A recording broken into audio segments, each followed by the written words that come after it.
Ah, friend. My expression wasn't much better than yours when I first saw this.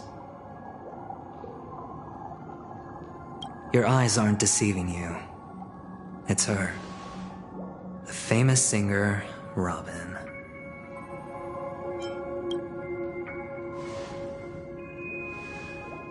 Well, first of all, can I just say that this had nothing to do with me? I'm just an unlucky bystander here. The family can testify for me. If you don't believe me, just ask anyone in the Bloodhound family. They hate me and they hate the IPC, so they'd never lie. This is not where the crime happened. What I showed you was a memory. The most basic light cone manifesting tech, authorized by the Garden of Recollection and owned by the IPC. Did you really think the Galaxy Rangers were outsiders this whole time? Peacony has made a solemn commitment to protect the safety of anyone inside a family dream. Any person in distress will be forcibly awakened and safely returned to reality. What gives them the confidence to make such conclusive statements? Because behind this promise is the harmony. The family's Dreamweavers link up their minds together to construct an unbreakable defensive line. Breaking through this line of defense to create death in the dreamscape. Not even a memo keeper could do that without the family's permission. Who could have done it, friend? The only one is her. The girl who calls herself a Galaxy Ranger. An imposter, an unsought guest. An emanator who hides her true identity. Ifrit's death was a foregone conclusion. And Robin? Her misfortune was staring right at her. Who will be the next to die?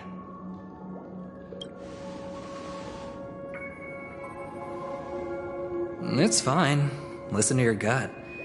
Building trust always takes time, and I'm willing to wait. I just hope you realize that wherever that legacy is concerned, covert plans are already underway throughout Peacony. Everyone's got their own agenda. Careful you don't get stuck on the wrong side. If I were you, I'd keep my distance from Acheron. After all, any schemes out in the open are always going to be better than a monster in the shadows, right? Who's to say there isn't an even deeper conspiracy lurking beneath the surface? Memo Keeper, I think our little deal is finished. Aventurine is telling the truth. This memory is a real one, and there's no sign of any distortion grafting on. The IPC is not the Garden, and there are real limits to what they can actually do, but you know all this. Friend, let's not beat around the bush here. The thing is, I want to reach out personally to team up with the Astral Express. I told you I'm just not interested in scrambling for the legacy. I just came to Peacony for work. I'm here to retrieve some lost property for the IPC, if you catch my drift. I'm talking ownership of this frontier prison. This has all become a bad debt thanks to the cancer of all worlds. The IPC has tried sitting down for negotiations time and again, but the family wouldn't even take our calls. You have no idea how difficult these people are to deal with. Put it this way. They've hushed up the existence of death before, so they can definitely cover up any news about Robin's death. It'll just quietly float off like a bubble and pop. Nobody ever being the wiser. That's not fair, right? So then, friend, I need your help.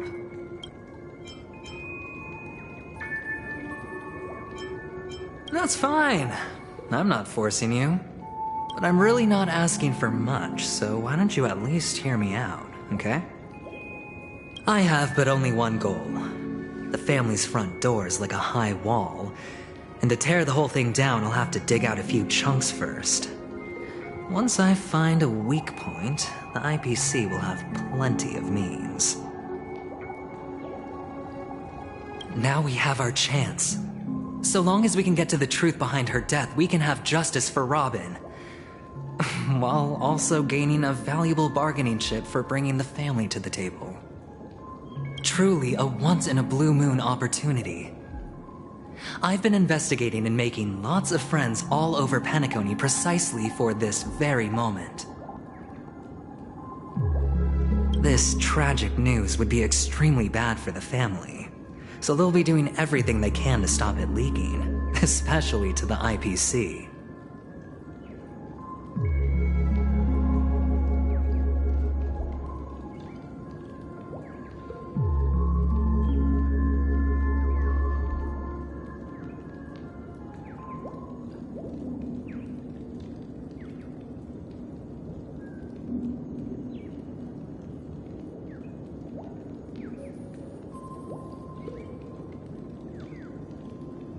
But I trust that there are still a few factions that remain exceptions.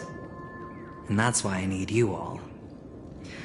The reputation of the Astral Express precedes you, and the Harmony will give you the fairest of appraisals. You get to find out really what happened and seek justice, and I get to put it toward completing my mission for the IPC. It's what you call a win-win situation.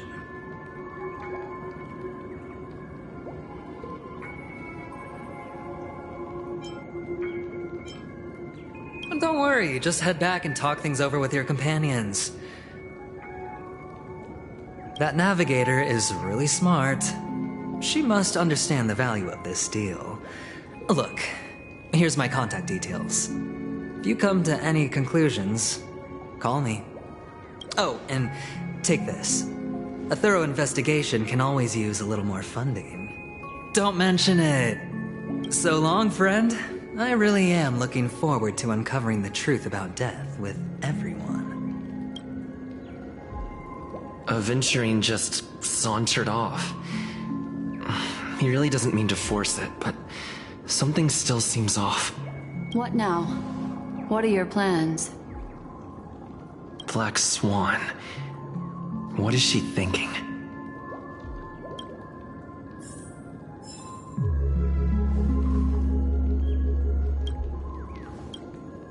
On the surface, this doesn't look like a bad deal for you.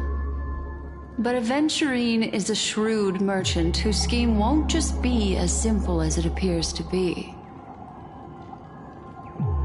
He doesn't know about Miss Firefly yet, but judging by your reaction, he may have noticed something going on and deliberately shifted topics to the truth of death to try and pull you in line with his way of thinking.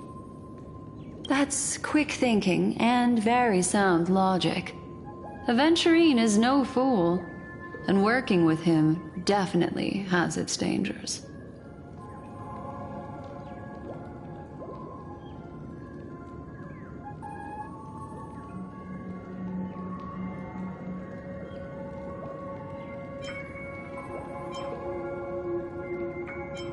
Leaving it up to fate. It's just how that gambler thinks. Anyway, be careful out there. There's more than one way to blaze a trail. In a dark forest beset by wolves, ensuring your own escape to safety should be your primary concern. As for the other questions,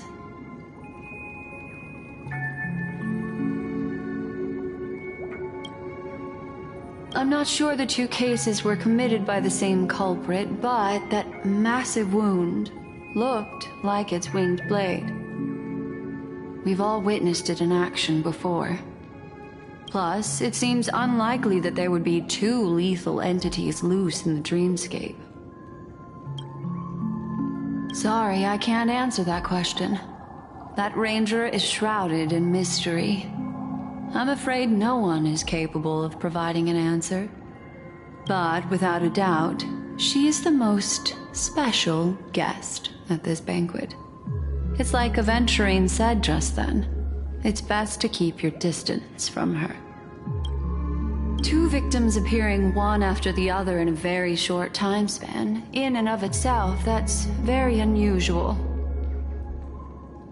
2 possibilities. The collapse of Peacony's dreamscape has started speeding up, making death extremely agitated and weakening the family's protections. Or, if someone has chosen these victims deliberately, first a smuggler, then a family celebrity, then this murderer's motives are worth thoroughly chewing over. It's all happened so quickly, I can only make conjecture. After leaving here, go have a chat with your companions.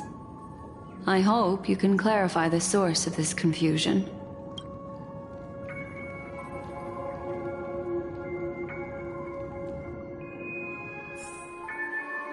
Come, this way. It's a short walk. Don't get lost.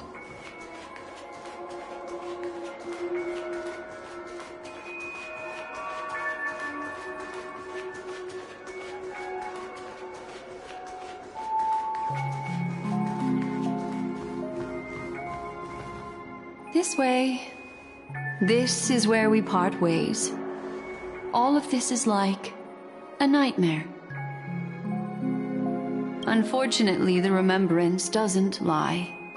What we just saw is the reality that happened, and it won't fade from our minds just because we wake up.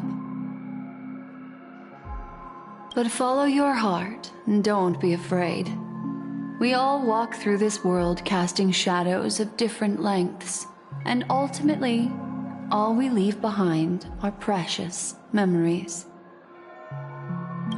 Hold on just a sec.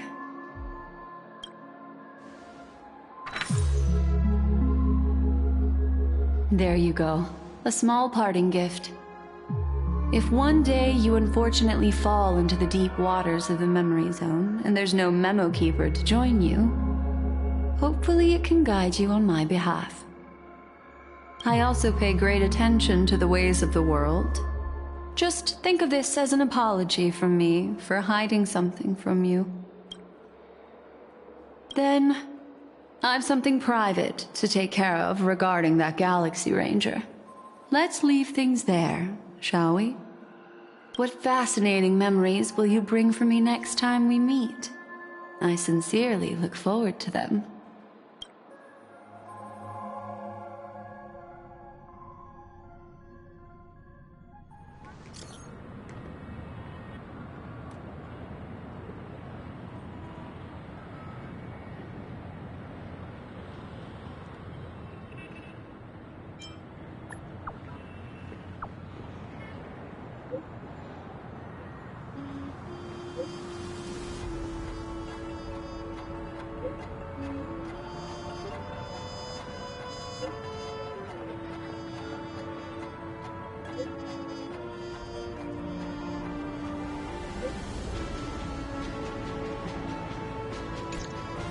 A family rep. Is Himiko okay?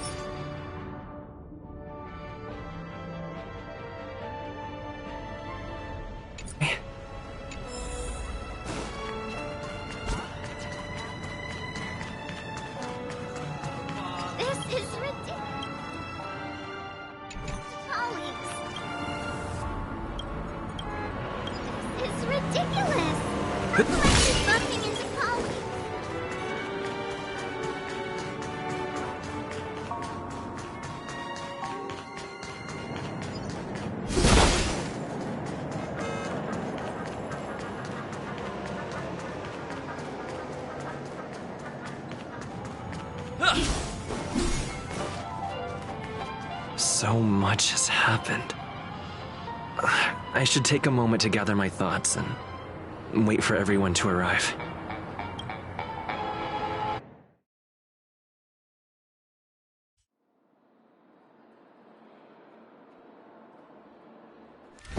Better unsheath that blade now, Ranger.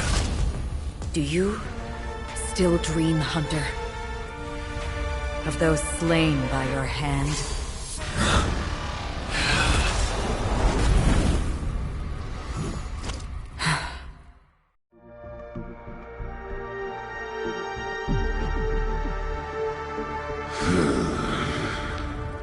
It appears the outcome has already been determined. You're still alive.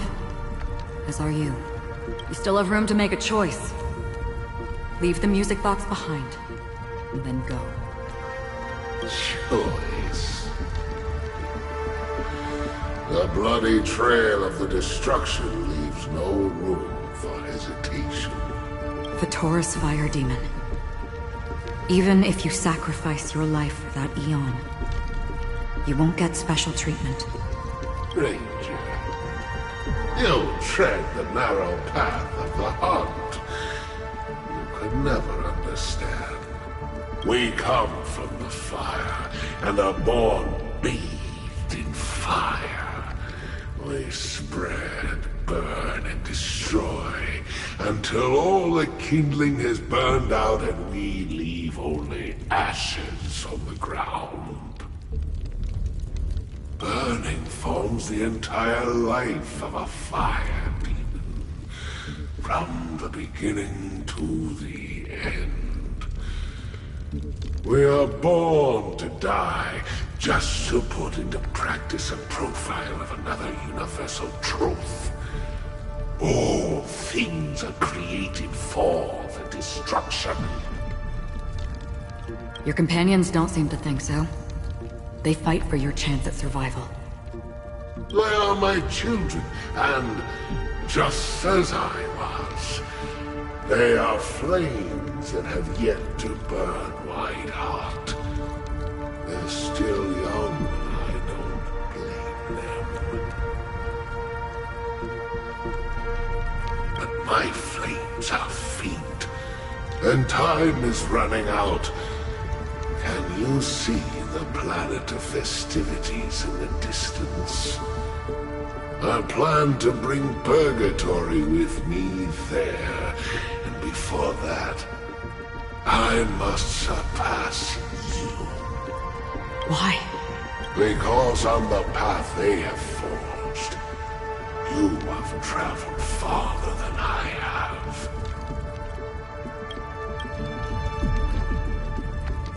Emanator.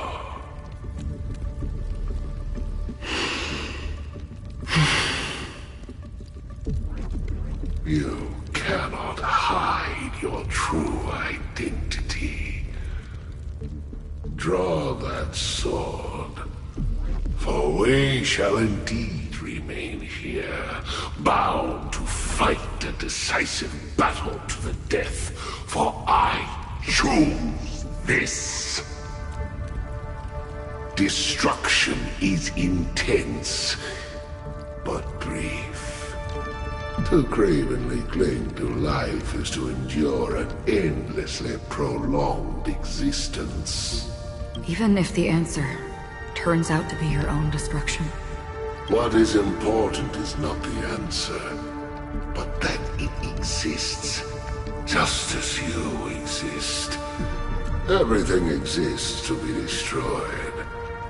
Emanators are no different. Just as even sweet dreams may be born of the void, the so-called impossible is merely something that is yet to happen. All right. I accept. You shall witness the most brilliant and intense fire in existence. May this flame illuminate the farthest reaches of your bottomless dream.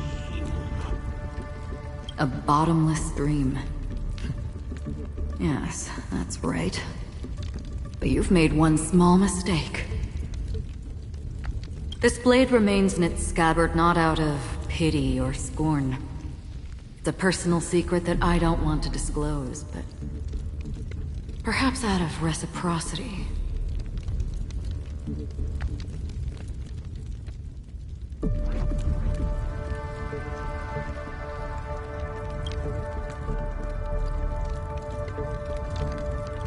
I'll reveal the truth to you. The hunt is not the path I truly follow.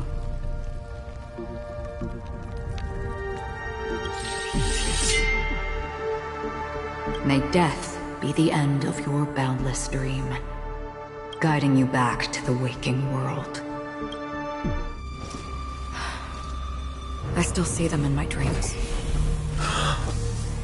Hold it. Your time hasn't come yet. My time? I've seen many clever disguises that can conceal appearances, but they can never cover up who a person really is. And you're no different. You had no desire to kill the Trailblazer.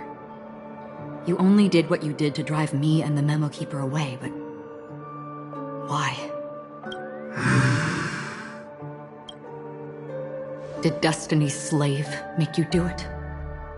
You know, Elio. I thought this is just the kind of thing that'd get written into your script. My script has always been brief. Other than that, anything beyond that is unnecessary.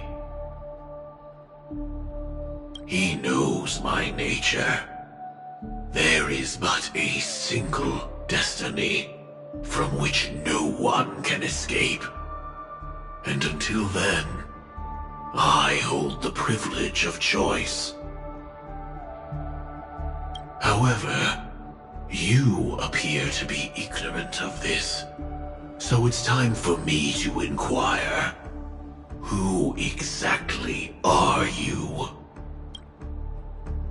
Not your enemy, perhaps. That's not what I asked. I don't deserve your curiosity. Loners wandering the cosmos always have their secrets. Take me. I'm wanted by the IPC, so it's little wonder that I know something about the Stellaron Hunters. That's all. Maybe I can help. What reason would you have for doing that? I tend to forget things. Which is why, rather than memories, I'm accustomed to using my emotions to capture what I normally wouldn't otherwise. So, I know who is inside that cold armor. How about it? Ready to take off that armor and sit down for a talk? It's not yet time. I don't need help, but I can give you a suggestion that would make things better for you and me. If your goal is the Watchmaker's legacy, then go look into the family. Not only are they covering up the existence of death, but they're burying the past and the truth about what happens inside the dreamscape. Already on it.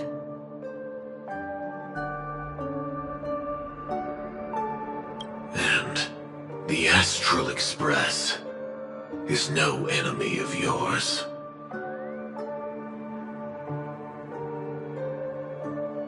I know that. I just never expected to hear you say it.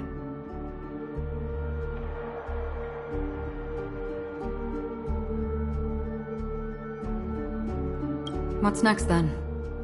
The Trailblazer's been taken by Black Swan. Will you go look for him? No need for that.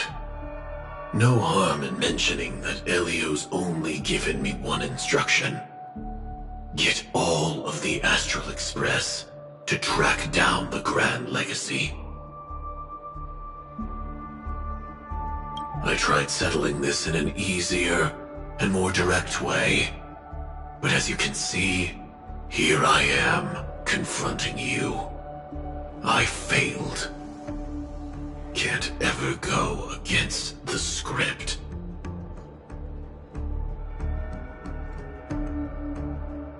The so-called impossible is merely something that has yet to happen.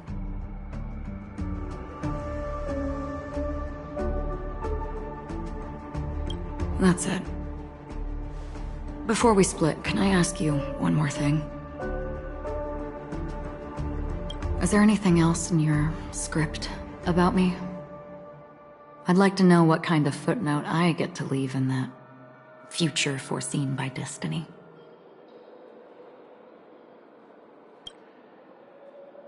Unfortunately, not a thing came up.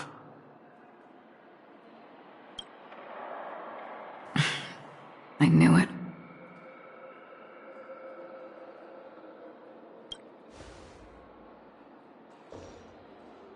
Hang on.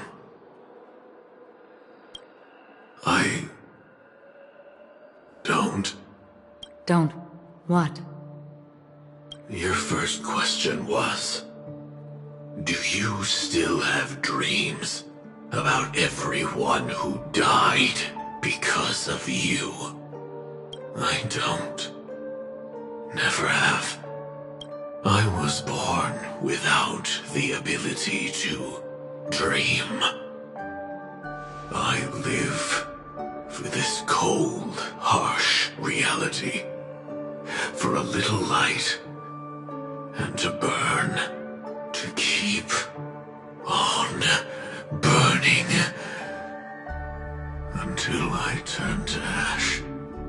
So, I really envy you. Is that so? Then you're already living in the waking world.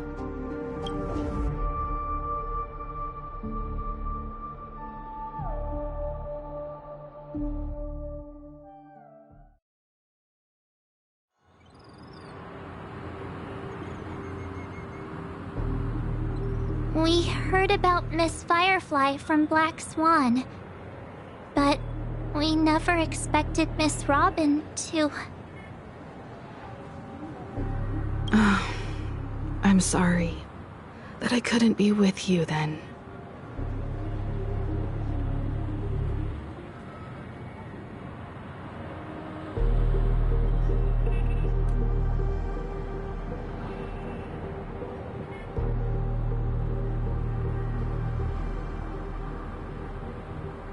Reality cruises on in serenity, while undercurrents bubble up from the dreamscape.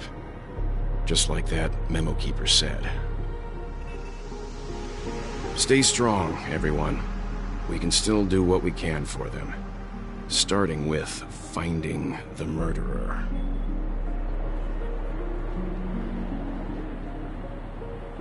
Let's recap everything then. The Trailblazer just reminded me of something. March, do you remember what that family rep who negotiated with us said? Indeed, we trust that the Nameless has nothing to do with this, and we also beg each of you to help assist the family in verifying the identity of the deceased. That's how it was put, in reference to Miss Firefly. Looking back, he seemed a little evasive at the time. And he also failed to mention anything about the earlier murder, too. The family's planning on covering up all news about Miss Robin's death. If news gets out, Peacony's going to turn into a bloodbath. But the murder that followed closely after was obviously beyond their anticipation.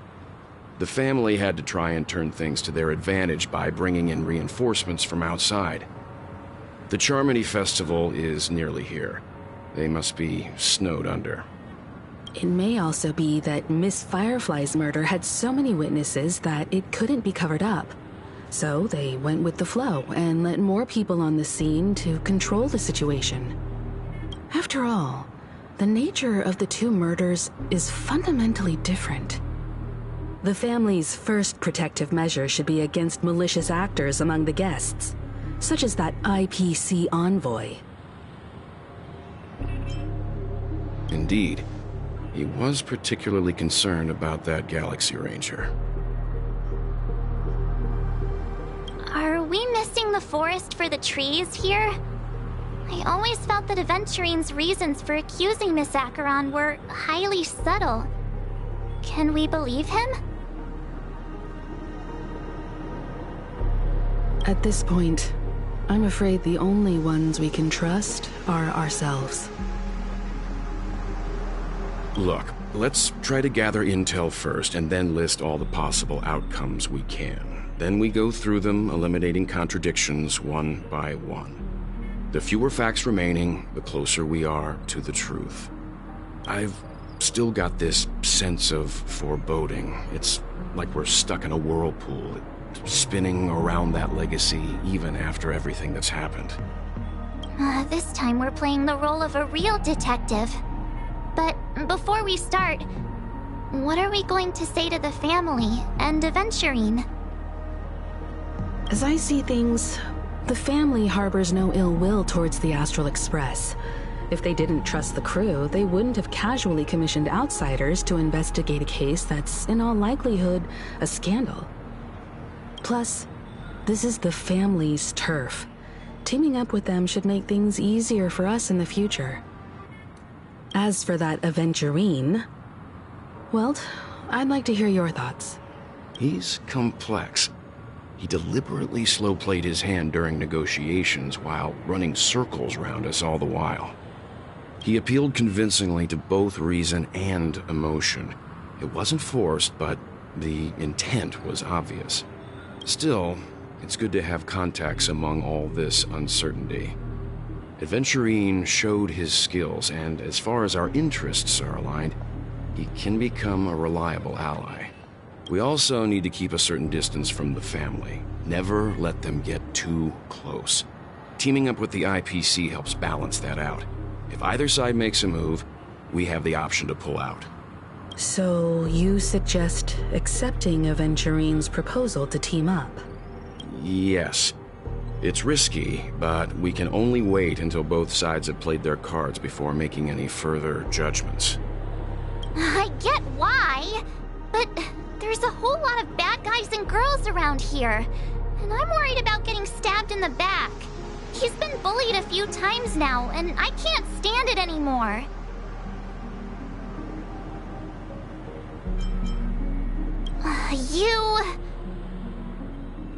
No, I can't accept this. Forget about it. Just let me keep an eye on him. If that doesn't work, we can just turn the tables and use him instead. Then, could you please reply to Aventurine? Everyone, take this time to put together your thoughts.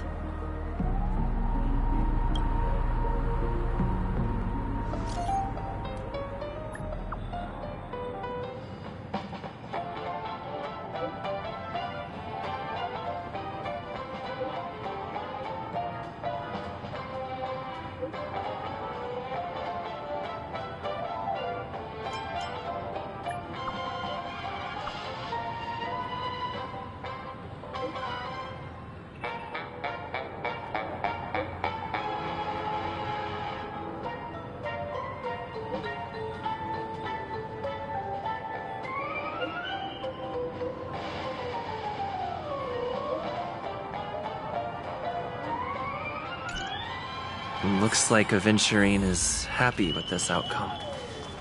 Let's tell everyone about it. Like a long face, buddy! Cheer up! Aventurine's goal is to try and recapture Peacony for IPC. To do this, he'll have to bring down the family in its entirety to create a big enough chance. The existence of death will be covered up by the family. So how does he plan on taking them down? It's gotta be something important enough that everyone will notice. But it also can't be anything too out in the open.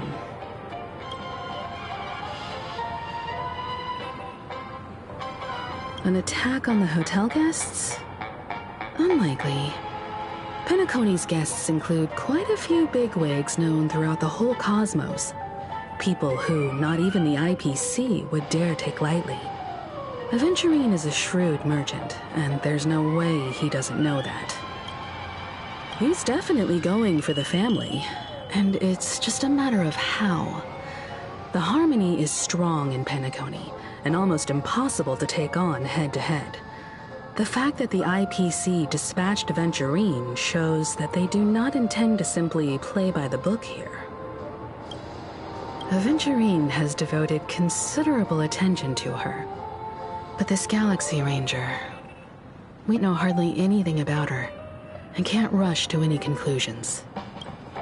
I was also considering this possibility, especially because he respects you so much and has sought you out before a few times. Perhaps he's also unsure of your intentions and is probing you. I'm just speculating. In any case, we have to be careful when handling Aventurine. He's skilled at reading people and discerning the right moment to strike. Also, he's clearly a born gambler if he's willing to go all in to win.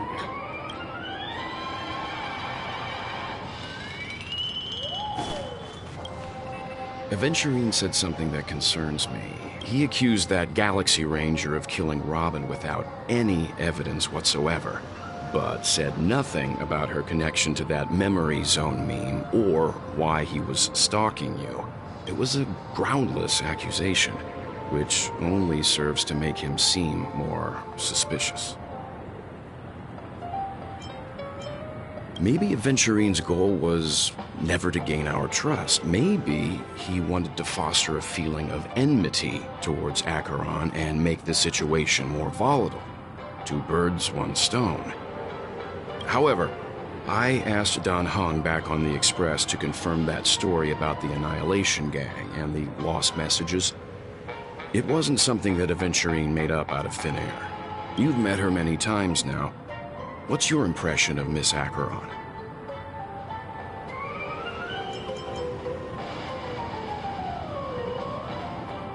That fits the stereotype of a Galaxy Ranger to a T. They're eccentric, unpredictable, and fond of being alone. No wonder she's a suspect. I really Checked off the list. I hope it's not too soon to bring it up, but I feel like Miss Robin isn't actually dead, but that she's still alive and well. Somewhere. That everything's just some horrible prank. Because aren't we supposed to be inside a dream? How could someone die in a beautiful dreamscape like this?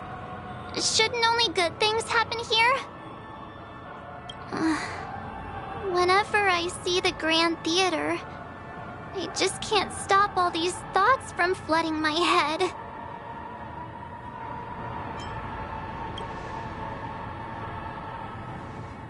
Yeah, of course.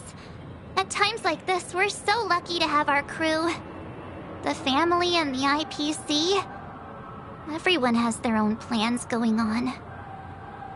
Everyone's still having a great time out there on the streets. Nobody knows what's happened. It's all so unreal.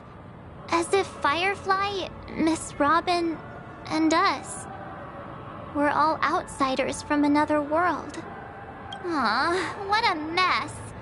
I really want a nice cool drink of soda to help me calm down. But then I'd be just like everyone else out on the streets. Looks like Aventurine doesn't need anything else. Let's turn our attention to the family's assignment for now. Himiko, what do you think? Among our current clues, the two murders that he witnessed are the most directly connected. I suggest starting here. One thing I'm curious about is, if a person dies in a dream, what happens to them in real life? Seeing as we're at the family's behest, why not pop back out to reality and verify Miss Firefly's situation back at the hotel? Perhaps we could also make a few inquiries about her while out there. How about we split off into two groups?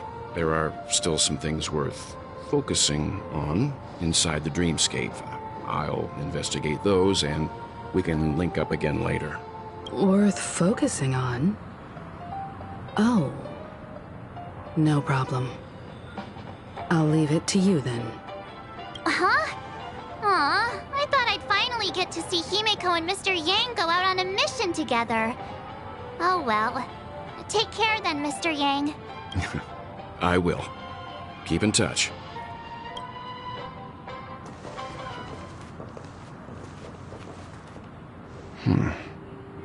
Honored guest, could you come out for a second?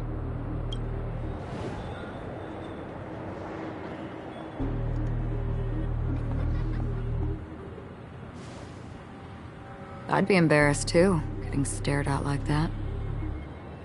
Forgive me. My name is Welt Yang. I'm one of the crew members on the Astral Express. I believe you've met my colleagues. Welt. Is there something about my name? First, don't you want to know my name? I already do, Miss Acheron. You're a prominent figure in Peacony. What are they saying about me? Some claim that you're the real culprit behind these murders, that the Annihilation Gang's tragic fate at the banquet was a result of your blade, and that you're now attempting to unleash another bloodbath on Peacony.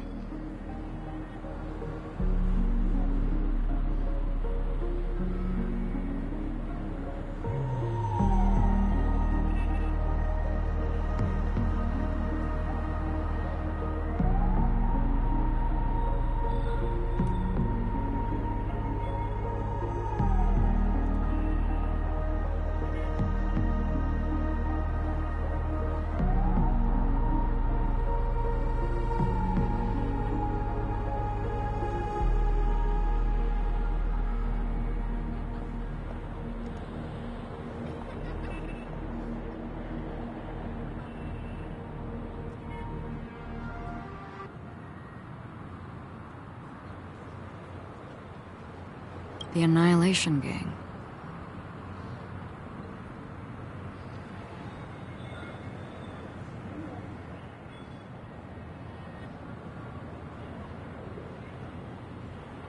Ifrit of Everflame Mansion. Tragic fate. That Duke turned his dying body to flames and sacrificed his life as a martyr. He was a determined and heroic pathstrider. Not even a villain should be disparaged like this. And what's more, there were plenty of suspects invited. Do they really think that a blade is more dangerous than that black hole you're wielding? Keen intuition. Not even the family managed to point out the truth behind this cane. So you must surely know, Miss Acheron, that peering into a black hole is not a wise move. As a potential threat, your knowledge of us has reached uncomfortable depths. Reveal your true identity and intentions. Otherwise, brace yourself for gravitational disintegration. That shouldn't be necessary. But if it makes the Nameless feel less defensive, I'll be happy to abide. Believe it or not, Galaxy Ranger, Acheron, those are the names I go by to this very day. My trip to Peacony is solely to fulfill an old, final request. I'm here for the Watchmaker's legacy. And that's it.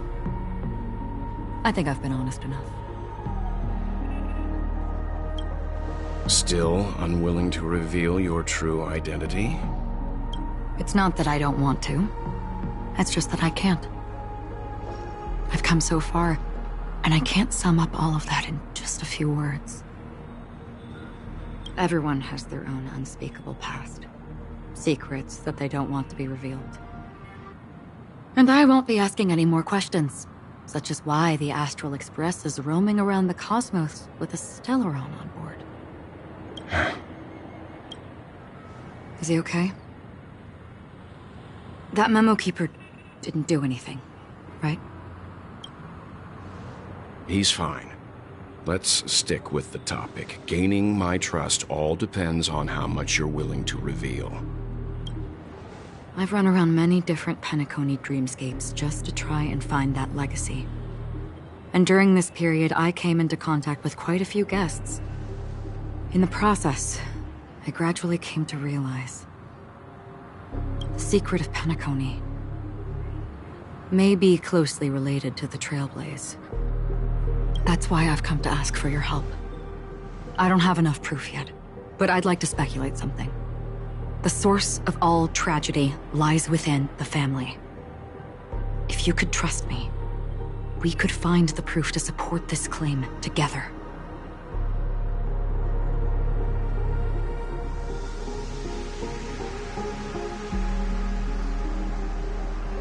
Mr. Yang, I think you've come to the same conclusion, haven't you?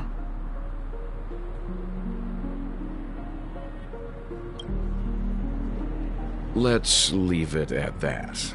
For now, I'll choose to believe that you bear no hostility.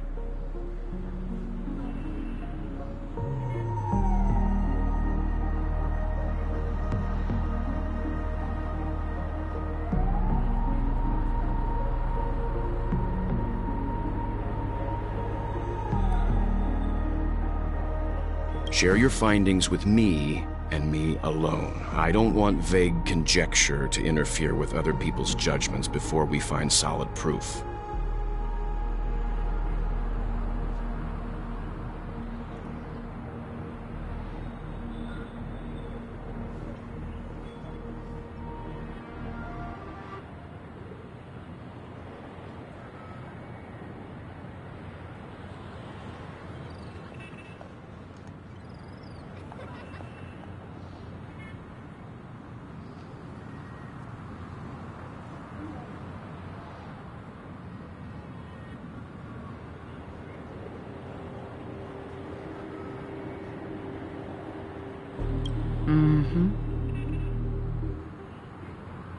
By the way, would you like something to drink? Before we go, how about 2 cups of Wake the Heck Up? No, 4 cups. Because the conversation coming up will last forever.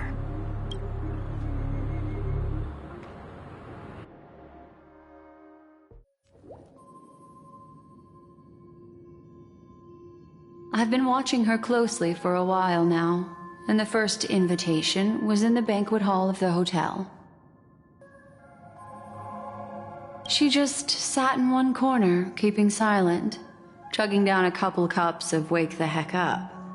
I told her it's a pungent, bitter beverage, not the taste of sweet dreams, only for people allergic to Soul Glad.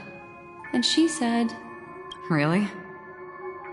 But I don't taste any difference at all between them.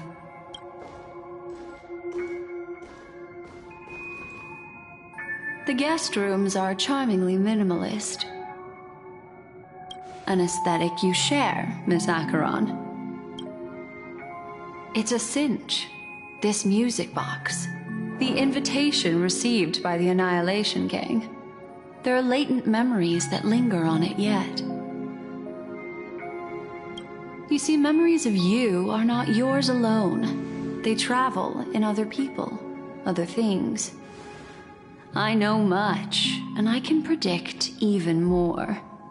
With some help, the dead can be made to speak. The Annihilation Gang, that band of desperados who all disappeared after meeting you. What exactly happened to them? Well, let me reveal all.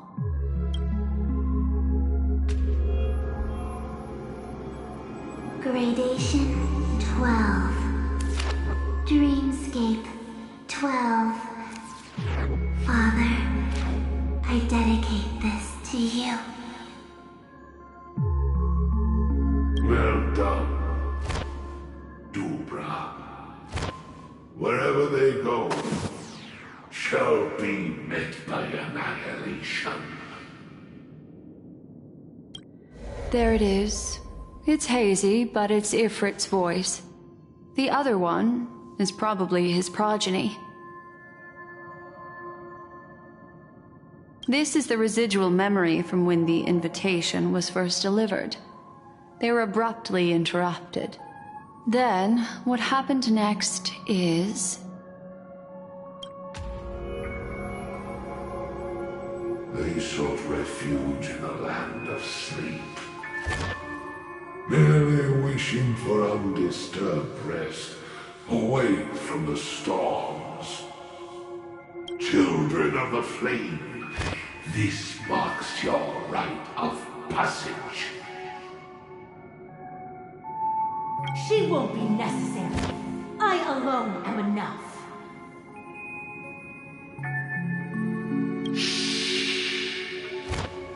When have those on the path of destruction feared death?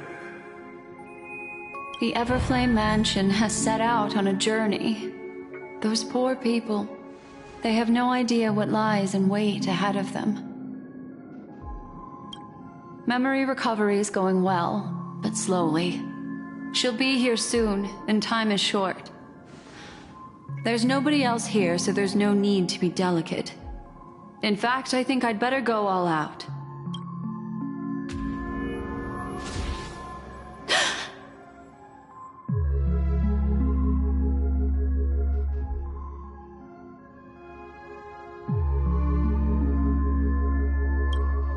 What happened?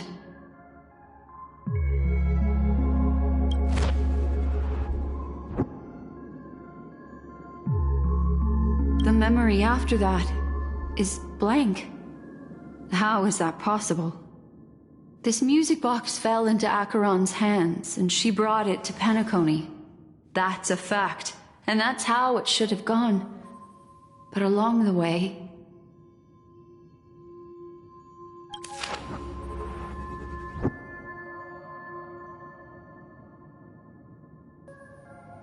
it's like it's been erased. Who's done this?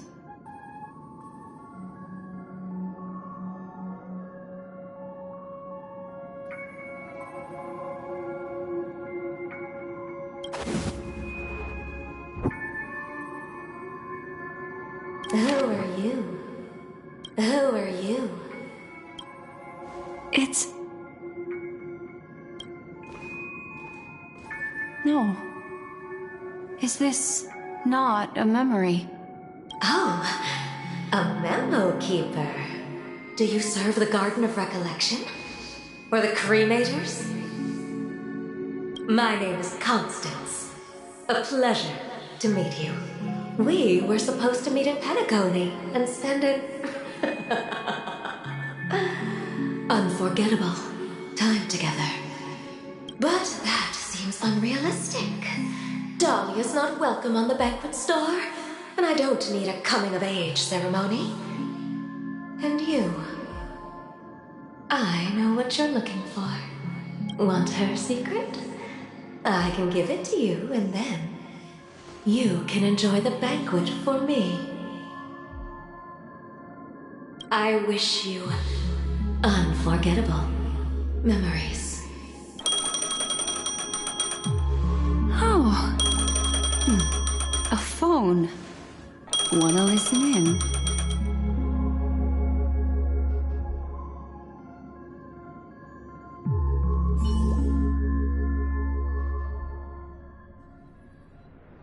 A few days ago, the IPC made an announcement.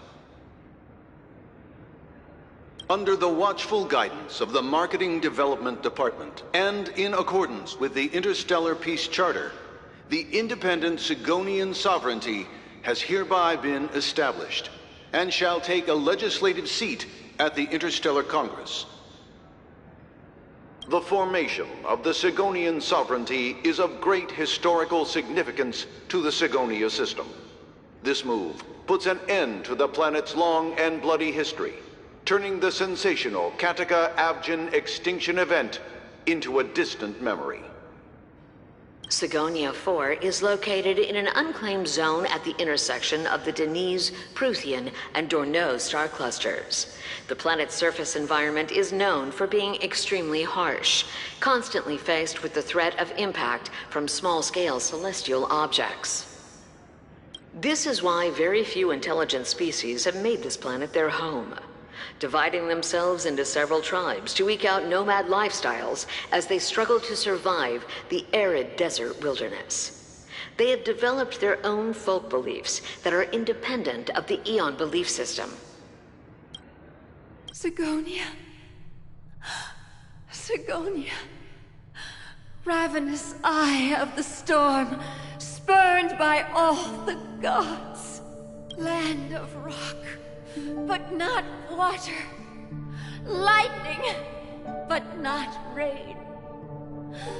Blood, but not tears. You beat us with your falling stars. You lash us with wind and storm.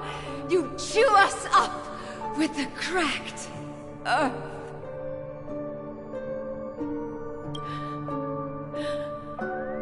You promised us a land of honey, yet yoked us beneath a sword of bitterness. Oh, Gaiathra Triclops, if thou can hear me, please open up thy 3 eyes and gaze upon this child. When you took his father, my child was still sleeping in my belly. And where my husband went, I too soon must go.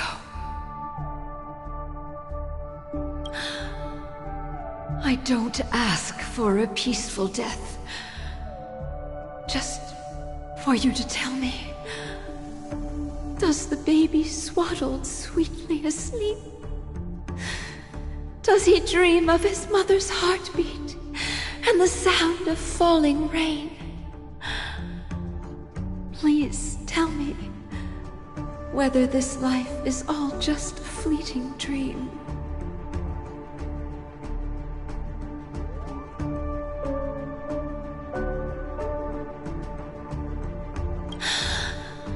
Otherwise, why would this child be born to face impending death? Mommy! Mommy! Mommy! Rain! It's raining! Raining?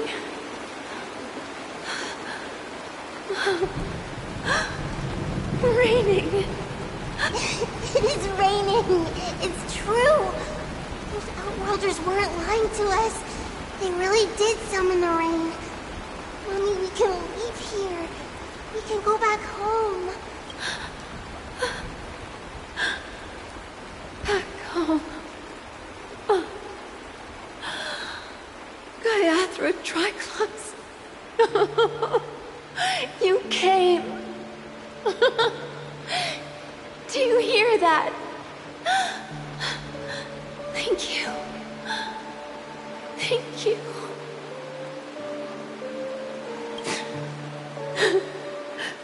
Darling, listen. This is the sound of rain. On the day you were born, the sky also sent down a gift like this from Gaiathra. Such a lucky child. Such a blessed child. Just like your name. A gift from them to Avgen. My boy. May the goddess Gaiathra close her eyes 3 times. Keep your blood eternally pulsing. Let your journey be forever peaceful, and your schemes forever concealed. Welcome to this sad world, Kakavasha. Time to wake up, gambler. Oh, heavens. I must have drunk too much Soul Glad. Didn't expect you to be back so soon. How is it? Find anything? Just as you guessed. Nobody outside knows about Robin's death. There aren't even baseless conspiracy theories. They are still streaming the rehearsal for her ceremony, using a stand-in, I guess. They must be dreaming. Of course. Who could imagine that death would actually descend upon the idyllic dream created by the family? Let alone that the victim would be the female lead of the Charmony Festival. To be honest with you, I didn't believe it. I even tested it a few times myself, until I discovered that I couldn't actually die. Whenever there's any danger, I'm forced awake by the dream pool, and it's all as if everything were just a nightmare. That's why I'm convinced that there are a few big secrets lurking behind the scenes. Then you must have heard about the Memory Zone meme. When I graciously deigned to establish connections with the Oak family on your behalf, they were quite in a pitiful state of disarray. Besides Robin, there was another body. I don't know the exact details, just that it was a stowaway. 2 murder cases? I told you something seemed off about the Nameless. He must have come across the other one. This murderer is a psycho. But I have to admit, the case should be easy to crack. We can leverage the family's malfeasance and let the IPC use this as a reason to intervene. It's just that their trickery runs deeper than I thought. Robin's stand-in was all ready to go. These 2 murders are definitely getting hushed up. What should we do? Let me think. It's too rare an opportunity to miss out on, so I gotta be careful. Incredible, Gambler. Have you already exhausted your limited repertoire of tricks so soon? There are plenty of chips, but it'd be best to choose carefully. The most straightforward has to be Robin. Remember? That masked fool once told me to find a mute as a friend. Robin is what she calls the mute. She has lost her voice, and while most people can't pick up on it, you and I cannot mistake that sound. Not produced by any voice box, but rather by the resonance of the harmony.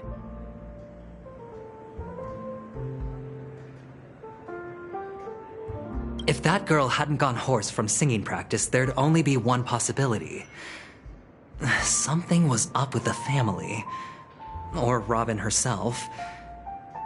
To get to the bottom of this, I tried every way I could to meet her. But she died. Right before my very eyes. A complete and utter loss. Incidentally, it seems to have resulted in your rather undignified arrival on the interrogation stand. There were eyewitnesses at the scene, and the family, in their graciousness, has tentatively accepted your alibi.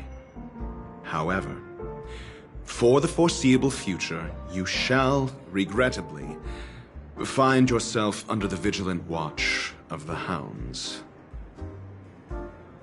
Well, things aren't looking too optimistic, Doctor. I'm starting to break out in a cold sweat. Do you reckon there's still any chance of a comeback, given how things are? A probability? Yes, it exists, but it verges on the infinitesimal. To phrase it in a manner more befitting the vernacular of Peacony, you're dreaming.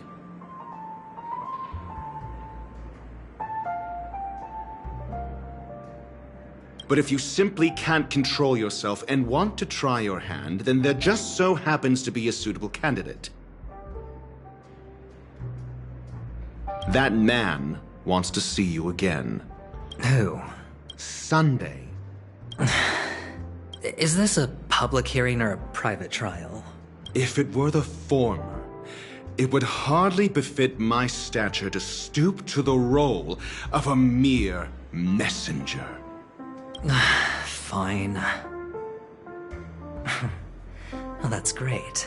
It's all great. You see, the dead can't talk, but the living can. Ratio, I'm convinced now that there must be something wrong inside the family. Oh, just you wait and see. That man's sister has died. He can't sit on his hands. Well, without any further ado, let's set off. Lead the way. The show is about to begin.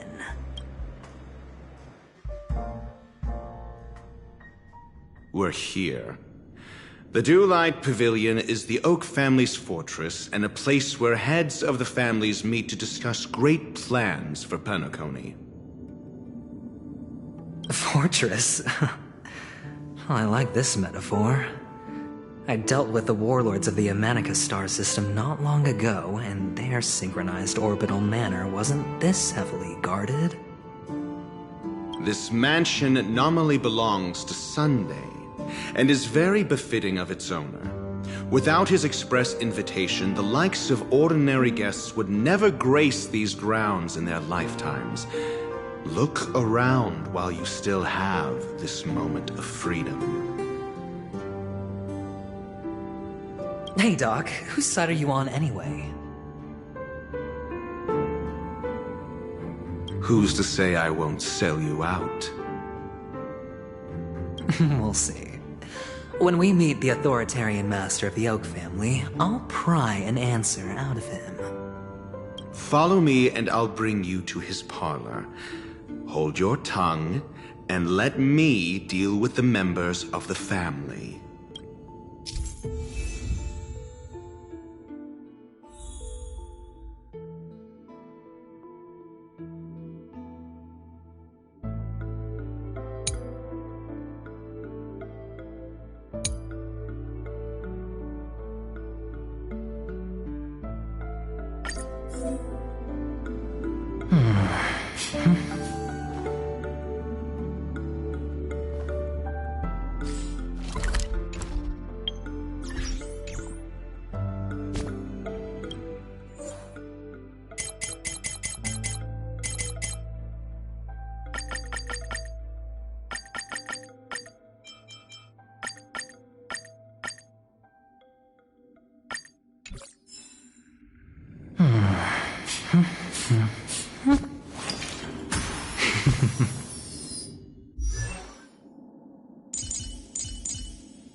Feeling lucky.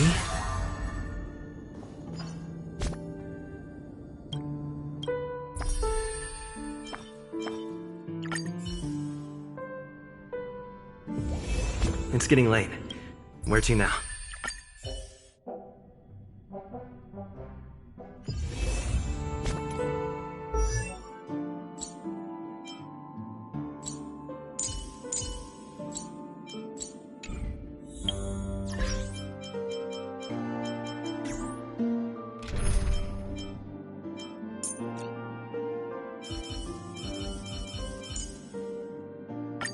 Danheng, let's make this quick. You're coming with? I'm keeping score.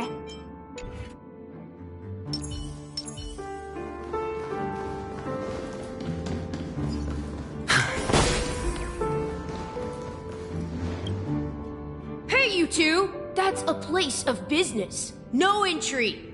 I was requested by Mr. Sunday to bring him the suspect. My name is Ratio. He should have mentioned it to you.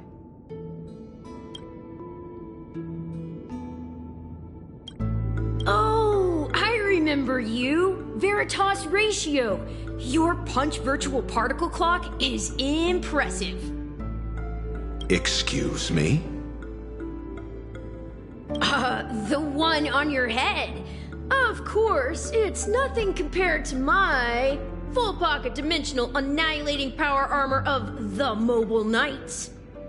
Right, and as I mentioned, that fantasy raiment of yours doesn't exist. That's because you can't see it. Like I say, only family can see the glory of the Mobile Knights. Ugh, enough. Get going. Don't keep Mr. Sunday waiting. It seems like the idiocy index here is no better than it is out there.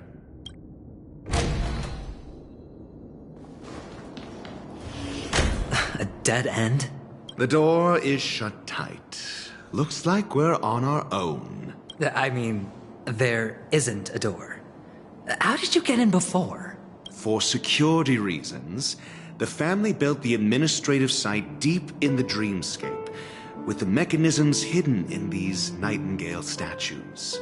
On the previous occasion, an attendant named Kona had gone to the side room to verify something before setting the statues in the correct positions. Well, maybe we should do the same. Let's go and take a look. Of course, we can also use brute force.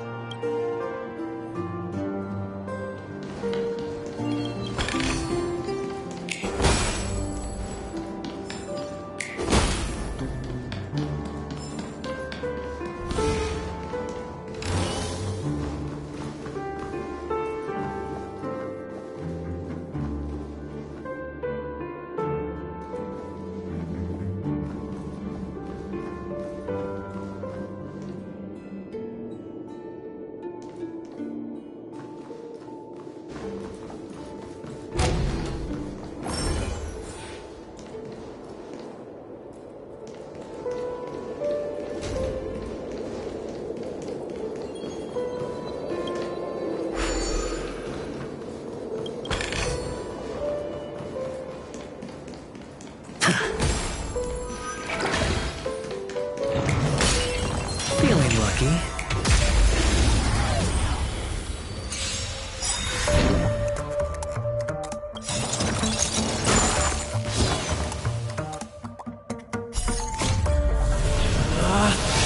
Rules are made to be broken!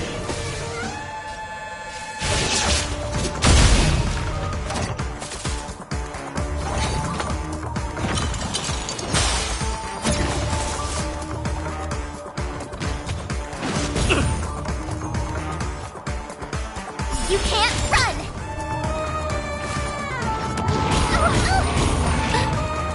Try that again!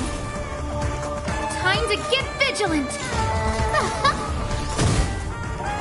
Let's make it quick. How about this?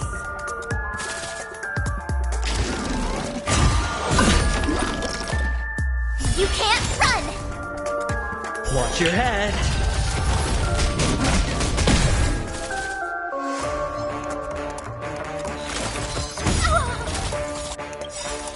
Everything is ordained by the so profound secrets of the stars. Give these trailblazers your blessing. You have the worst luck running into...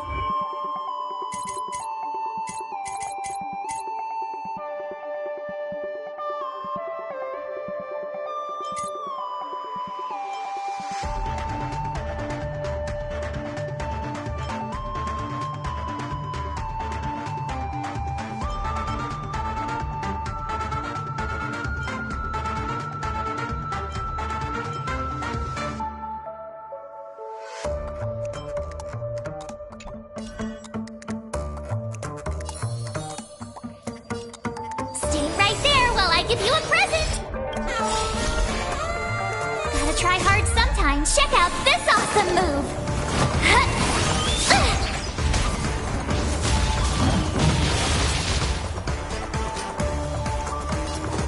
Going all in. Tabs on me. Look out! Yeah! My turn.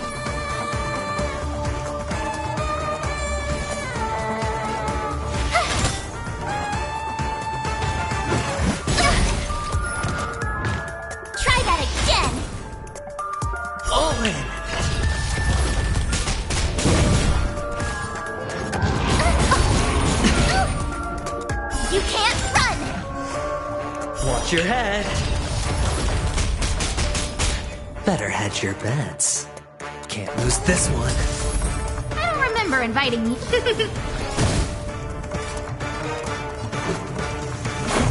How about this?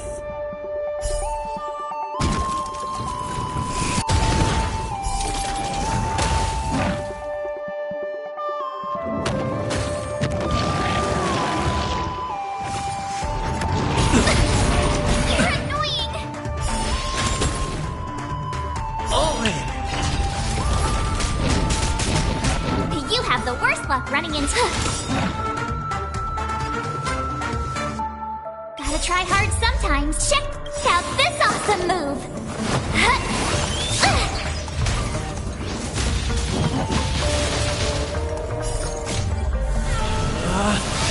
Rules are made to be broken!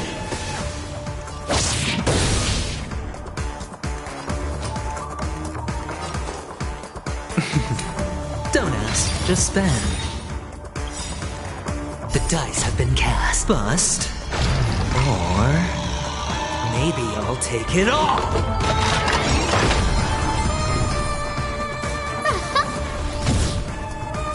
Let's go.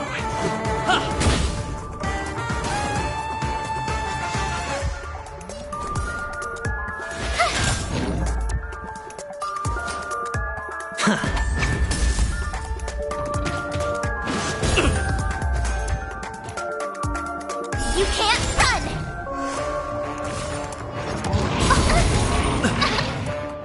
Try that again! Watch your head.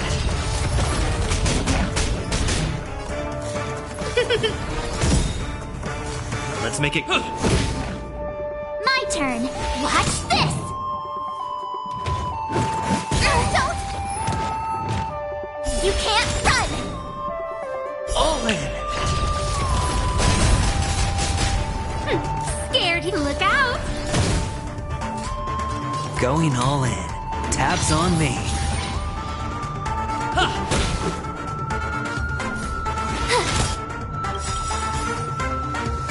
Everything's ordained by the stars. Oh, profound secrets of the stars. Give these trailblazers your blessing. Gotta try hard sometimes. Check out this awesome move!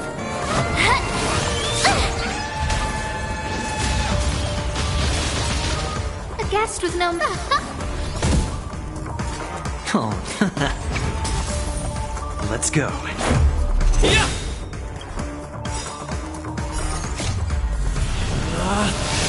Rules are made to be broken! You have the worst luck running... I don't remember. Look out!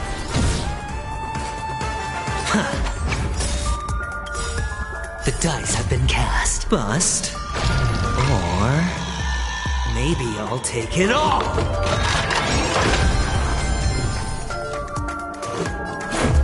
How about this? My turn. Watch this!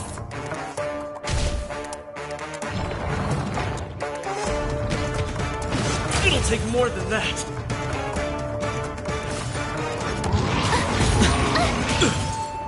Try that again! Watch your head.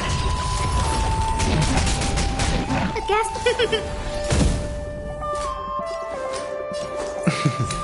Don't ask, just spend. Let's make it quick.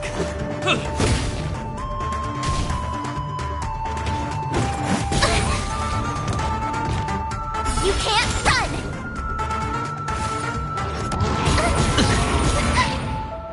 Try that again!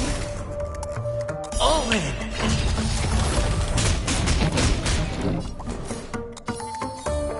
Stay right there while I give you a present! I don't remember inviting Gotta you. try hard sometimes. Check out this awesome move!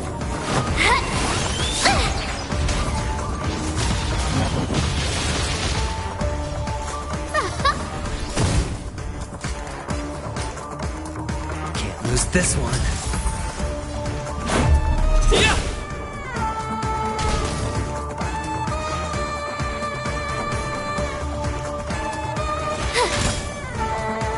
Again, look out!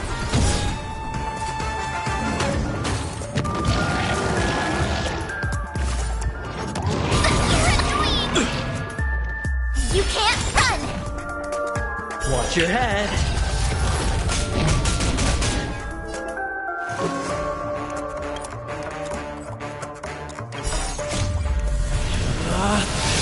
Rules are made to be broken!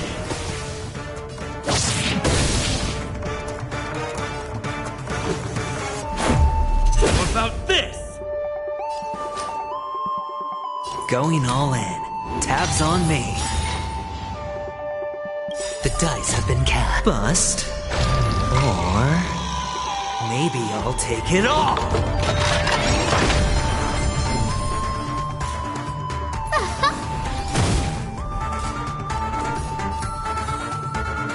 With me out here, how can we lose?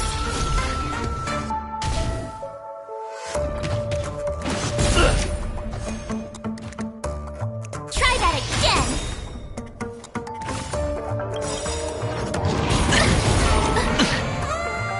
You can't run! All in!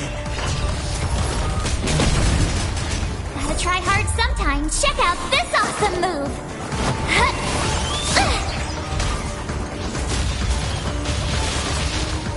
Everything is ordained by the stars. Oh, profound secrets of the stars! Give these trailblazers your blessing! This is our chance. Yeah! I don't remember inviting.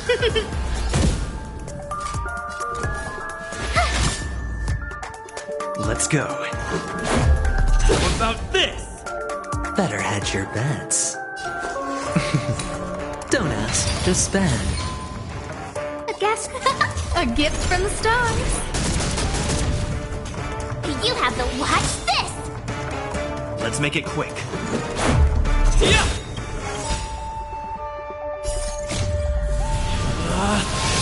Rules are made to be broken! Look out!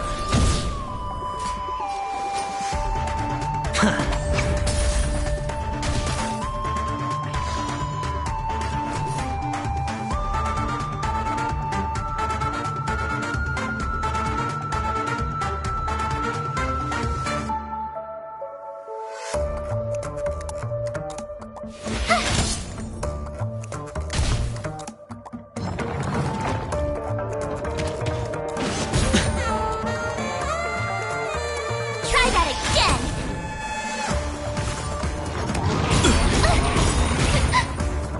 You can't run! Watch your head.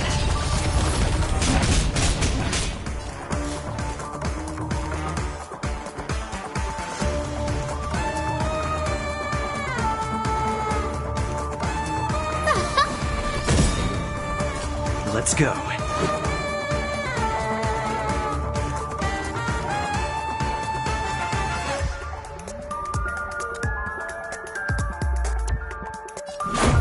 How about this?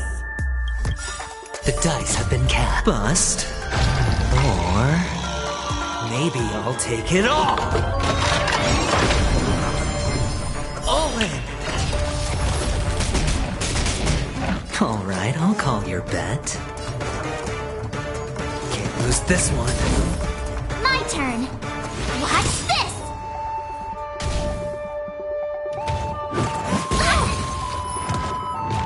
Try that again! Watch your head.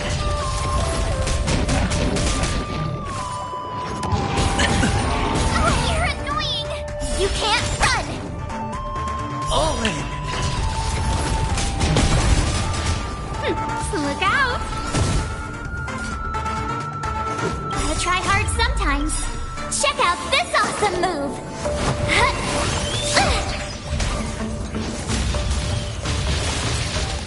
Everything is ordained by the... Oh, profound secrets of the stars! Give these trailblazers your blessing!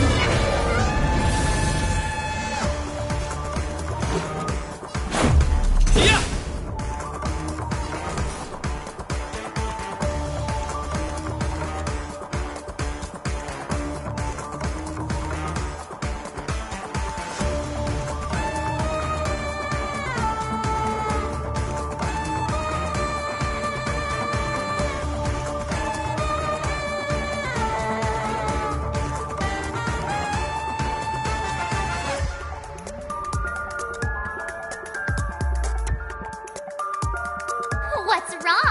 afraid of what I might do.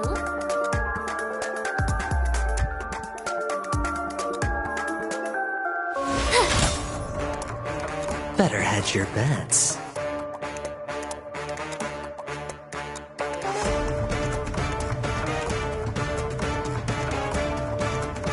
Going all in.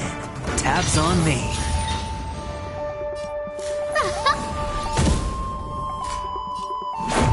How about this? You have the worst luck, right? Alright, I'll call your bet.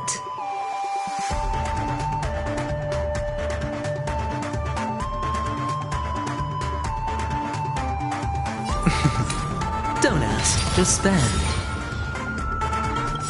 The dice have been cast. Bust. Or maybe I'll take it all. I don't remember. Let's make it quick. Yeah!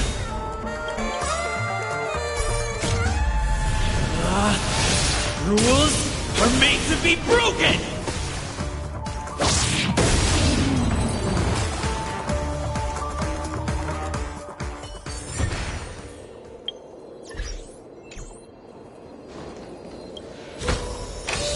Fortune follows luck, just like it always does.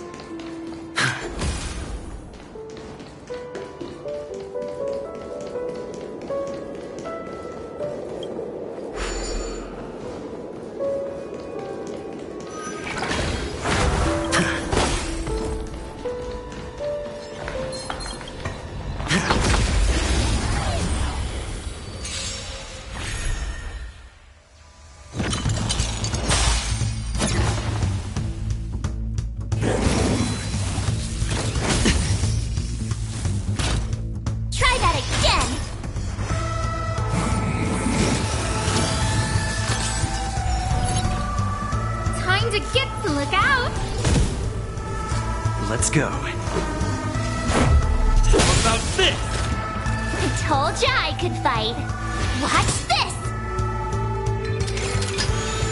Ooh. You can't run! You're annoying! All in!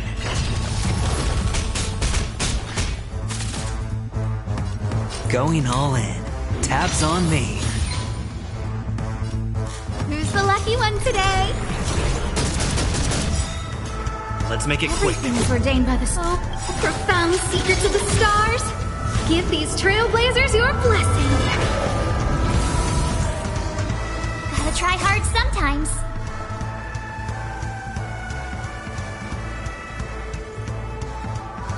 Check out this awesome move.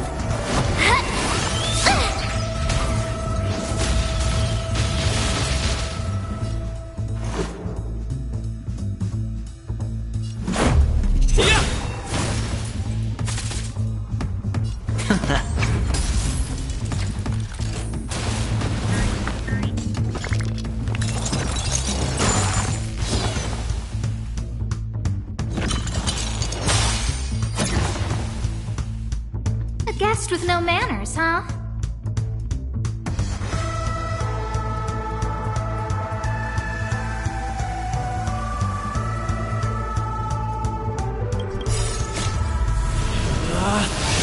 Rules are made to be broken!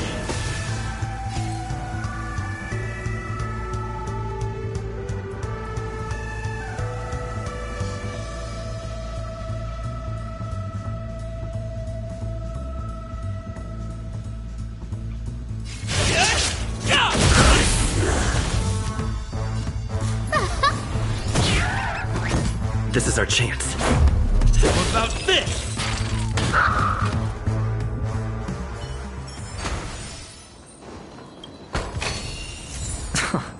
This is hardly enough for a seat at the table.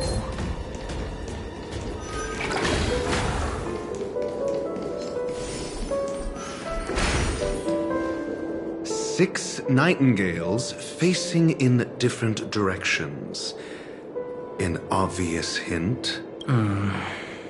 But are these nightingales? They are. What's wrong?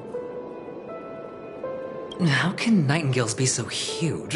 They look more like torment eagles to me. There are no eagles in the 5 families, only nightingales. Why am I wasting time with you on this?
Just as I thought.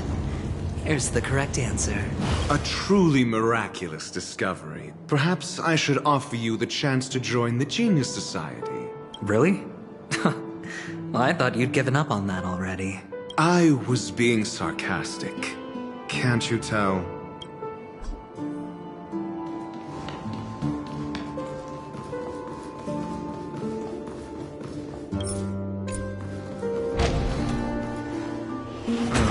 Impressive.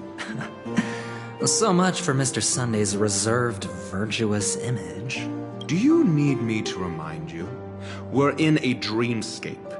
No matter how grand the mansion looks, it'll not affect Peacony. Stop wasting your time nitpicking the family here. Yeah, you're right. The only way to destroy the family is death. Sunday must have thought the same. Let's head down.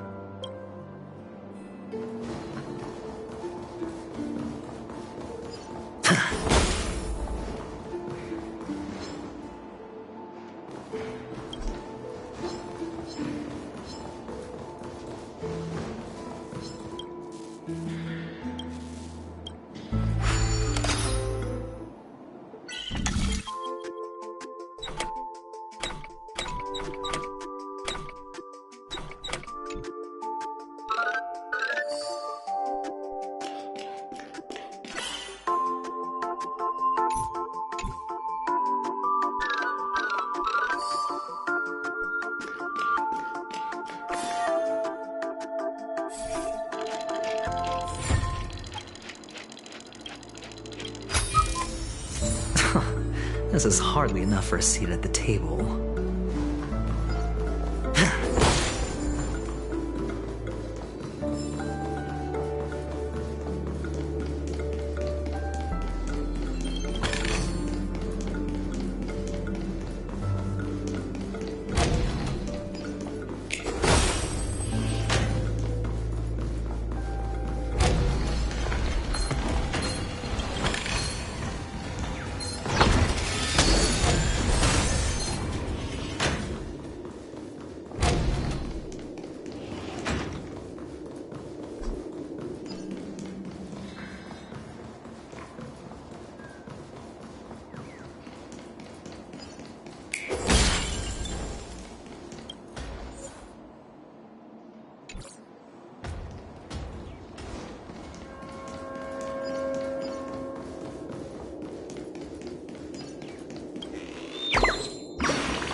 An unsurprising win.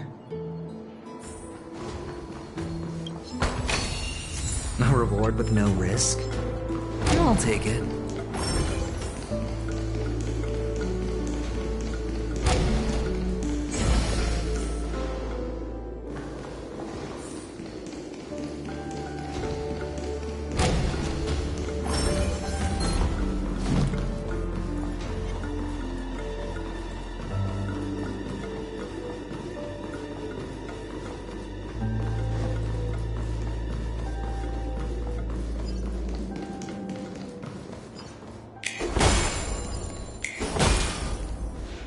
Hold on.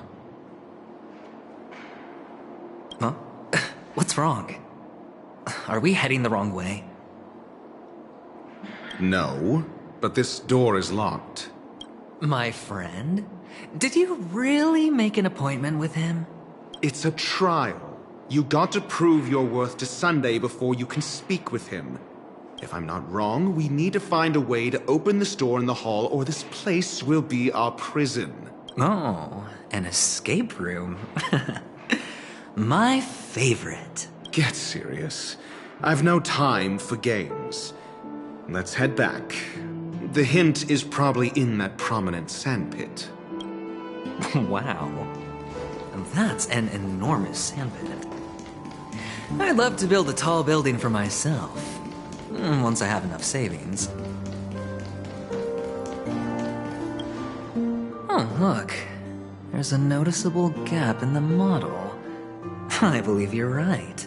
There wasn't a gap before. That man must have done it intentionally. Well, with your brilliant mind, you shouldn't have any trouble recalling what was here last time. Right, Doctor? Of course.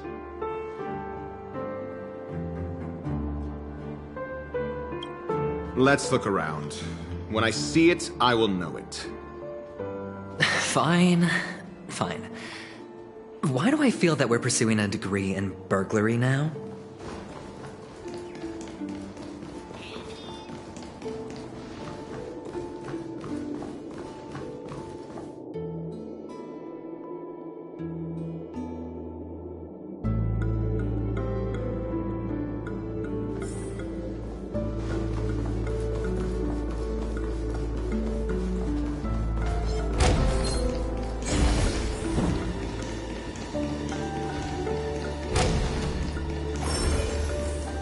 Found it. This is it.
Watch your head.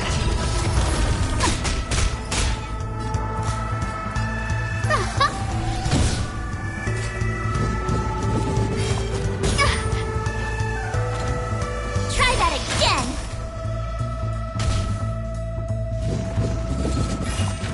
Go away.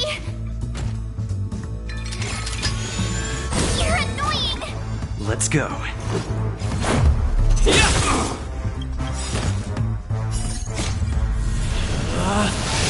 Rules are made to be broken! Looks like I've got a winning hand. Don't ask, just spend. The dice have been cast. Bust. Or maybe I'll take it all! My turn.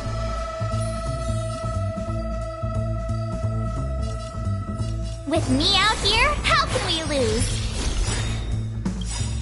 Gotta try hard sometimes. Check out this awesome move!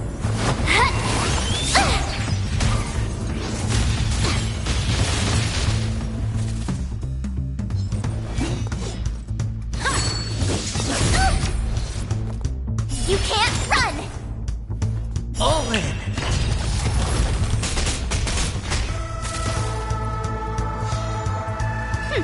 Scared yet? Who's the lucky one today?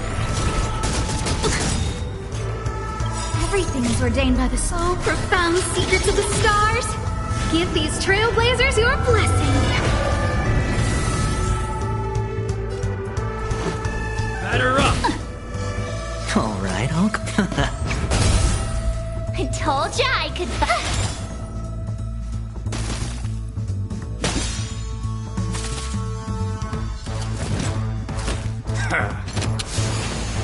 I don't remember inviting... Look out! Let's make it quick. What about this?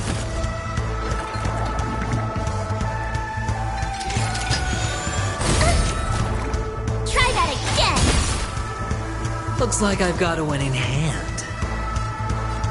Can't lose this one. Gotta try hard sometimes. Check out this awesome move!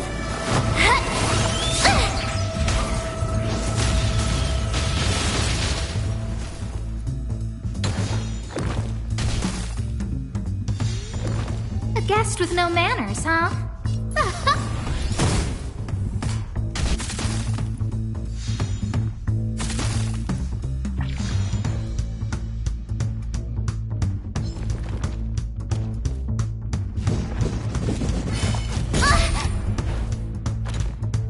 You can't run!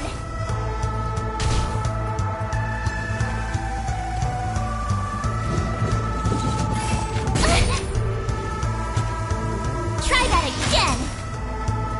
Let's go.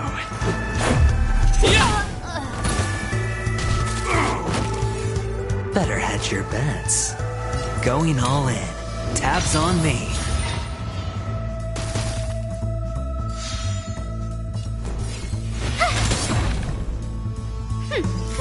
A gift from the stars.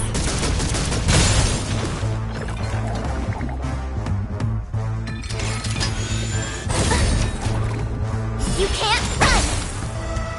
Watch your head! This is our chance. What about this? Alright, I'll call your bet.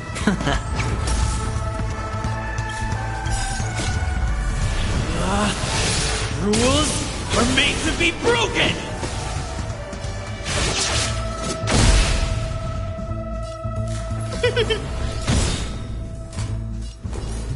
Watch this!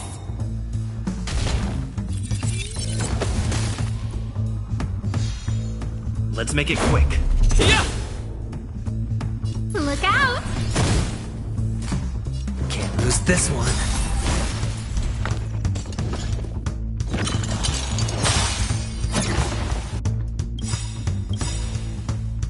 Gotta try hard sometimes. Check out this awesome move!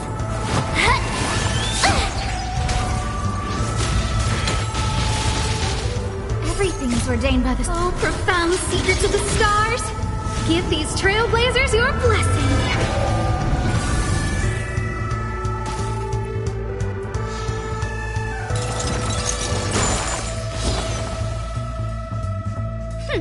Scared yet? The dice have been cast. Bust. Or maybe I'll take it all.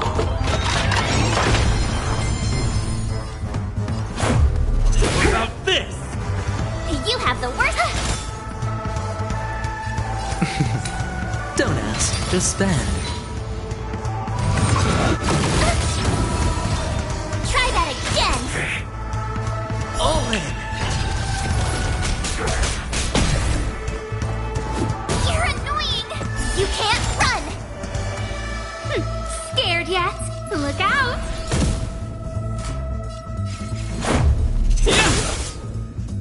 I told ya I could fight.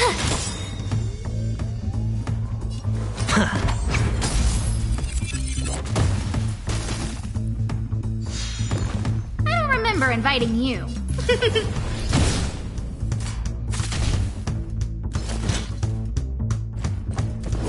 No dirty tricks. Try that again!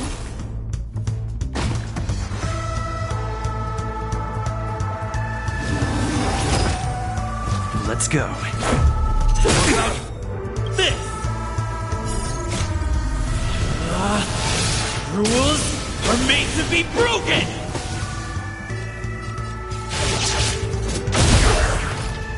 I told ya I could fight.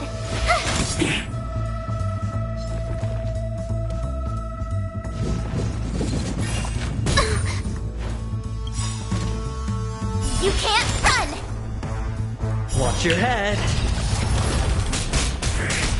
Gotta try hard sometimes. Check out this awesome move!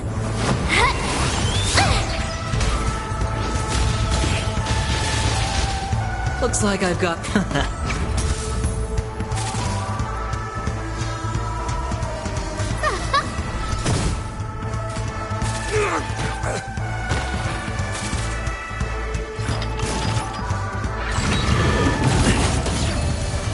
Try that again! My turn. Can't lose this one. Let's make it quick. How about this? Watch this!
nameplate reads Gulliver's Arch. Well, I'm amazed you can remember something this tiny. You know, this reminds me of a tunnel I once saw that could shrink people who passed through it. If I were you, I would shut my mouth. It's wise to remain silent when you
Oh, this reminds me of one of those building toys. You know, with the blocks. I've never played with them before. I wonder if it's more interesting than stacking chips. Oh, look. The gap is closed. And it fits perfectly. So, what's next?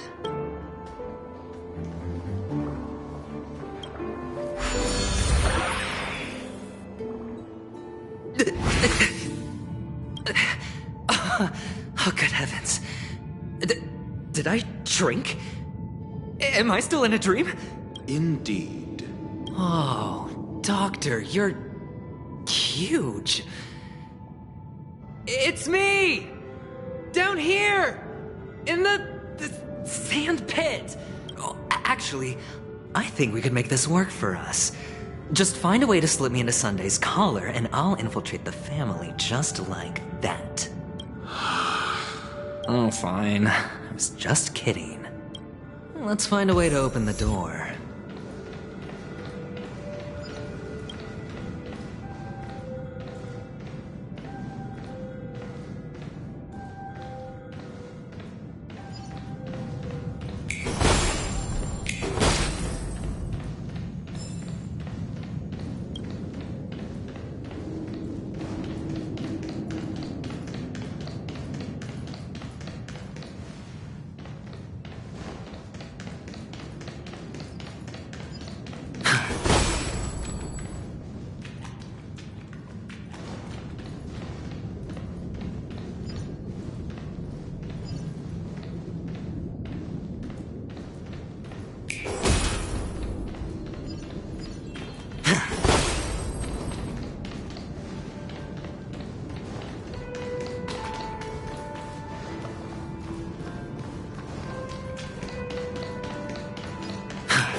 Welcome to the Golden Hour base model. I am an Oak Soldier.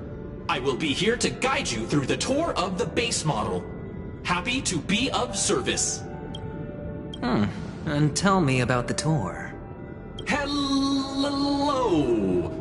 Welcome to the Golden Hour base model. I am an Oak Soldier. I will be here to guide you through the tour of the base model. Happy to be of service. Generating guide. Please wait patient.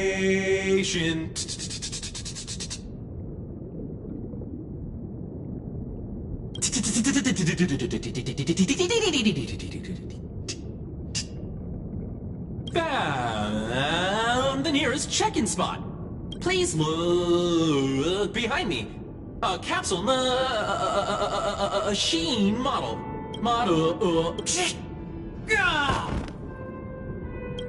What's up with that?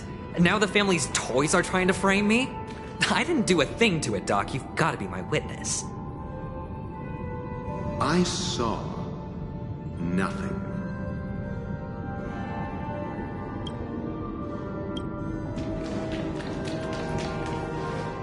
Oh, capsule machine. There's no mechanism on the floor. Could there be one at the top? Doctor, do me a favor.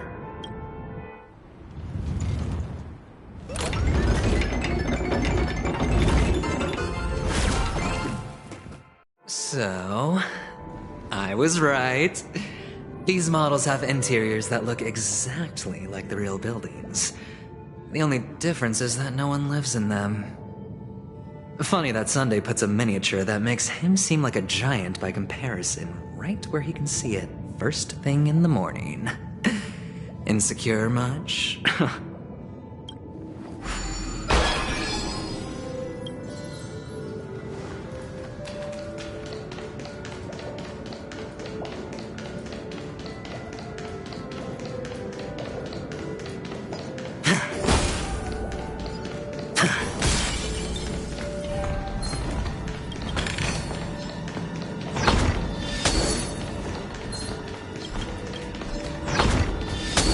Feeling lucky.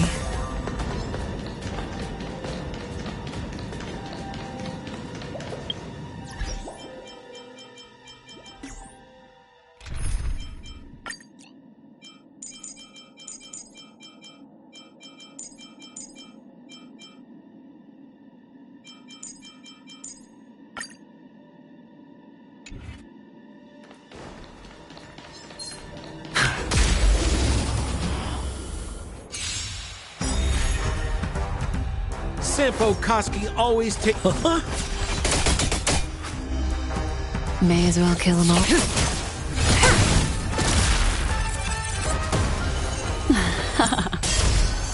Stand still. Looks like I can't lose this one. That breathing.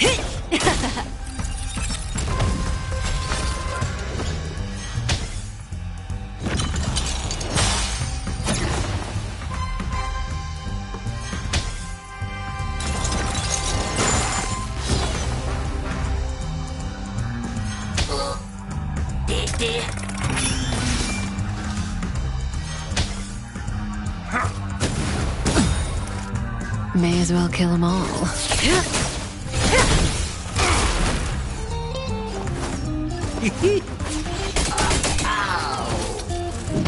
The threads of destiny aren't chosen. Here, all yours. Relax. All right, I'll call your bet.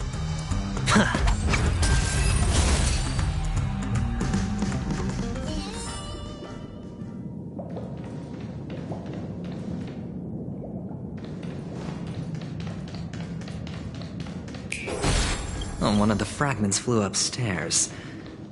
I'll need to use the pinball machine to flick myself up there. But it's tough.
Feeling lucky.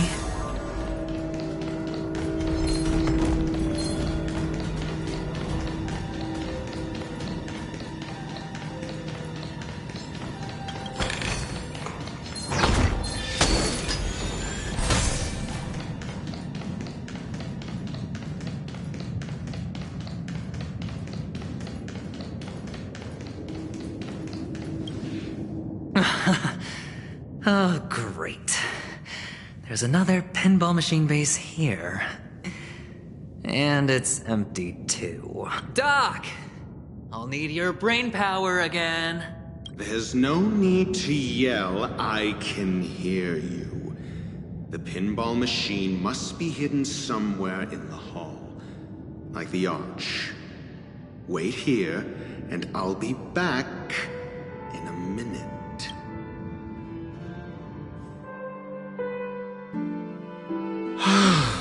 Finally, a moment of peace.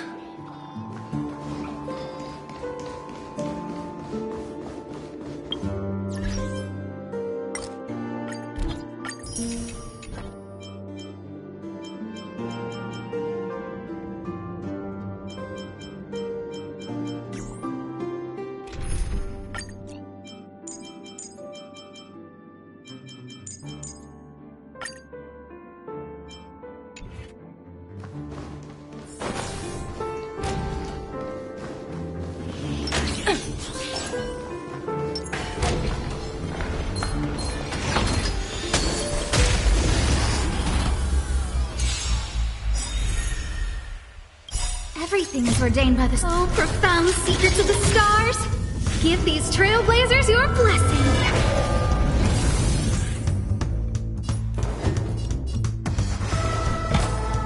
Let's test your knowledge. 0 points. Next. A guest with no manners. Patch them up, Numby. I hope your die is cast. Cole. I don't remember.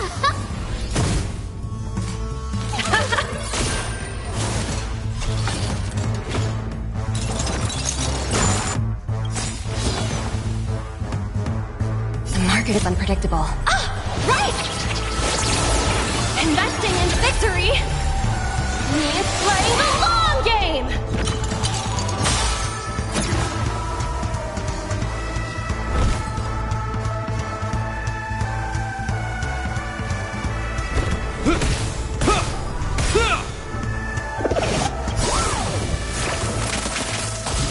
In the name of Landau, years of cold, hardens the will. We shall never fall!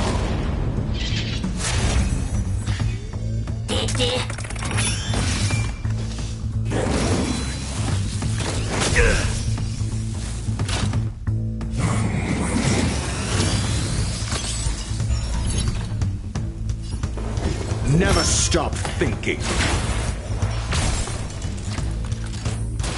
A guest with no man. Don't forget the entrance!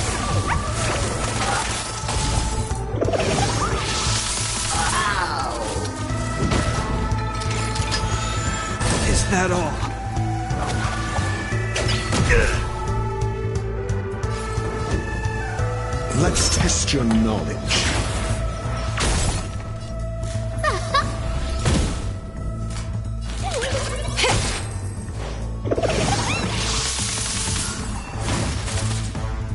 You will not.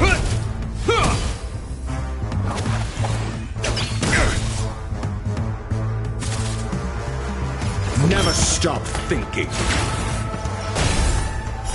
Fail. Get out.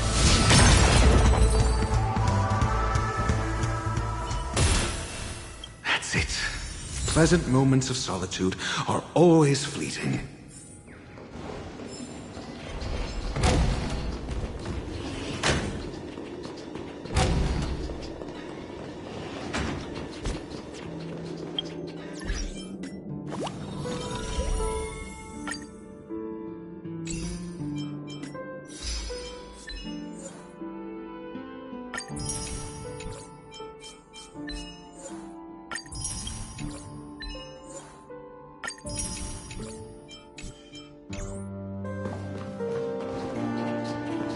Oh, you're back.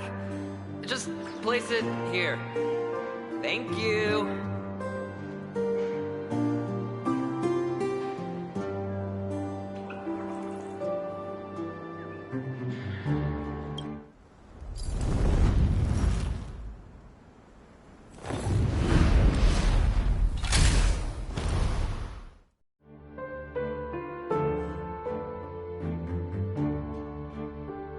Thanks, Doc.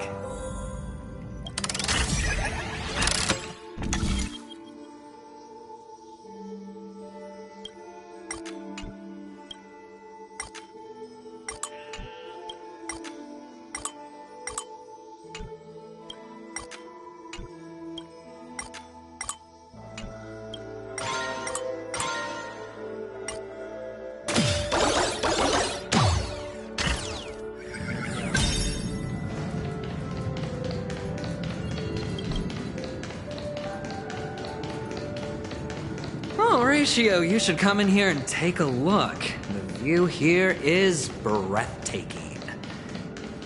Honestly, you could easily squash me with this pinch.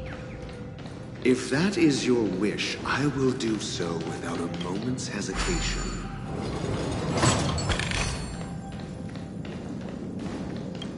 All done. Piece of cake.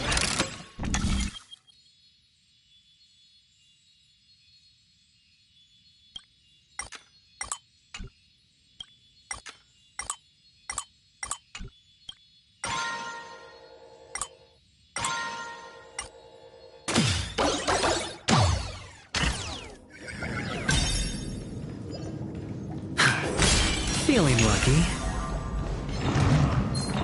Does that hurt?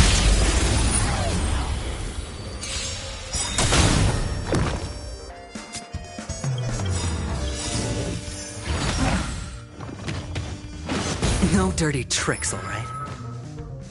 The dice have been cast. Bust. Or maybe I'll take it all. Good times never last. Time to say bye. Boom.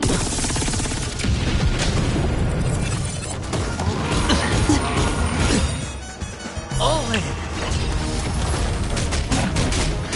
Just in time.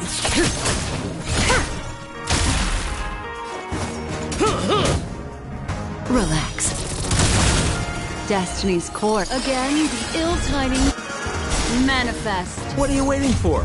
The customer is king. And for me to portray the king, well, you gotta make it worth my while. Going all in. Tabs on me. May as well kill them all. Good times never last. Time to say bye. Boom. We're just having... Stand still. What would... Memories are ever beneath the silent waters. Lies an endless abyss! Better hedge your bets. Can't lose this one.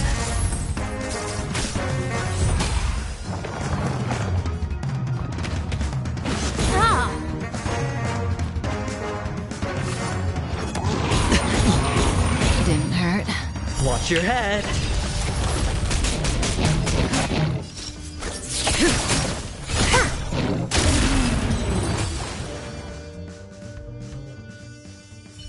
All done. Piece of cake.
Yeah.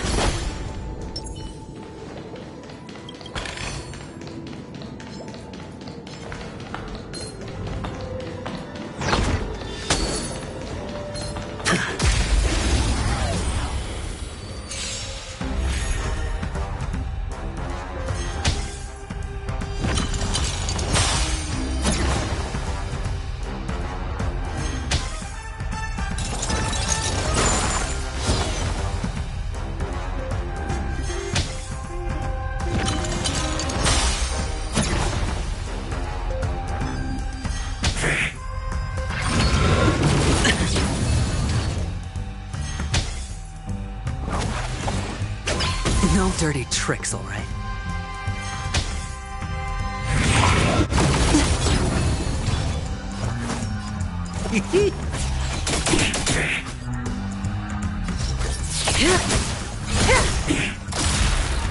What would you like to know? The seal of ill fate descends. All done. Piece of cake.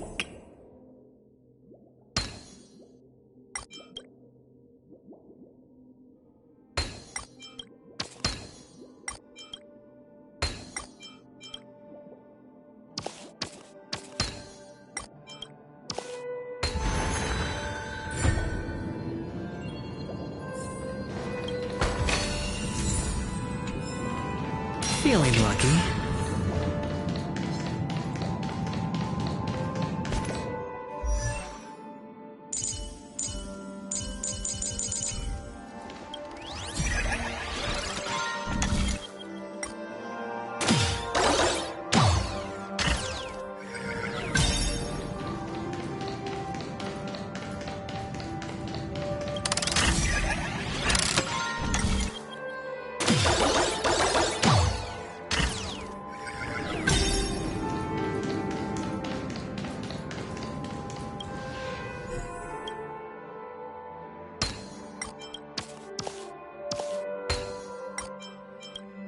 And the joyous tour of Toy City has come to an end.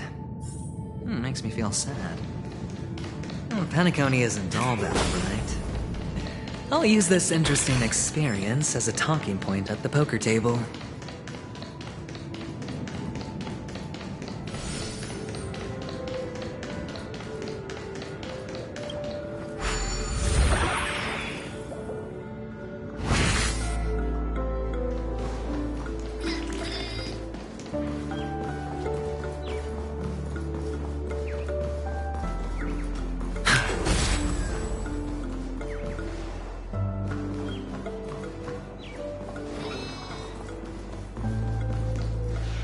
It's a pity you made it out of the sandpit alive.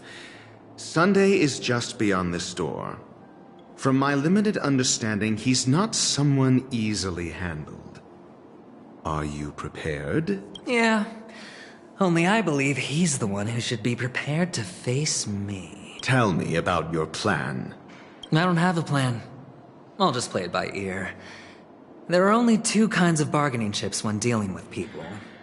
Benefit or fear. Looks like sincerity isn't in your dictionary. Am I not sincere enough? There's no need to emphasize it. We've got to make good use of death. That man's sister is dead. He won't be able to turn a blind eye, and that's fear. And I'll help him find the murderer. He can't do it due to his status and position, but I can. And that's benefit. On what basis do you believe he's incapable, necessitating the delegation to someone from a rival faction? The IPC? Simple. Because that murderer could very well be a traitor hiding inside the family. Do you mean the Galaxy Ranger whom you accused previously? That was just an excuse, good doctor. There's something wrong with that woman. We need someone who can keep her in check. It's better to minimize the variables outside our control while we execute our plans. Moreover, I need to know her identity. If I'm lucky. She could be an important pawn. And it's good to have more helpful friends when dealing with this matter. But honestly, the murder case is likely unrelated to her. I believe my standpoint. There's a rat in the family. Otherwise, why would Mr. Sunday arrange a private meeting with us? This isn't an interrogation, but a secret negotiation.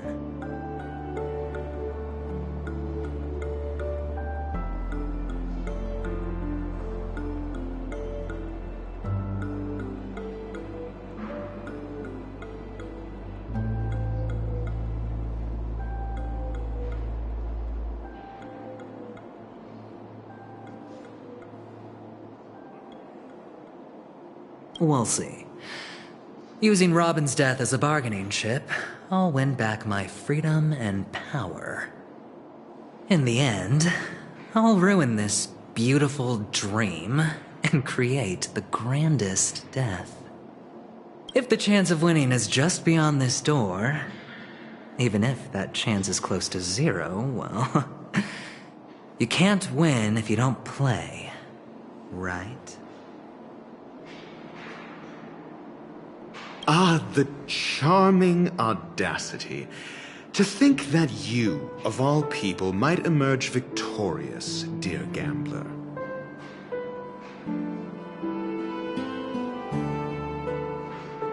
Three chips are enough.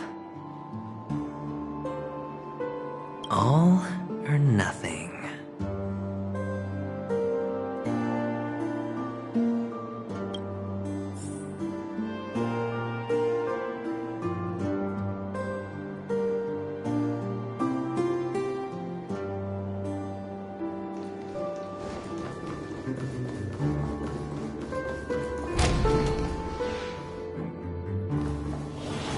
It seems my puzzles are too effortless for you, IPC Ambassador.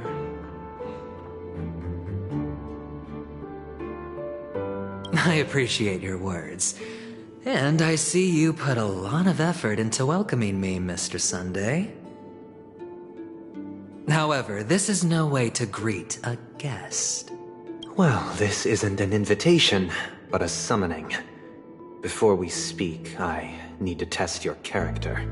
I imagine this knowledgeable doctor friend of yours has been of great help, yes? Certainly. You ought to know this better than I do. He's already faithfully fulfilled his duties, hasn't he? Yes. The doctor has assured me of your noble character. He considers you, like himself, a virtuous person who can be trusted by the family. I have come to know you very well as a person, Mr. Aventurine. You're diligent, generous, and willing to cooperate. The fact that you succeeded in overcoming many obstacles just to meet me gave me the reason to believe in your wisdom and courage. But there's one thing I must ask you. That is, You've used your wisdom at the wrong place to meet the wrong person and put yourself in a situation where you shouldn't be, witnessing a tragedy that shouldn't have happened. Oh, you don't look too well. Am I making you anxious? If not, then it means I'm on your side. If I wasn't mistaken, you'd just made a serious accusation against the family. No, you weren't mistaken. For depravity is creeping in around you. There's no need for us to be evasive. Let's talk about your sister. Your sister's talent is unrivaled in the world of show business. As you know, her voice has been out of tune since she returned to Peacony. What's more disheartening, she can't sing anymore. Who could be responsible for this? Many suspect the culprit is among the outsiders, but I know you hold a different opinion. Now your noble status has become a shackle, preventing you from apprehending the murderer and avenging your sister's death. You're feeling anxious because you're out on a limb.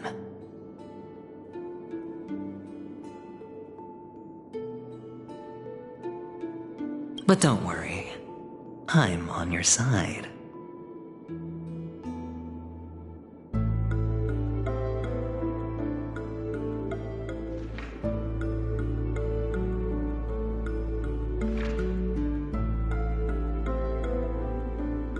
I'm immensely honored by your concern for me, Mr. Aventurine.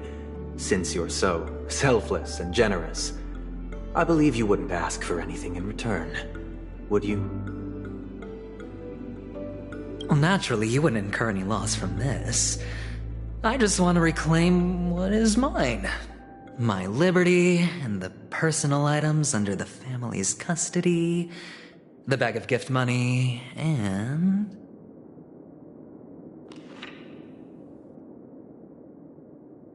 the box in which the cornerstone is stored.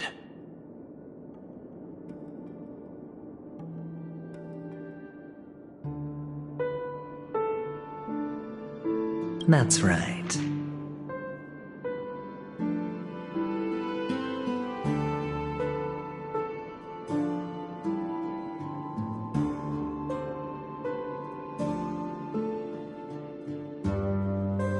Cornerstone. I've heard it's a treasured asset of the Strategic Investment Department. A sacred stone that seals the Preservation Emanator, granting significant power. And every liquidation specialist holds one.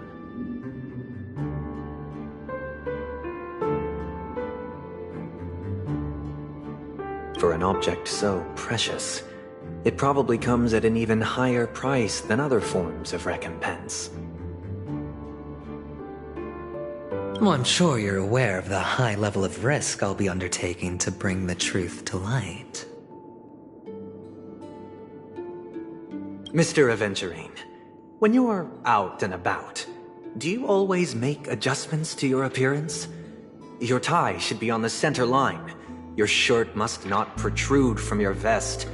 Your trouser creases should be perfectly straight, and always aligned with the tips of your shoes.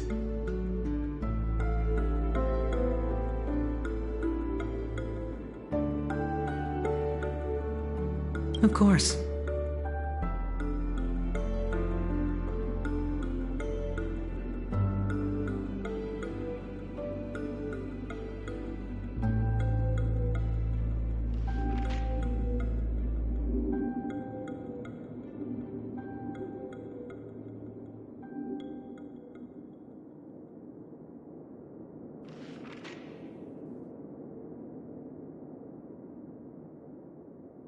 But I don't, because it's not appropriate to do so in public.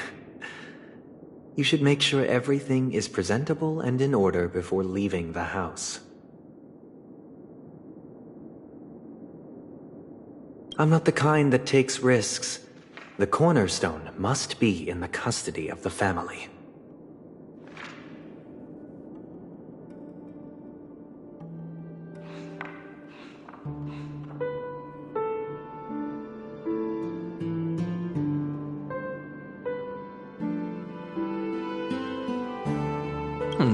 for negotiation?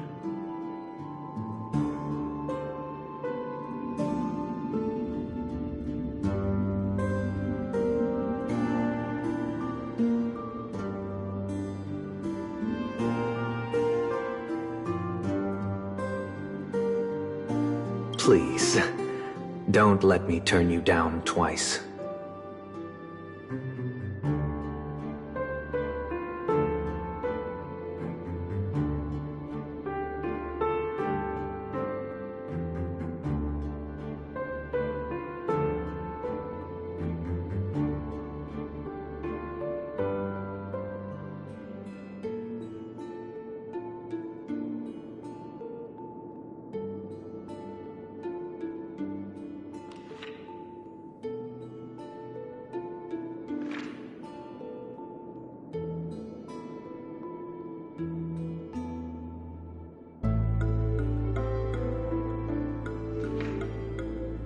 Sure. The gift money is good enough. I suppose you wouldn't mind that. After all, a merchant can't function without a bargaining chip. You compromised quicker than I thought.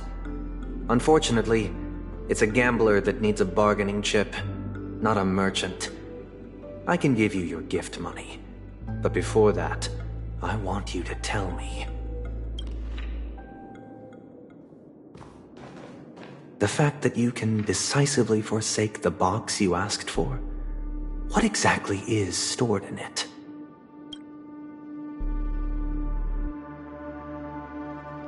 Oh, triple-faced soul, please sear his tongue and palms with a hot iron, so that he will not be able to fabricate lies and make false vows. What have you done?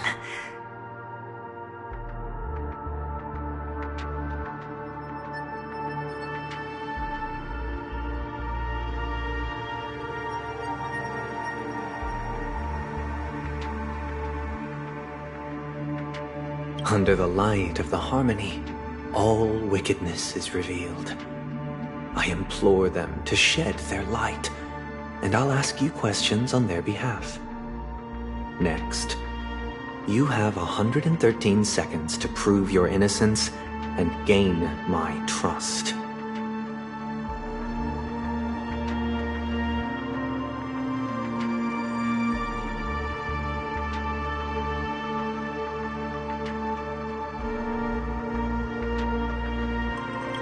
And if I refuse to answer? You can try, and we'll see if the harmony rejects you.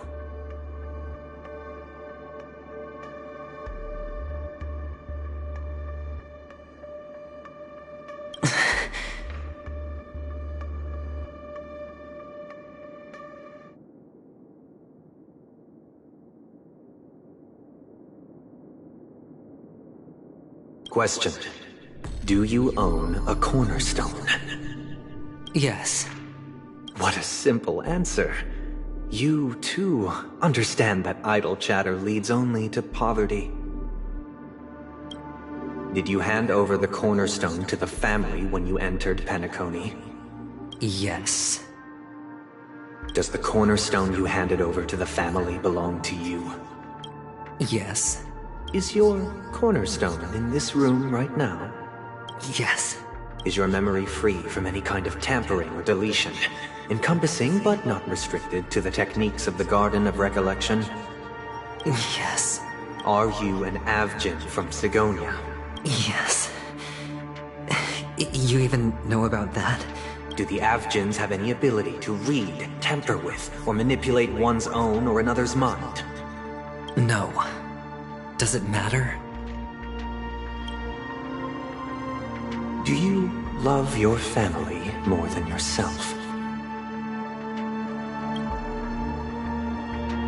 Yes. All the Avgins were killed in a massacre. Am I right? No. Are you your clan's sole survivor?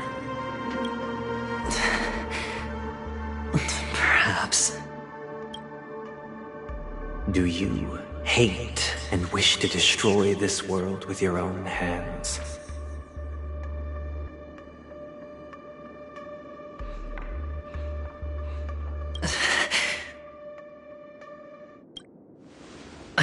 don't know. Interesting. Now, the final question.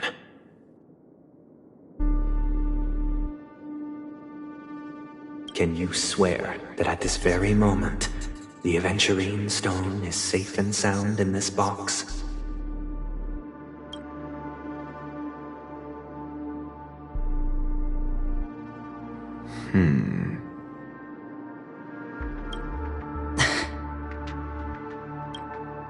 Of course.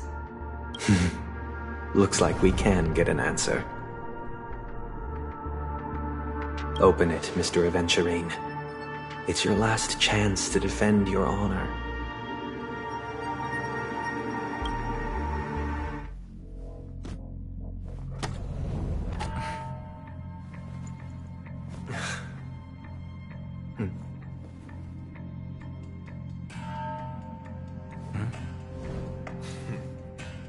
Please.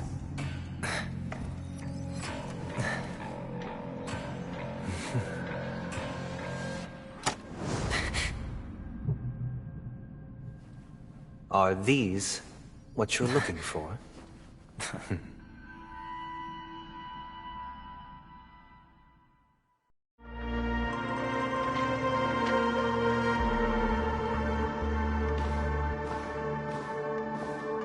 Since you came as promised, learned doctor, does this mean that you are willing to take the side of the family in this farce? What makes you think you can convince me?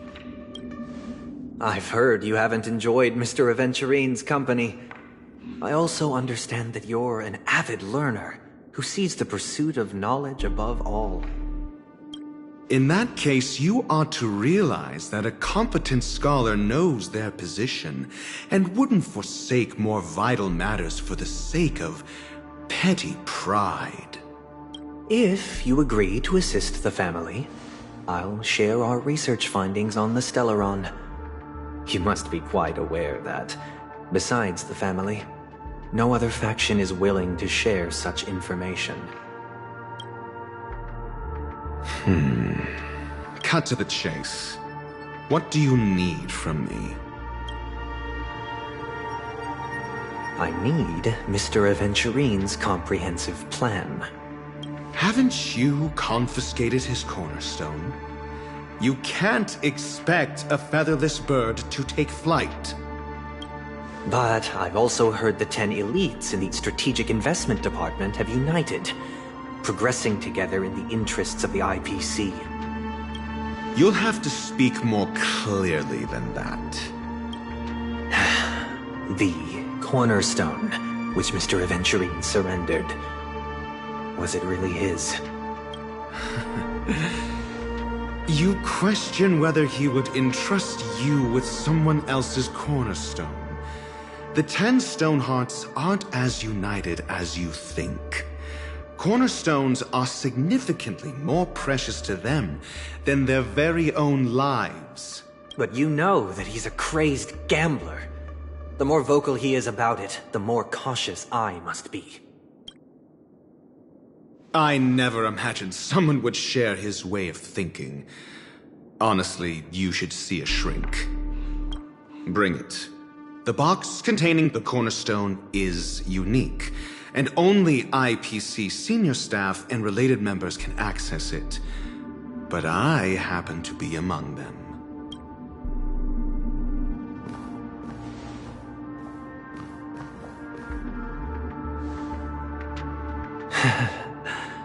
I appreciate it.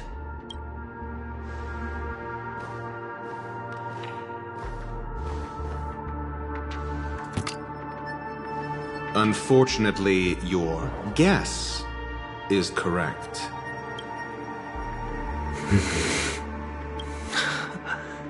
The golden stone. Its color and glow are similar to that of Klepoth's body. This is the very ruse he intends to use to fool you. He won't reveal to you that the 10 Stonehearts chisel their own will into the cornerstones, granting them an unparalleled radiance. And this golden statue is also known as Topaz. not Adventurine, and it belongs to Topaz. So, do you wish to confront him? Not at the moment. I'm more interested to know the location of his cornerstone. The safest place somewhere you'd never think of. Because he never intended to hide it. In fact, that cornerstone has been in your hands from the very beginning.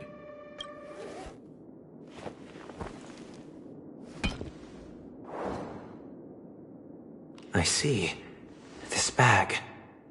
Mixing a cornerstone, more precious than life itself, with a bunch of worthless jewels, disguised as a gift of money waiting to be confiscated, is indeed in line with Mr. Aventurine's style.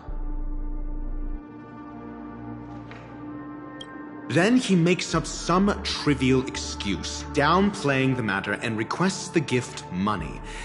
This is a gamble, one he's all too familiar with, betting on your single misstep, leading to a total loss. Learned doctor, I am grateful for your help. The family will surely reward a righteous person like you. As for the villain, I hope he retreats in humiliation. It was all thanks to your friend with a keen eye that I could add a blot of utter failure to your storied career. Ratio, you wretch. Finally shown your true colors, huh? Oh, and just to remind you, you currently only have 17 system hours left to live. Treasure your remaining time, and savor the delectable aftertaste of defeat. You might as well explain yourself a little more clearly. What I performed on you just now was the Harmony's consecration. You were to show allegiance beneath the illumination of their grace. Yet you acted willfully, uttering nothing but falsehoods, transforming the consecration into a trial. I genuinely see no reason to absolve you from it. Is this what the Harmony represents? But is it built upon constraint and coercion? You misunderstand, Mr. Aventurine. Punishment is meant for the irreverent, but I have seen your resilient spirit, and thus I offer you the possibility of a new beginning. Throughout these 17 system hours, you will be unable to escape the dreamscape, or contact any of your companions. You only have 2 paths before you, and it all depends on whether you can complete my test within the time limit. Should you succeed, you will be able to coalesce into the Harmony and be with your family. If you fail, you will suffer the wrath of the eternal Centurion and fall into an abyss of doom. Sounds like I'm gonna end up the same either way. I indeed do need a servant to help me uncover the evil hidden in the family from an external perspective. I will purge the evil from the inside and bring the real culprits to justice within 17 system hours. When the time comes, compare your findings with mine. If both our findings align, or if you can provide me more insights, then they will truly be able to grant you mercy and honesty. Shameless hypocrites. You took everything from me and still demand the truth? That isn't fair. Your carnival reeks with the stench of cash. Nothing is achievable without it. This is meant to be an act of personal virtue, not requiring the family's support. Your bag is over there. Do as you please. I believe you can trade this bag of worthless jewels for everything you need. That's what gamblers excel at, isn't it?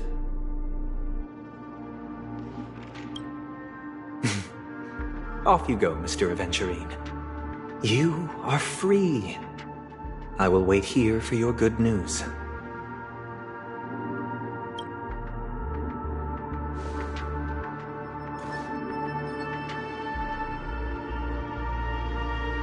This meeting isn't an interrogation or a negotiation.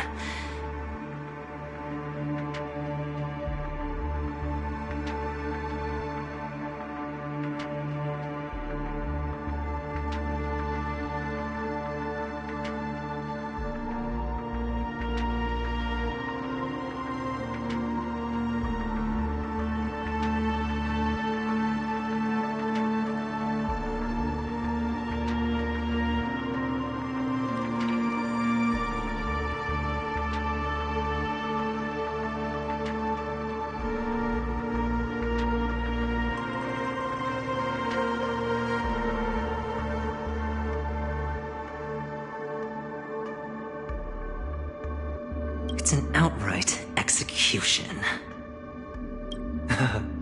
Why would I do that, Mr. Aventurine? I'm just wondering what a passerby who stumbled upon a scene of a murder could have found out. That's all.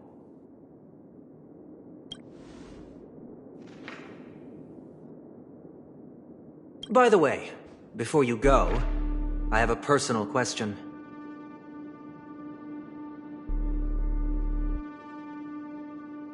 What is it now?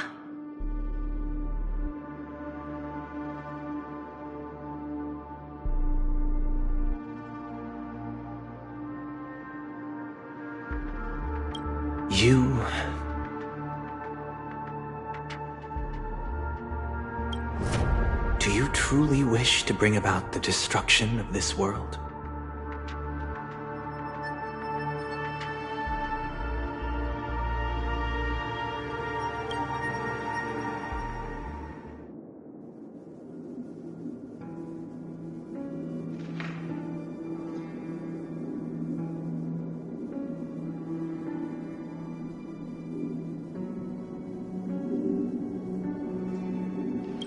Kakavasha! Where did you go? Oh, are you injured? I got it back, sister. You went to look for them? That's too dangerous. It's just a necklace. It's neither food nor water. We can survive without it. But I can't live without you, little brother. Promise me not to look for those catechins again, okay? Sister, don't be afraid. The catechins are fools, but I'm smart. I played a game with them, and I won. Won?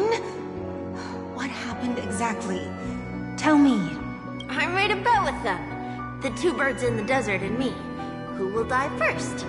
I won. They suspected me of cheating, but I didn't. I won fair and square. Of course. Of course you'd win. You've always been a lucky child. Gaiathra Triclops must be watching over you. But that's no reason to push your luck by going up against those bloodthirsty, cruel catechins. Have you forgotten how Mom and Dad... Look, this is just a necklace. But Kakavasha, you are my only family. I'm sorry, sister. I thought you'd be happy. Because Mom left you this necklace.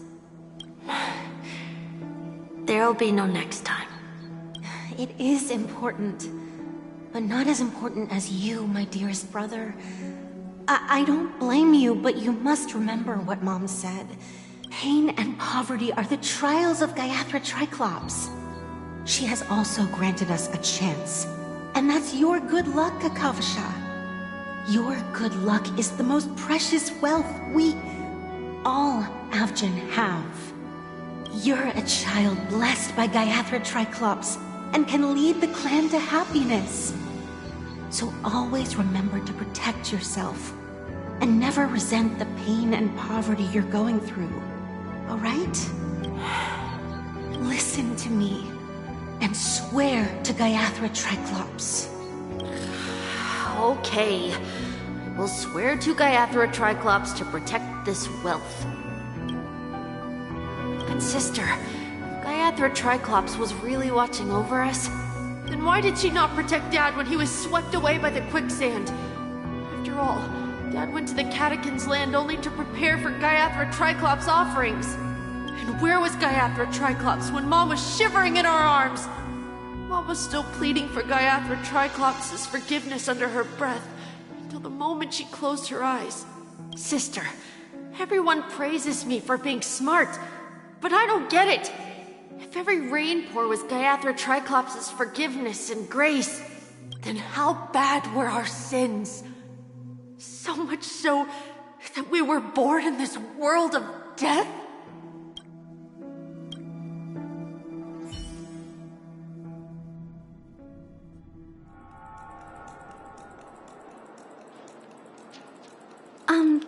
Excuse me. I can't seem to find any information on this artist in the Iris family archives. The photo you provided also doesn't show any matches. Just as I thought. I'd like to ask, what kind of traces do people leave when they enter a dream? Are you referring to the records when you enter the dream pool? The equipment will monitor physiological indicators, such as heart rate, blood oxygen levels, and body temperature in real time. This data will be included in statistics and handed over to the family for the screening of any data anomalies. Immediate action will be taken once any illegal behavior is detected. I apologize. The hotel does not have access. This information is managed by the Bloodhound family. We can only gain access if there's a problem. Looks like nothing can be found here. At least we know who to look for next. We can ask the Bloodhound family for information. Thank you for your assistance, Miss Allie. By the way, is Miss Robin doing fine? We are looking forward to her performance. Fine? What does that mean? Is there something wrong with Miss Robin? The preparations for the Charmony Festival have been proceeding smoothly, so I guess things are pretty good. I believe she will be able to put on a spectacular show for all of you. I'm sure. Sure enough, no one knows about Miss Robin. I'm not surprised. But that Miss Firefly is truly mysterious. There's no information on her in the hotel system. Even if she's a stowaway, she should have a disguised identity after entering the planet. She's also in the running for the legacy. How is she going to sneak into the dreamscape unnoticed? Is there any other way to enter a dream? Besides the hotel room's dream pool? The Memo Keepers have abilities that are difficult for normal people to comprehend. In the memory zone of Peacony, they thrive effortlessly. A fact proven to us by Black Swan. The hacker girl from the Stellaron Hunters used extraordinary means to unlock the Dreamscape Hotel's seal. According to the scene witnessed by him, it is likely that they are behind Miss Firefly's case. The Garden of Recollection and the Stellaron Hunters. Both are possible, but what about the IPC? Since they want Peacony all for themselves, they're bound to have a plan. Who are you guys? The Bravo team has arrived at their designated position, ready to execute armed evacuation operation. Boss, get moving! Armed evacuation? Boss, are you drunk? What do you know? It's more efficient this way. Just don't let the director find out. Act first, report later. Understood? Help! Help me! I spent all my year-end bonus on the snowball! I don't want my name on the department's major disciplinary notice! Hey, check it out! That voice. Could it be the IPC workers from Belobog? To all guests, the IPC will be conducting special operations within the hotel. Please follow the staff in charge of evacuation to the designated safe zones, or compulsory measures will be enforced. I'll request a beating for you lot! You've been told not to drink during work hours. Take him back to the hotel room. I'll organize a meeting later to properly go over how this incident report should be written. Miss Topaz? thought I'd run into you on Peacony. Long time no see, Astral Express crew. Aventurine has told me a lot about your happenings. Huh?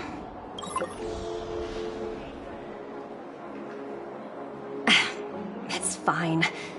Do as they ask, and try to avoid any conflicts with the family. Report to me before taking any action. Yes, all right. As you see, the IPC isn't very popular here on Peacony. Cordiality from the family is a mere facade. The former frontier prison has turned around and cuffed its shackles on the IPC staff now. Only Aventurine, who carries an invitation, is allowed to attend the banquet. An entourage like us, we can only sit around in the reality hotel, unauthorized to even enter dreams. No wonder Aventurine's scrambling to partner up with someone. The IPC can't back him up in the dreamscape. His situation isn't optimistic, I hear. You're all helping to investigate some dirt on the family, are you not? Let me know if you need anything outside the dreamscape. The IPC always treats its partners well. Thank you, Miss Topaz. We're on our way to the Hounds to verify some intel. Perhaps you've had dealings with them? Yep. They're tailing us right now. Why not go and talk to them? It'll take the spotlight off me. Being constantly stared at is really uncomfortable. How does it feel to be in business with Aventurine? I bet you're not used to it. That's just his style. All or nothing is his mantra. He's always cozying up to his clients while egging them on to undertake some dangerous assignment with him. But everyone has their merits, so I won't comment further. But Aventurine's luck has always been good. He's always closed all his cases without a hitch and basically never lost a gamble. Which is why, on the issue of retaking Peacony, I'm watching with keen interest.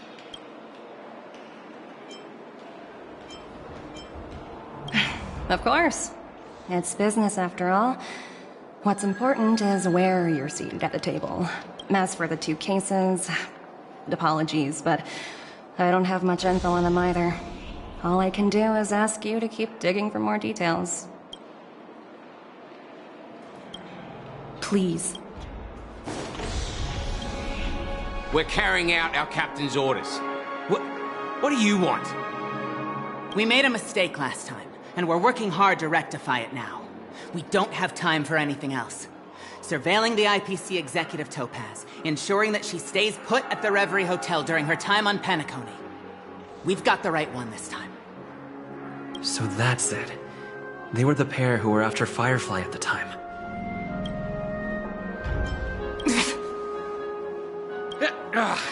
It's you again. Back for more trouble? We're not afraid of you this time. Well, spit it out. Stop bothering us if you've nothing important. So you know each other. Why do you keep running into people you've beaten up before?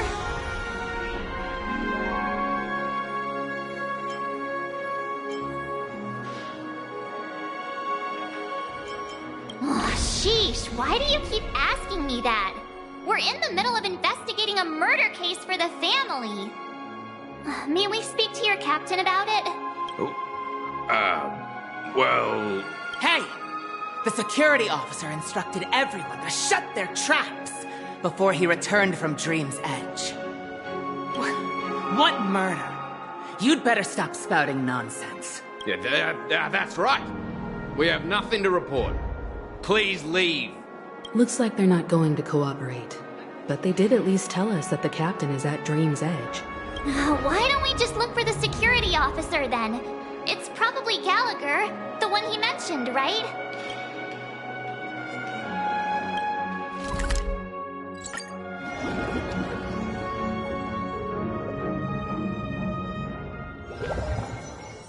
Such tight security.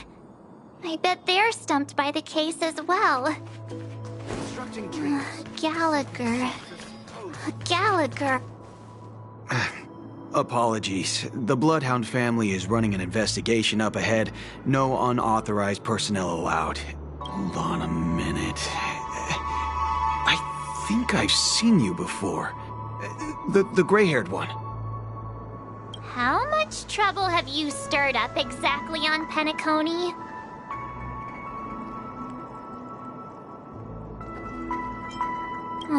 You think you look alike? Wait, are you for real? Not possible. It was you the last time, yelling about some clockwork friendship while beating me up with that silver-haired girl. I'm not letting you get by this time. Please leave, or I'll have to get on my knees and beg you. Huh? What kind of heinous crime have you committed now? Hold on, sir. We have documents authorized by the family that would aid your investigation. If it wouldn't trouble you, could we see this Mr. Gallagher? Who exactly is this Gallagher you keep talking about? There's been a few people mentioning this name. Even the one with the gray hair. He didn't send you all here? It was the security officer who dispatched us. That's all I can divulge. He'll do. He's the one we've been looking for. Sorry, no can do. The boss said that since it's a matter of the family's reputation, no one's allowed through. Everyone, please leave. There's really no need for us to make things difficult for each other, right? We're really sorry for troubling you. Let's think of another way. Another way. That's it! Didn't they say something about that... what was it? Clockwork? That got this guy to change his mind. Can you perform it again? That... clocky magic.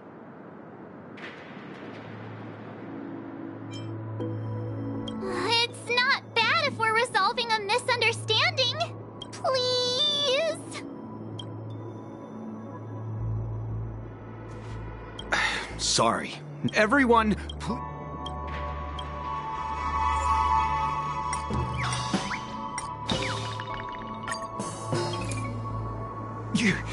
You lot insist on doing this. Sorry, but human lives and the family's reputation are at stake. It is imperative we know everything about the case. No, I meant to say, do I really have to get down on my knees and grovel? I didn't think you were the type who would kick someone when they were down. If that's the case, I'll just have to acquiesce to everyone's wishes.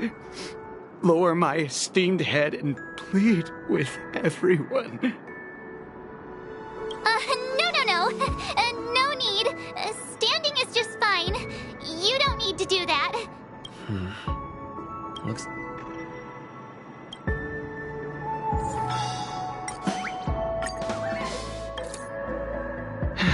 Let me see what time it is now. Whoa!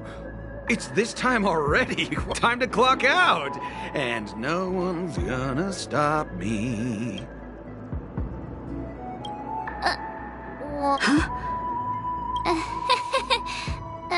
This clockwork trick of yours, it's kinda dangerous. At least he won't be getting in our way again.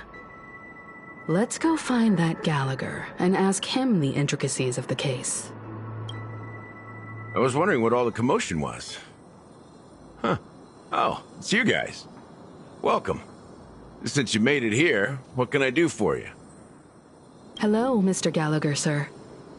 Judging from your tone, it sounds like you were expecting us.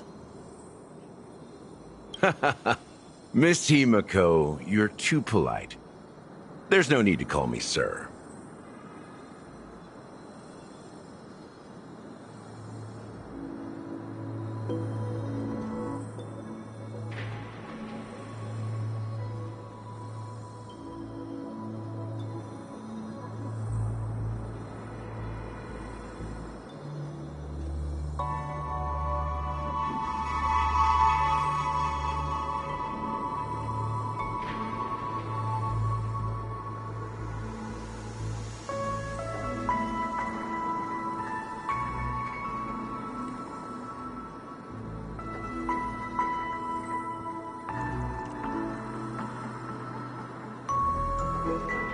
Mr. Gallagher, you even know my name.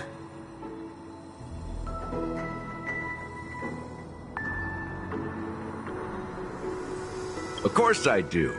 You folks are from the legendary Astral Express, and honorable guests of the Watchmaker. I had an encounter with this gentleman in the golden hour. I remember that little silver-haired girl was there too.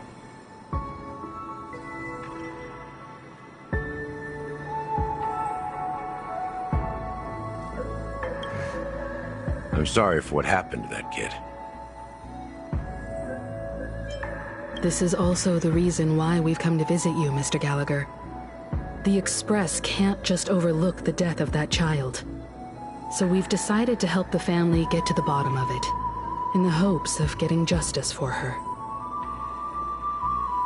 The Nameless involved with the family. What an unpredictable twist of fate. Why? What's wrong with the family?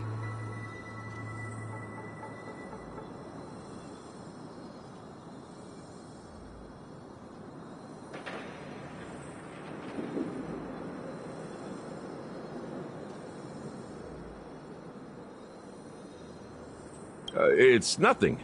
On Peacony, everyone loves the family.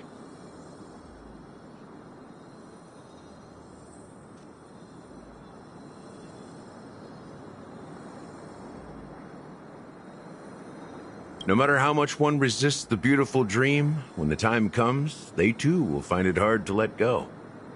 Who wants to leave a warm nest? Just idiots, little kids, and inebriated fools.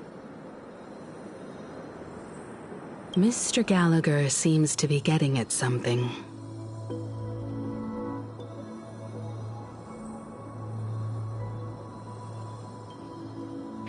You got it wrong. I'm not. You want to discuss the case? Sure, come with me. This is not a good place to talk. Let's go elsewhere.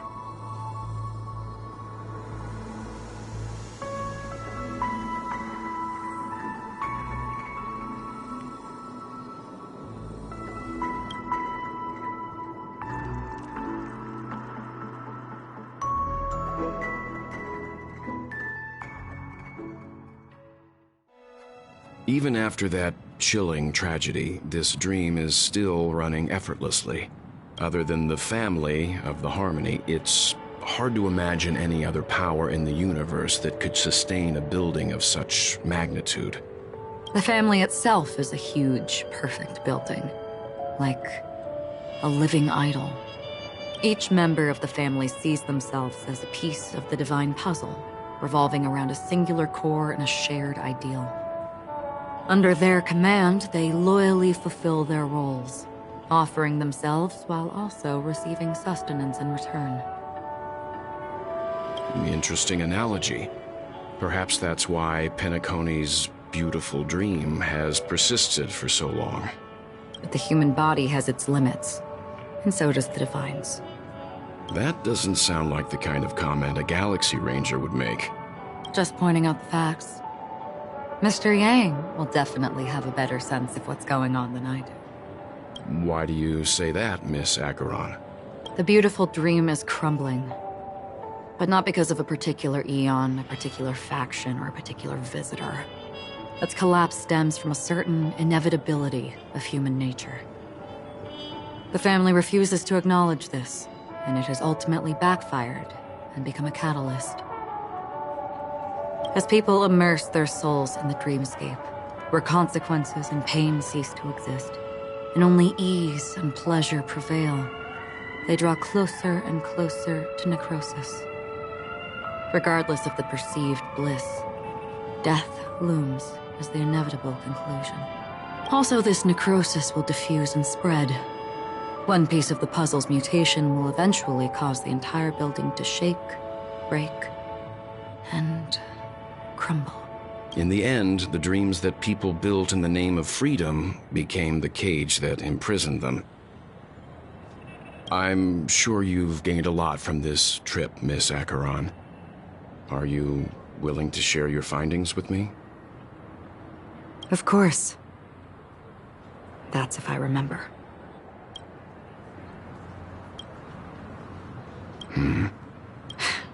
Don't mind me. It's just a habit. Owing to events in the past, I've become easily forgetful. It's only when this sword is unsheathed that those hazy memories start to become clearer. Take your time.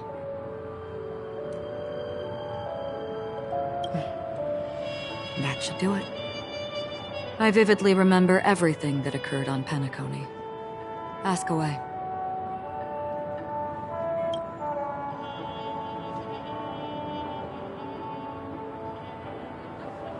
The moment of daybreak. I've heard that's where the Dawn Factory, which processes the foundation of the dreamscape, is located.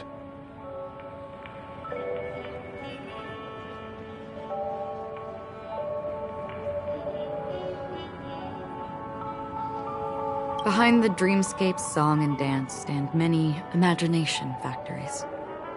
Workers create all kinds of whimsical works day in and day out in their dreams. Then they return to reality and sleep on a narrow bed in a room.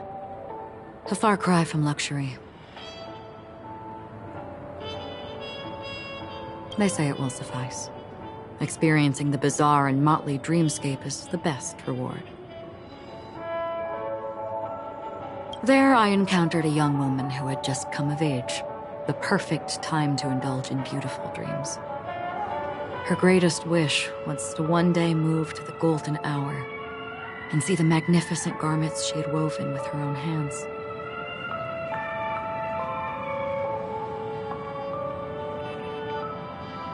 For certain reasons, her wish was difficult to fulfill. But I managed to bring her a garment.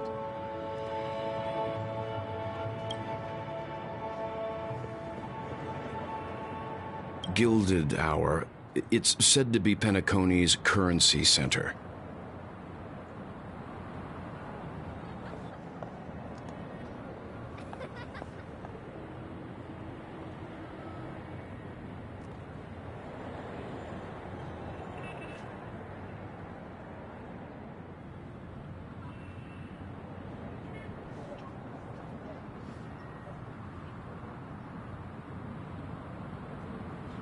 Yes.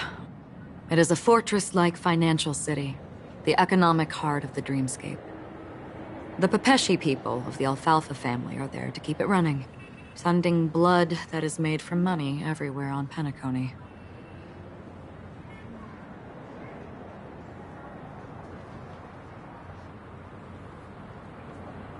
Everyone there is exquisitely dressed and always in a hurry. The greatest wish of the local Pepeshi people is for their future generations to work in the Gilded Hour. I've never met anyone who is willing to talk. I could only stand at the crossroads, watching crowds of people hurrying like the wind through the jungle of steel, only to deposit the alfalfa credits that they'd earned into the bank's vault.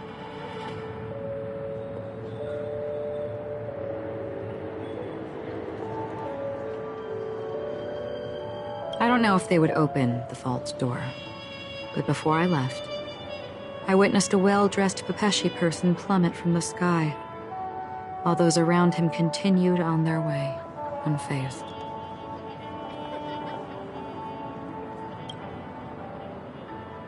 I hear the Blue Hour is very romantic. Do you have any tales to share?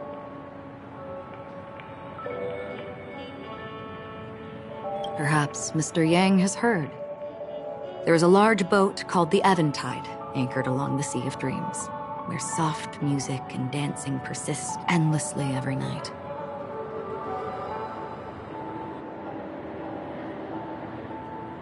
I ran into a wizened lady there. She was at the dock, waiting for her long-departed lover to return, waiting for countless hours within time that stood still.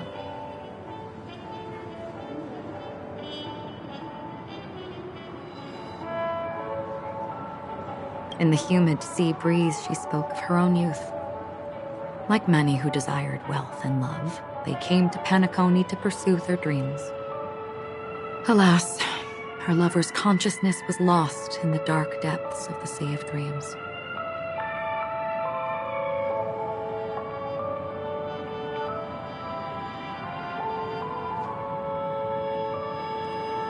Finally, she suggested we continue our conversation on a boat in the shallows.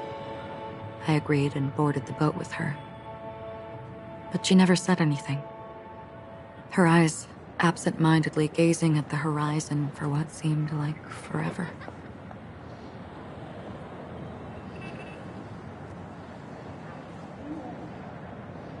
Finally, we retreated to the beach.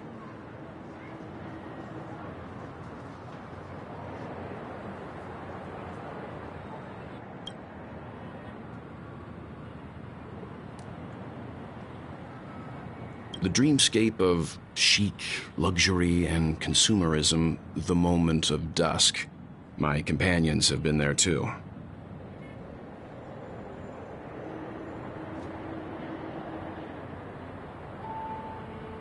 Then you all must have seen those who are attempting to realize their dreams. Or have realized them. Scattering money as if it were dust and betting it on all or nothing. Everything has a price. And everything can be bought or sold. Even dreams themselves.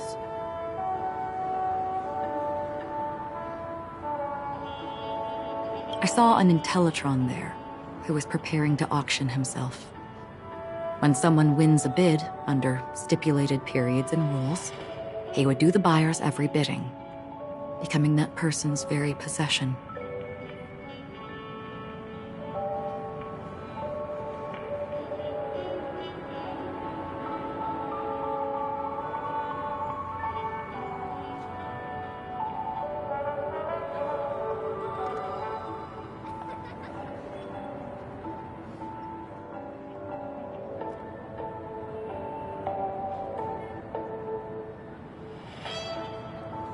That Intellitron had been auctioned off 12 times, and I participated in his 13th. That was the grandest banquet I had ever attended. But never again did anyone cast another glance at him.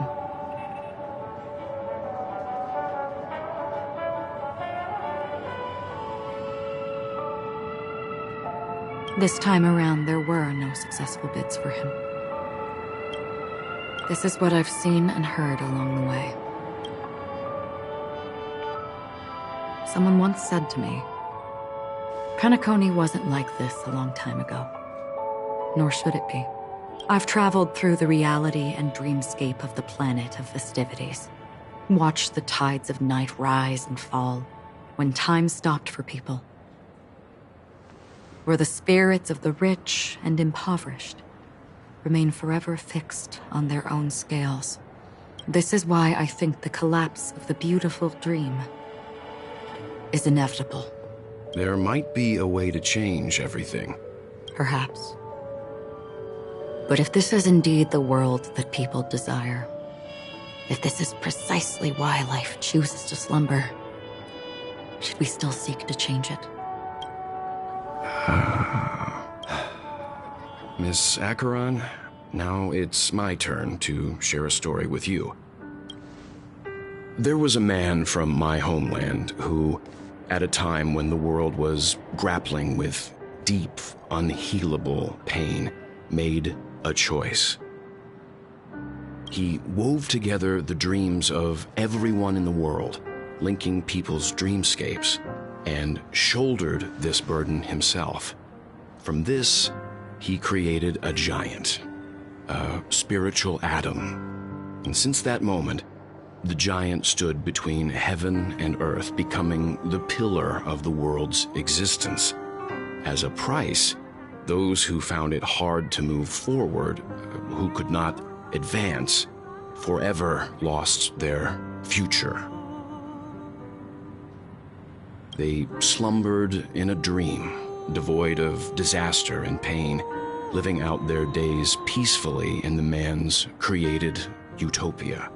And it is because of the wishes of those people who wished not to awaken that this spiritual atom became unbreakable.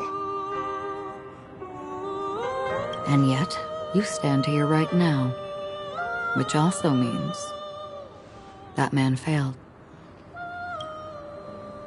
Because people must always move towards the future. Even if human weaknesses make them pause when they truly cannot move forward, humanity will eventually seek a way to save itself. And that man, he was never a failure. Like everyone in that world, he etched the possibilities of human nature into his heart.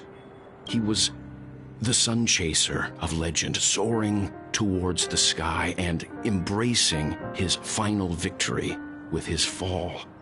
He ascended to heights uncharted, only to come face to face with the sun, a place not visited by anyone before. His wings would melt because of it, only for him to fall into the sea. And after that, countless others would surpass him, soaring to even greater heights. A fitting metaphor for the Nameless's trailblazing spirit. Thank you, Mr. Yang. I know what you wish to confirm. The universe has innumerable similar, yet different worlds. In these worlds, there are innumerable people who look alike, yet don't. I too have embarked on journeys, encountering old friends with familiar faces on different worlds, witnessing their destinies follow paths similar to mine. So I will tell you,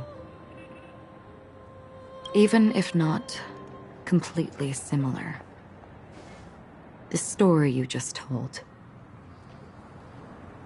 it overlaps with my past. And within that abyssal dream, I ended that man's life. Alone. I am not who you think I am. Nor will my home be as fortunate as your world. I am sorry. It's fine. I don't mind, so long as I can alleviate your suspicions. There's something I still wish to know, Miss Acheron. Under that representation of the hunt, exactly what sort of power is it that has motivated your solitary journey thus far? Mr. Yang, before answering that question, I wish to continue the previous topic. I like your analogy very much. Indeed, birds are born to fly. But in a distant past, their ancestors could only gaze at the sky in envy.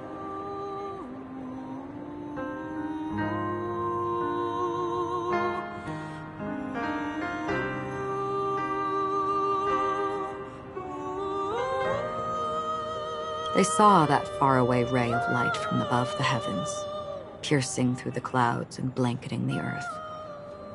And so, time and time again, generation after generation, the birds spread their wings and took to the sky, attempting to touch its ceiling, all because the sun was there.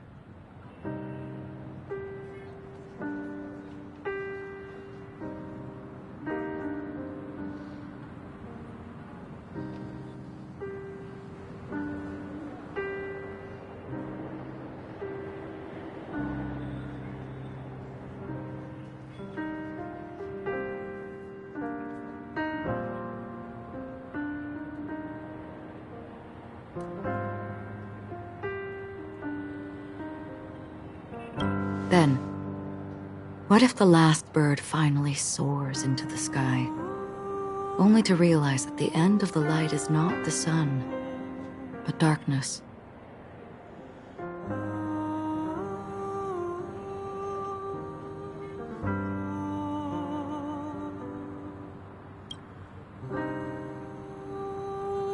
Then why, exactly, do we even walk towards the light?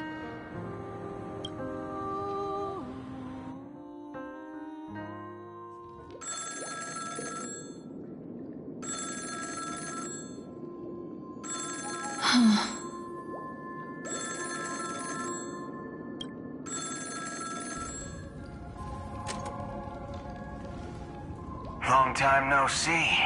Having fun on Peacony? Acheron? This voice. It's not Constance. Could it be her companion? Though I don't know exactly what you are, or what you're up to, my bullets will find you. Until then, you best find a casket store on Peacony and ask the owner to reserve a good quality casket for you, imposter. Imposter? I see. She gave my whereabouts to someone who's tracking Acheron too. Who are you? Huh? Did I make a mistake? Who the heck are you? I'm the Garden of Recollection's memo keeper.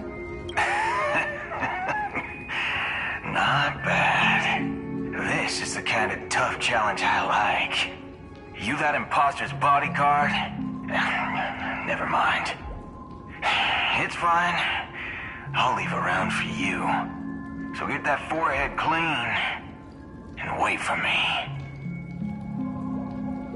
I don't know what you're talking about, but you know Acheron, the Galaxy Ranger, yes? I have something to ask you.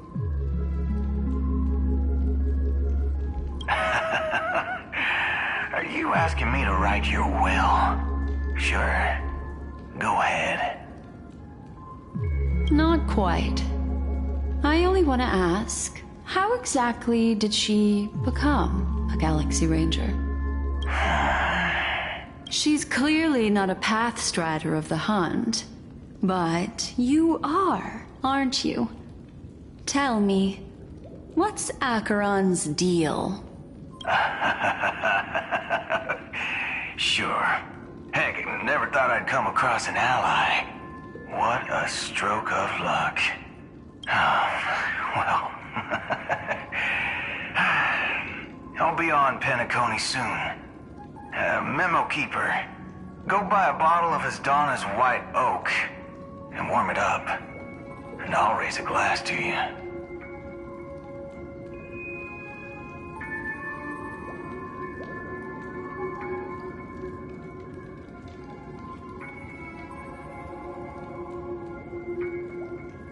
That lady's passed. Well, nobody knows. But if all you want is a simple answer, sure, you best get a chair and take a seat. That woman, named Acheron.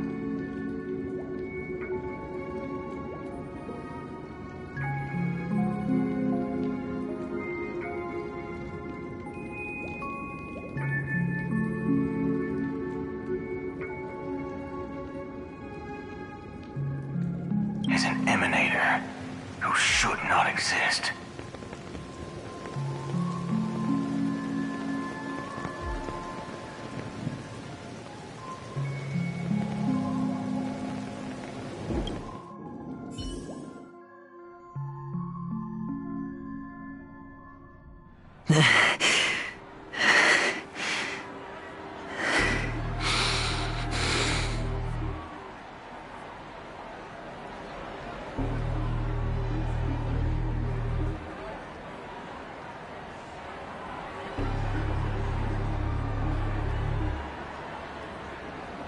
You look pale.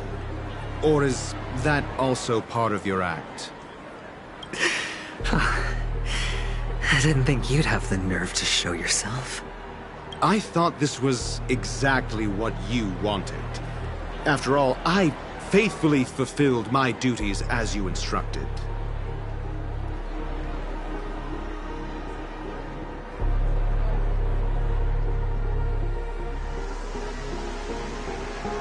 Just tell me if you can't hold on any longer. So, the genius of the Council of Mundanites wants to be my Undertaker now. My, what an honor. Yes, and I'm pretty sure the people at the Strategic Investment Department would love to be notified of your death in due time. But let's not forget, you won't be seeing them, because I'm the manager of this task. Great. Then tell your people that Aventurine is ready to go in 17 system hours. Oh, you've got a lot of nerve.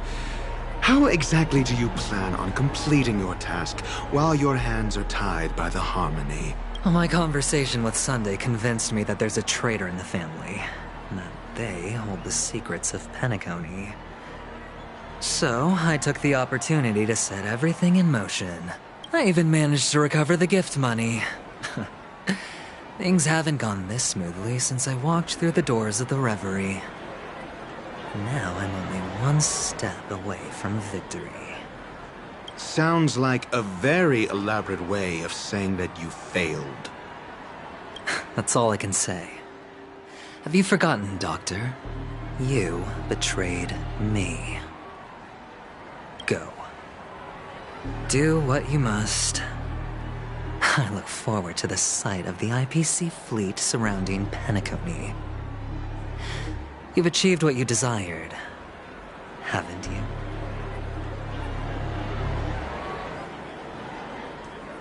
That's true, but what's your plan? Did you conceal an orbital support beacon in that gift money bag? Well, who knows? Maybe that's why I'm handing out cash even when I'm about to bite the dust. You are indeed a gambler. An insane one at that. Maybe I am. Who knows?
Fine.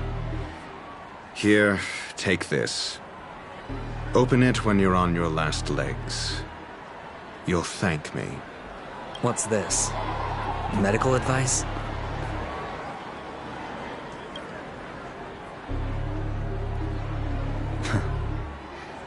You catch on pretty fast, Doctor.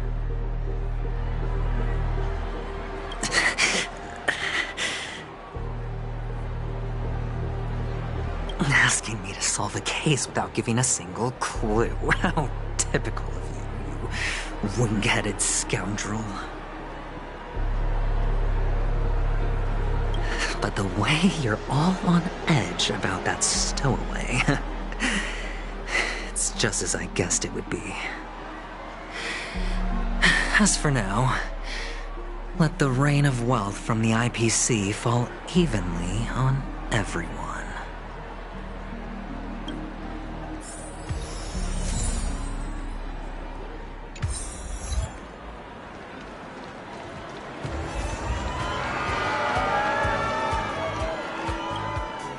Would you be willing to support my performance? And keep the Song of Beauty alive in the cosmos? Wow, how fabulous! But why would you give such a wonderful gift to a random stranger like me?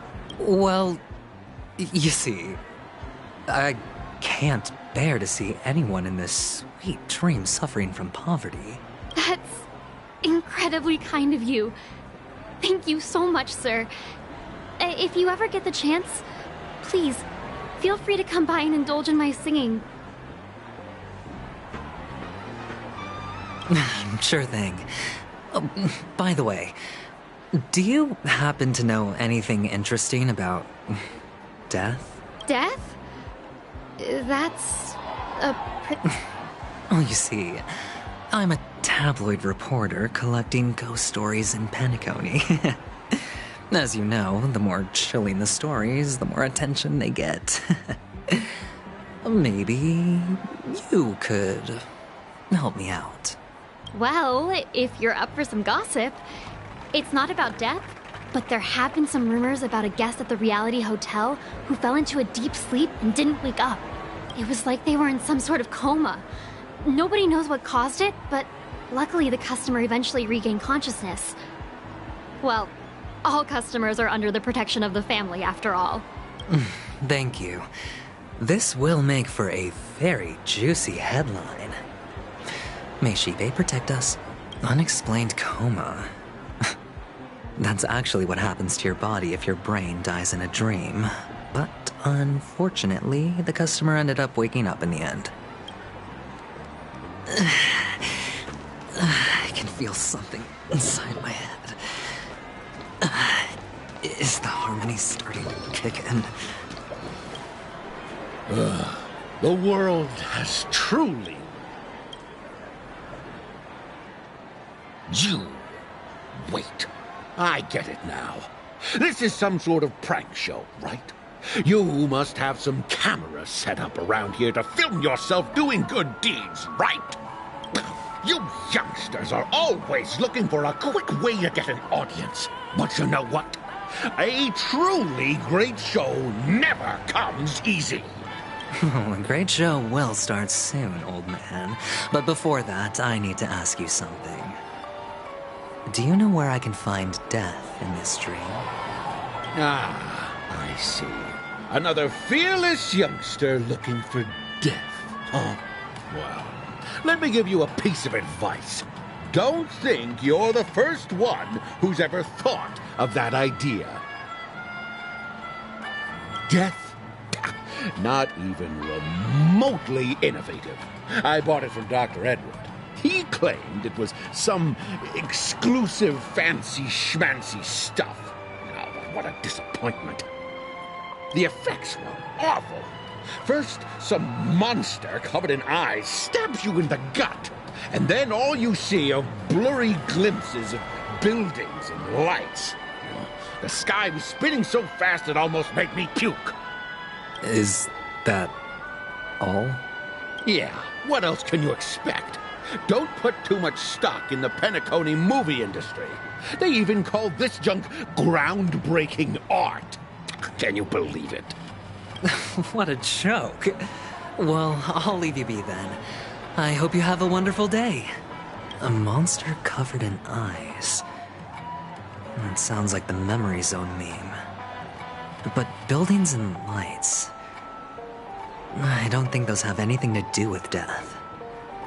Well, that whole dream bubble was probably created using rumors and gossip.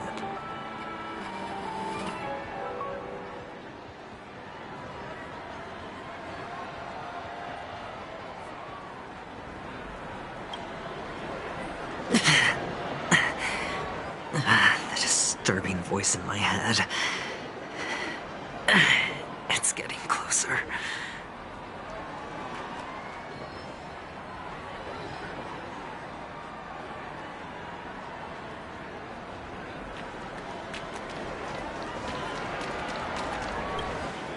A sip of liquor, a blissful reprieve, to drown 1,000 sorrows, let worries leave. I know I have what it takes to become a poet. Oh? You're giving these gems to me? Didn't expect to meet such a generous soul in this place. Or are you just pitying me? Well, it really doesn't matter. As long as I have Soul Glad, that's enough. This is just a dream, after all.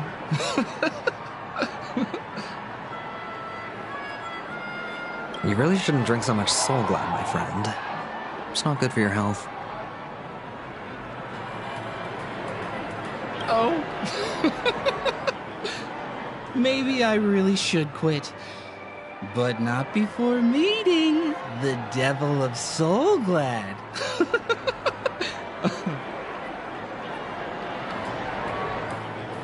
The Devil of Soulglad? Care to elaborate?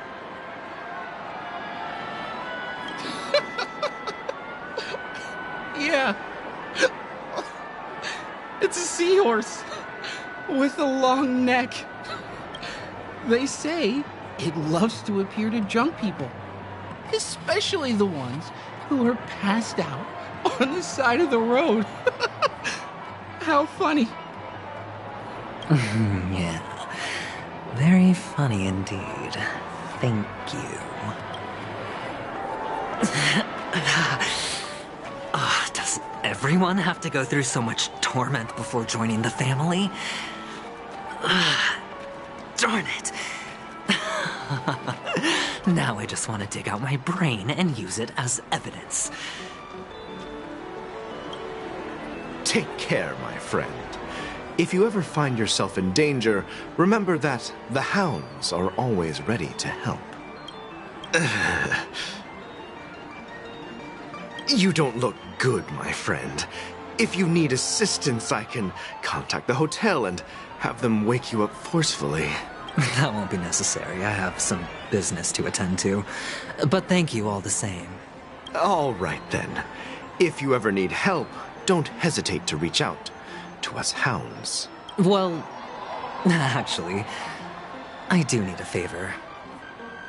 As the most outstanding hound in Peacony, have you come across any stowaways recently? Stowaways? How could there be stowaways in Peacony?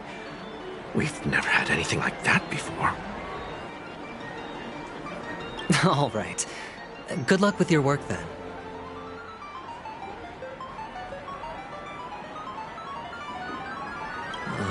What was I even thinking? Family would never share intel with the IPC.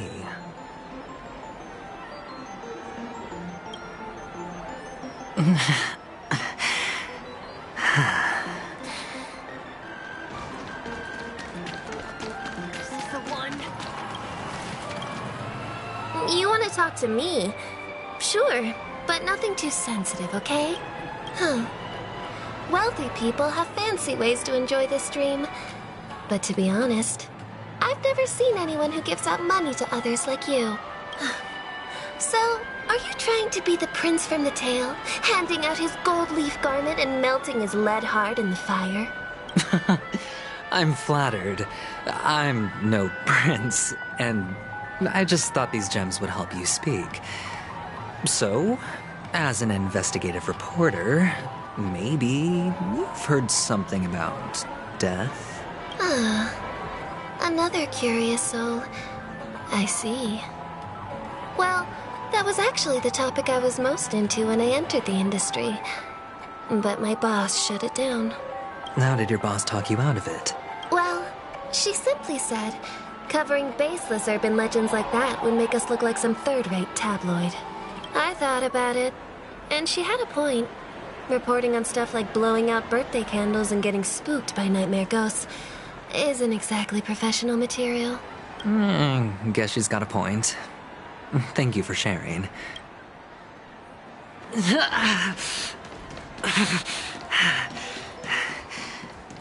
lucky.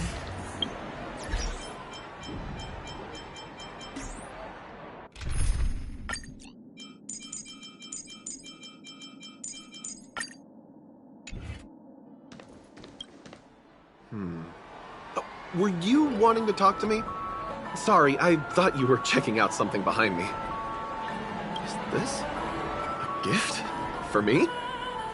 Are you sure this isn't some kind of mistake? Yes, it's for you.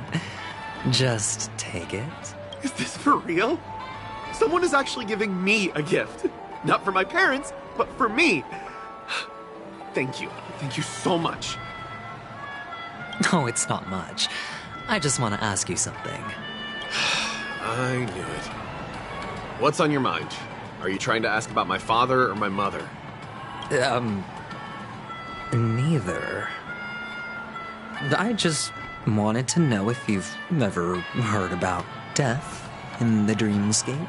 Oh, you sound just like my father. Always warning me about danger, even in dreams. He's an Intellitron, so his dream entry methods are different from us organics. Can't count on him to protect me if something does go haywire. Funny, right now I'm still under his protection. How ironic. Hey, stay positive. Gold will always shine one day, right? The Devil of Soulblad, Dangers in the Dream, and Nightmare Ghosts. Well, surely death is a popular topic in this sweet dream granted by the family. Well, I've collected a bunch of rumors, but no useful clues.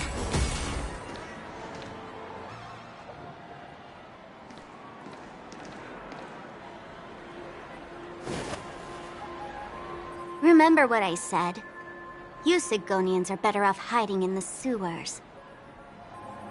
Look at you, snooping around and sticking your nose everywhere. Is the smell of death so enticing, my fine fellow? Oh, it's you, masked fool. I should have guessed it. You're the imposter who appeared on TV after Robin's death, right? I heard you got caught by the family. I gave you a clear clue. Befriend a mute. Simple and straightforward, you know? And what did you do? You messed it up and ended up as their prisoner. I told you to make friends with a mute, not become one yourself. You really let me down. What do you mean? You know better than I do. Who watched the little songbird that couldn't sing perish right before their eyes? You did, Blondie. No, I mean... What did you mean by becoming one myself? Well, it means you'll soon end up like her, unable to speak ever again.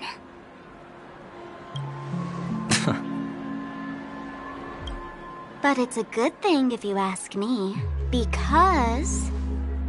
Because I'm getting closer to the truth, right? Oh? Why else do you think I'm handing out cheap trinkets all over the streets, fool? All part of the act. Fool's bait. The more pathetic I seem, the more likely you'll come sniffing around.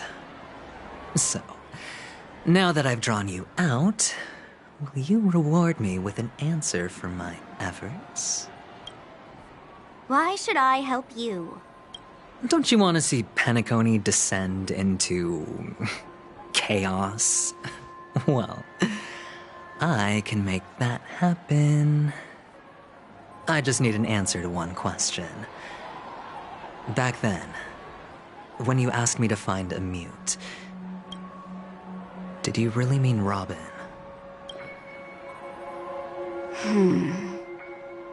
And what if I say no? Then I'll thank you. Oh, the word no has never sounded so pleasing. Well done. I admit I underestimated you, but what difference would it make? Let me tell you something. There were 2 mutes, but one is dead now, and the other, though he's still in Peacony, I'm afraid you'll never find him again.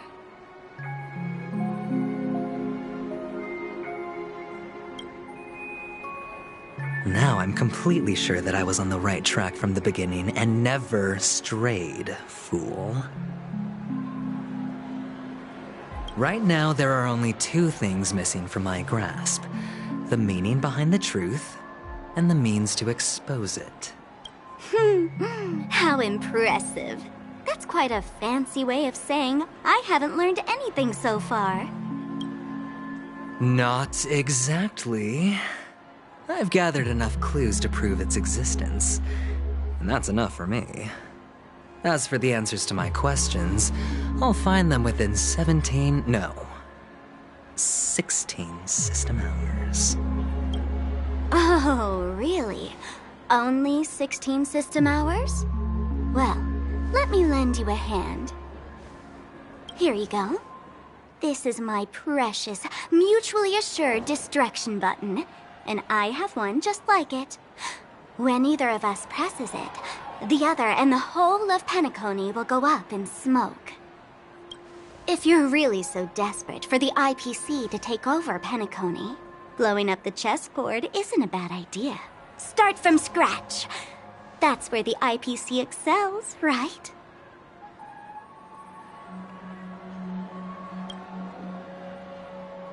Just press the button when you're at your wit's end. And of course, feel free to reach out to me for my hospice care, too. Oh, deadly button, huh? Well, I guess the family didn't take your threat seriously at all. Otherwise, how on earth did you manage to bring it in here? I have my own ways.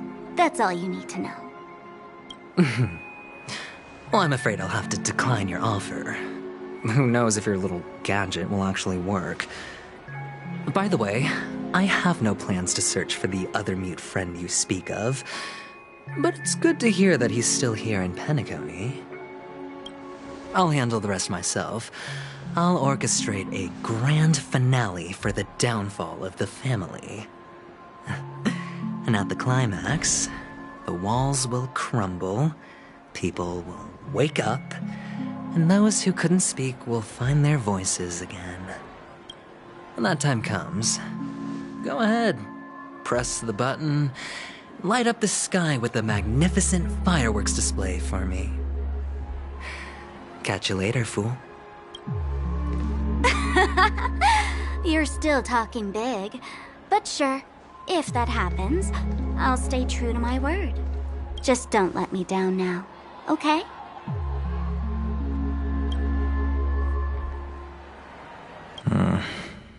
So, number 35. You're back. Like your new lucky charm? Can a commodity code really be considered a lucky charm? Silence! I didn't give you permission to speak, you Sigonian hound. The guys in black didn't say much, so I've no idea what you did to save your skin in that massacre back in the day. But I figured you must have had good luck, so I bought you. From now on, you and your good luck are my assets. Are we clear? Your first task is simple. In addition to you, I've purchased 34 other slaves. Go and play a game with them. You came out alive after 2 days. It proves that you are the real deal. You're insane. Testing out if you're a good product. Aren't you worried that the money you spent on me will go to waste? I've got stacks on stacks, Blondie. The slave market is never short of self-righteous brats like you. But you look good. And that's why many customers are betting their fortunes on a scrawny brat like you. So go along now and don't let your master down. How much did you spend? What? My price. How much did you pay for me? Huh. You really want to know?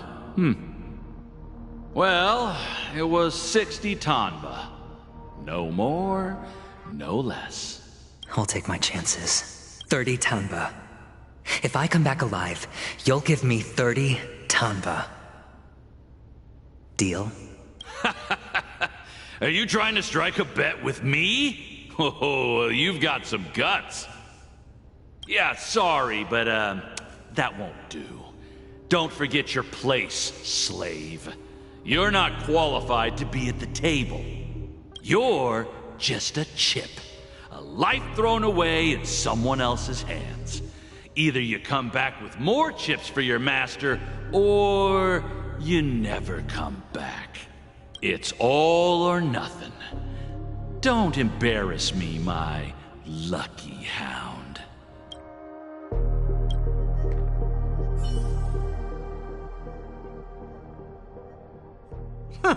What brings you here, Gallagher? Some friends from the old days. Do you have a moment to spare, Siobhan? Oh, I have the whole day to spare. Ladies and gentlemen, welcome to Dream Jolt Hostelry. This bar offers a wide variety of drinks, but we draw the line at Soul Glad. Why settle for ordinary when you can experience extraordinary? We're dedicated to serving up nothing but pure joy and laughter. What would you like to drink? I'll whip it up for you. Oh, look! A lady as cool as Serval. Who's Serval? Will you, introduce me to her? Huh? Oops. She's heard us. Just spare them, my esteemed bartender. I'll take over the bar today. I'm getting up there in age, and I need some practice before I forget the skills that used to put food on my table. Where did you stash the ingredients? They're all under the counter. Since our guests have traveled from afar, shouldn't you whip up some special drinks? That's exactly what I had in mind. Hey, my friends, do me a favor. Go around the bar and bring me any ingredients you fancy. The discussion might take quite some time, so I'll prepare some customized, non-alcoholic drinks for you. In the bar? But aren't all the ingredients right there on the counter? Why, we're in a dream, my lovely lady. You can help yourself to anything if you wish for it. Comfort, hunger, confusion, or even boredom. It's all within reach, right at your fingertips. Oh, did you hear that? She just called me my lovely lady. Even in reality, mixing drinks is more than just throwing ingredients together. A bartender needs to capture the bar's atmosphere, master technique, and spin a tale of mystery and anticipation. Only then can a perfect drink crafted with a customer's life story be created. In other words, what you get from your drink is down to luck, so don't overthink it. Indecisiveness has no place when it comes to enjoyment.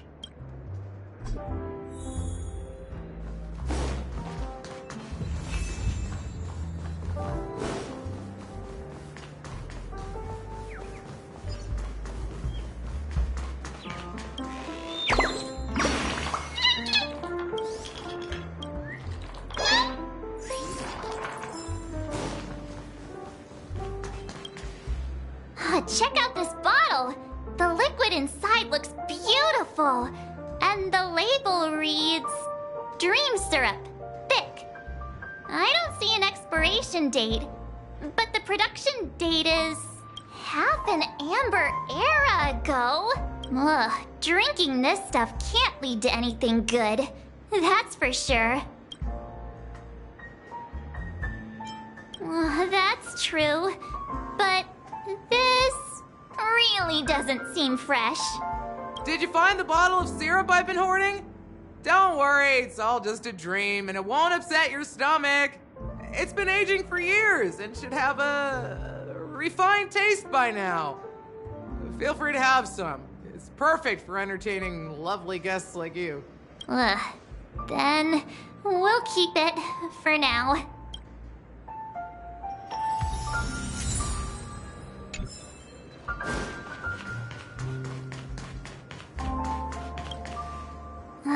Can this be used for mixing drinks? Oh, and there's a note underneath. Exchange with your precious things. Oh, what should we exchange for it? And who should we give our stuff to?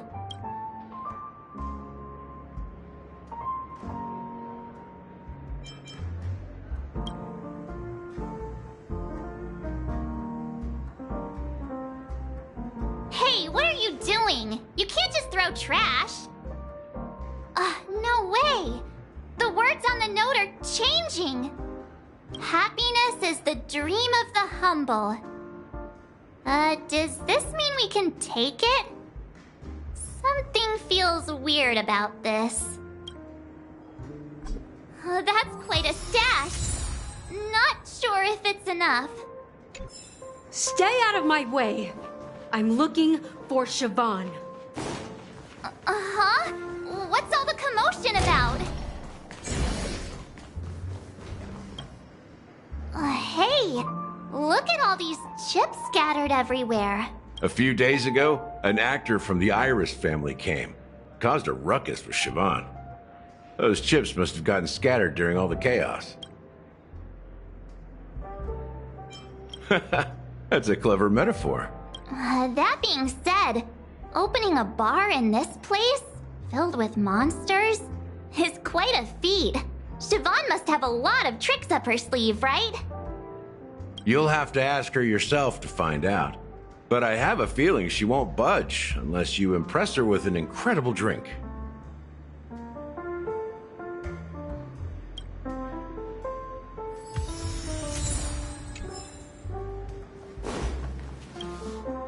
It's Soul Glad! But I thought they didn't sell Soul Glad at the bar. Let's give it a shake. Nice, it's still fizzy and has a long shelf life. Uh-huh. Let's just leave it here for a while, and it'll be alright, right? Why don't they sell Soul Glad in this bar? Did something happen? It's all about the bartender's pride. It wouldn't make sense for customers to come here and order drinks they can find anywhere else. That's the mindset I use when I brew my coffee. You're right, Himeko.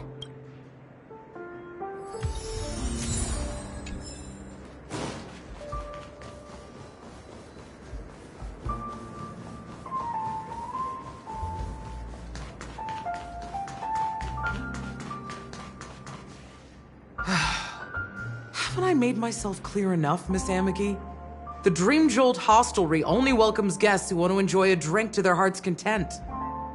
I'm sorry, but I'm not interested in your proposal. But you have the talent. You'll attract a huge audience. You're destined for the Iris' stage, not for this rundown shack. Come with me. We'll become the talk of Peacony, shining light into every corner of the dreamscape. Please, Siobhan, I really need you. As you see, I'm entertaining my guests. Don't make me repeat myself. Fine.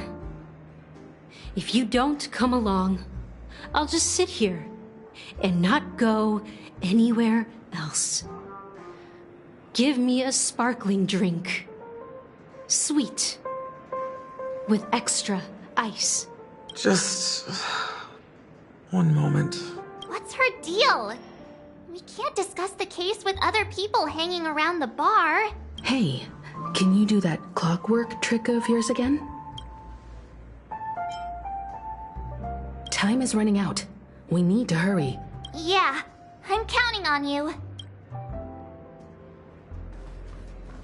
You're one of Siobhan's guests. I just don't get why...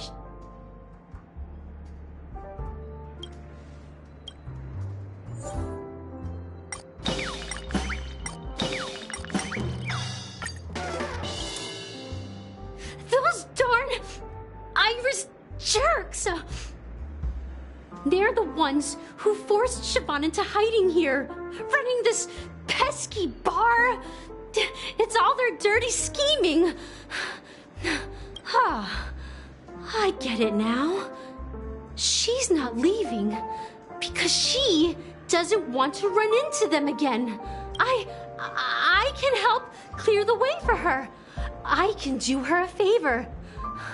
I'll go back and write a letter to the Dream Master exposing the crimes committed by the Iris family. Siobhan will definitely appreciate it. I just don't get...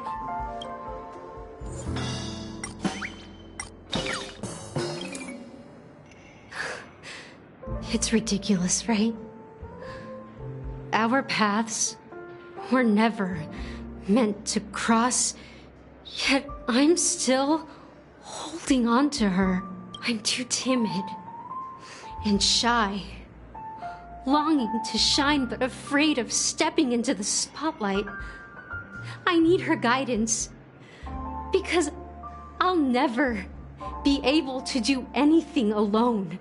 You don't know Siobhan's past, and you have no clue how radiant she used to be.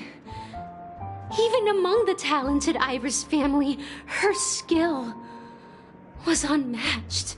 I know she probably thinks I'm just trying to ride her fame to get ahead. But all I want is for her to reclaim her place.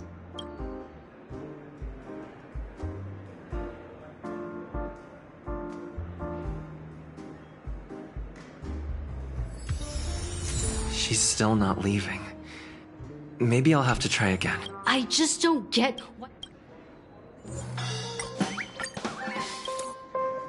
I've seen it. The moment when Siobhan and I share the stage, the crowd is going wild, applause crashing like waves, the aroma of irises fills the air.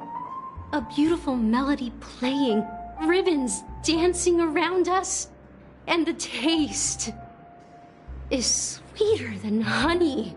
I've seen that scene countless times in my dreams, and every time it mesmerizes me. That's why I have to bring her back to that world, no matter what it takes. Want to raise a glass, my attentive listener? Let's consider it a toast to my far-fetched dream.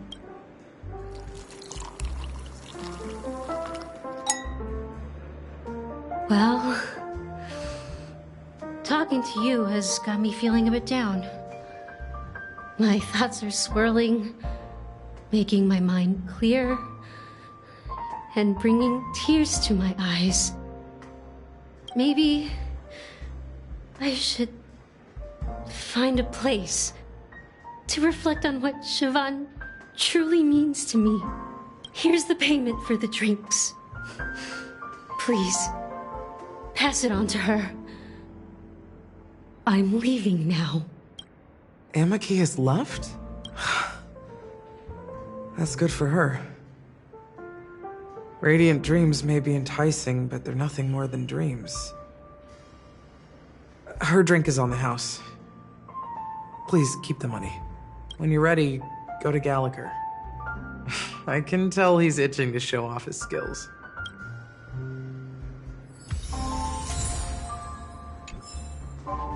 That being said, mixing a drink is way simpler than you do. So go ahead, explore. Nice work. Let me take a look. You found some interesting ingredients there. Now take your pick. Each drink has its own unique flavor, and the base ingredient sets the tone for the initial taste and the lingering aftertaste. So, which one would you like to use as the base?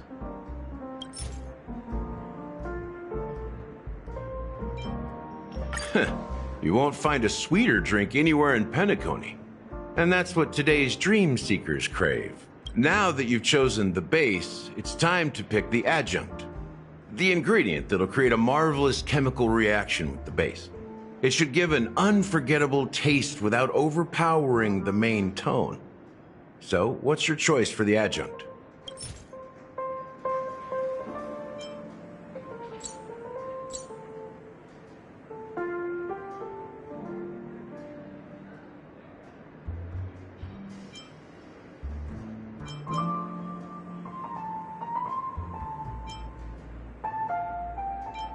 This is the most pungent adjunct we have, and my personal favorite.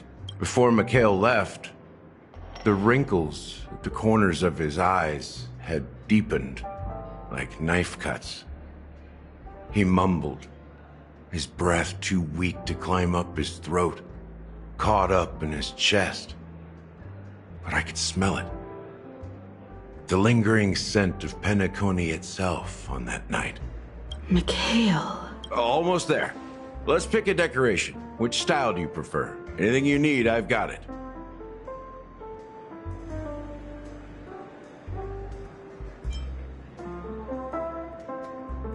A symbol of bravery and dauntlessness. May you break free from your shackles just like he did.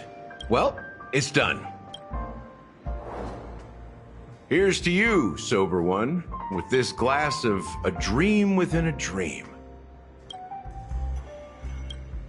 To our forebears who dug their own grave. Well done, Gallagher. You're not over the hill yet. So are you satisfied? Oh, the flavors! They're way more sophisticated than Soulglad. The richness and layers of these flavors are a masterpiece, especially with the adjuncts. I can taste the spicy and sour notes with a hint of sweetness. I'm not entirely sure what it all means. Maybe Mr. Gallagher can shed some light on it. Well, if you're expecting a profound answer, I'm afraid I'll disappoint you. The imagery it implies is pretty straightforward. It's just a glimpse of what this dream truly tastes like. Nothing more. Does this true taste have anything to do with that Mikhail? Yeah, that name does sound familiar. When you got knocked out by that masked fool girl, I think I heard someone calling that name. Do you remember? I was right about you. You guys seem to know quite a bit.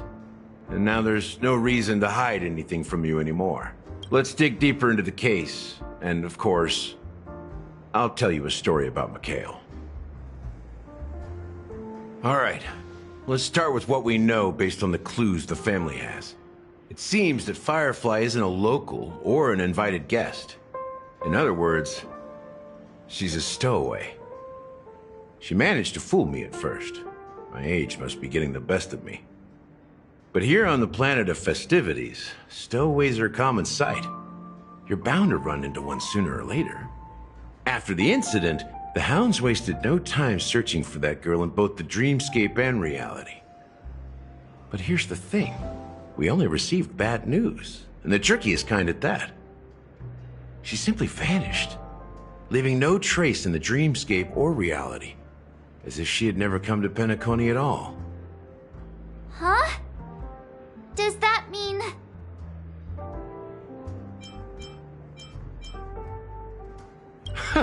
A clever metaphor. You were making a metaphor, right?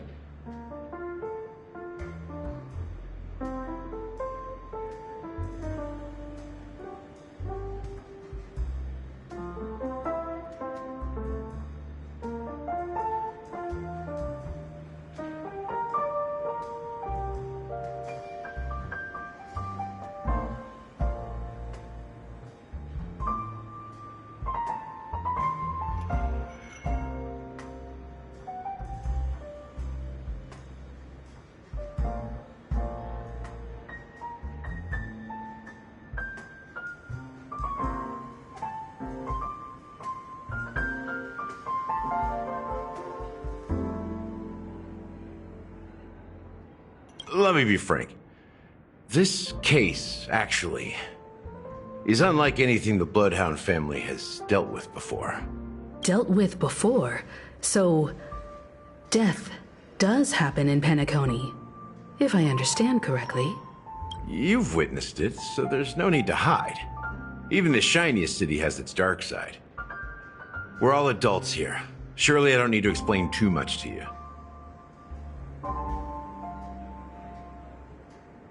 Confronting the family based on that alone would be naive. Death may occur in sweet dreams. So what? Such events are highly unlikely and only affect a tiny number of people. If you really want to delve deeper into this case, you need to understand the true problem with the family. I guess it's time to tell the story of that Mikhail. You're very perceptive. The Astral Express has received that music box too, right?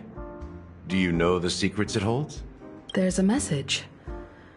Witness the impossible in the realm of dreams. Find the legacy of the Watchmaker, father of Peacony, and thus the answer to the question, why does life slumber? That's the exact wording. Hey, why are you laughing? Wait, did you write it? It's quite poetic. No, but I'm the officer in charge of this case. So how could I not know? I'm sure you must have noticed that this message didn't come from the family. You might have even guessed that the relationship between the family and the watchmaker isn't as close as it seems. That's just our speculation. Actually, it's hard to believe that the father of Peacony and its actual managers are at odds. Now I can assure you that your speculation is absolutely correct. The family has considered the watchmaker an enemy for a long time, but the hounds haven't been able to track him down, as he seems to be living only in the characters and stories he created. Let me ask you a question. Have you ever wondered why the family allowed the watchmaker to send out such a ridiculous message to the outside world, inviting you here and causing chaos? So, you want to seize this opportunity to expose the watchmaker?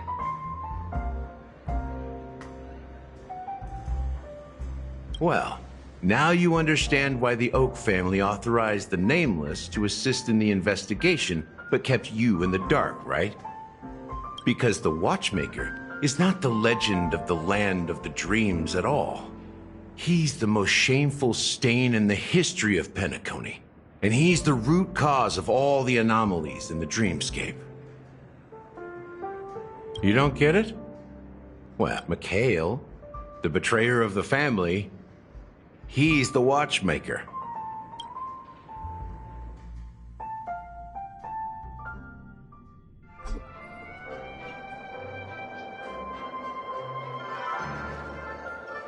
Here we are, Clock Studios Theme Park, the most popular entertainment center in Peacony. Wait, aren't we supposed to be discussing the Watchmaker? I would have expected you to take us to maybe a library or an archive room of sorts, but an amusement park? The culture of a city reflects its history in the most authentic way. To you, it's a fun place. But to me, it's a prison for the planet's past. You know that Peacony used to be the IPC's prison planet, right? All the prisoners were brought here, helping the Garden of Recollection salvage the leaking memoria from the macrovoid.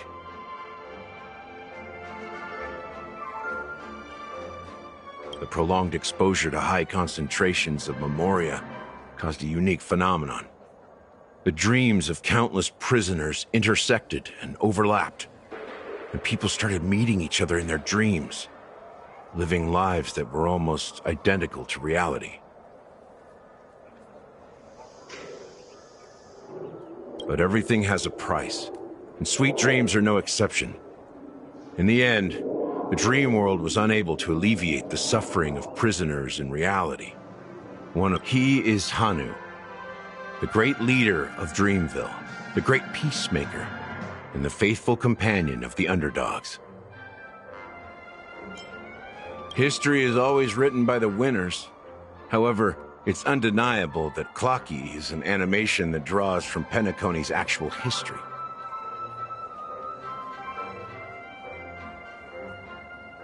These characters not only exist in Dreamville, but also in the distant past. Once you realize this, you'll understand why we're here.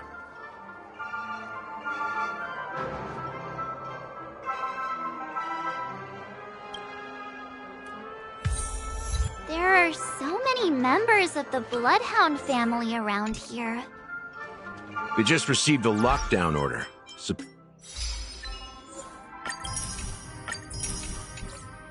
Supposedly from Sunday himself. Who knows what it's for?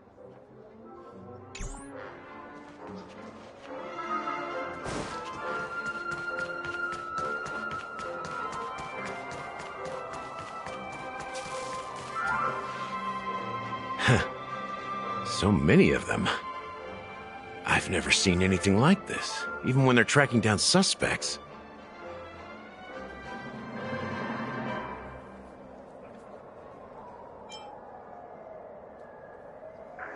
Well, it's a masterpiece from the family, after all. Besides the followers of the preservation, the family members are the best at creating mind-blowing marvels. Let's find a quiet spot and continue our conversation. View here is great, right? We can see everything from here, including Clocky.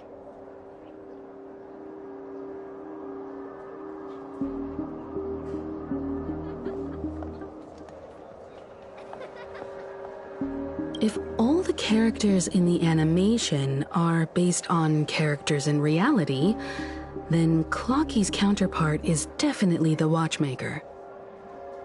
In the animation, he's Hanu's partner and one of the founders of Dreamville. Does that mean the Watchmaker was personally involved in that war and sided with Asdana? It was a monumental war for freedom. Hanunu fought alongside a motley crew of masked fools, nameless, history fictionologists, mourning actors, omen vanguards, even visitors from beyond the sky. In the end, they emerged victorious.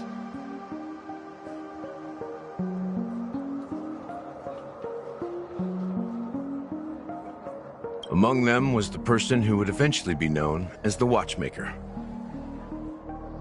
But if you do the math, doesn't that mean the Watchmaker was around for several centuries?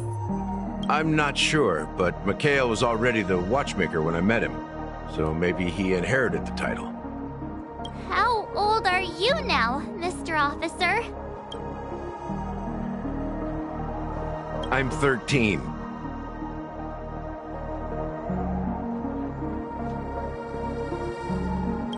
No way. Not even close. Hanunu freed the frontier prison, but peace still eluded him. With limited resources, threats from the outside world, and internal conflicts between major prison districts, the future of Asdana was uncertain.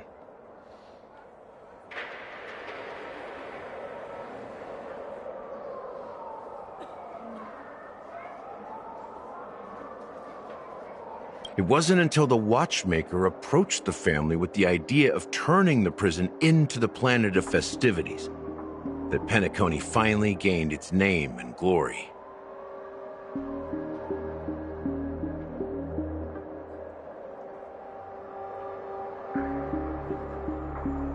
Thus, he became known as the father of Peacony.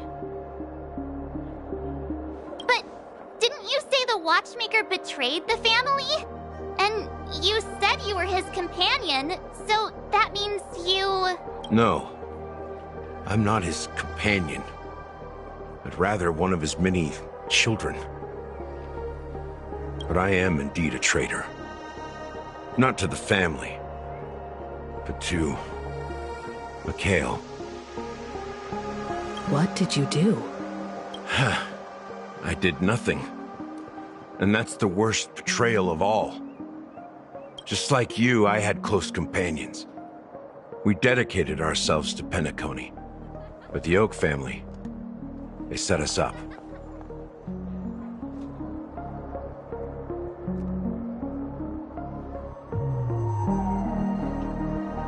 Mikhail was too old to protect his children anymore.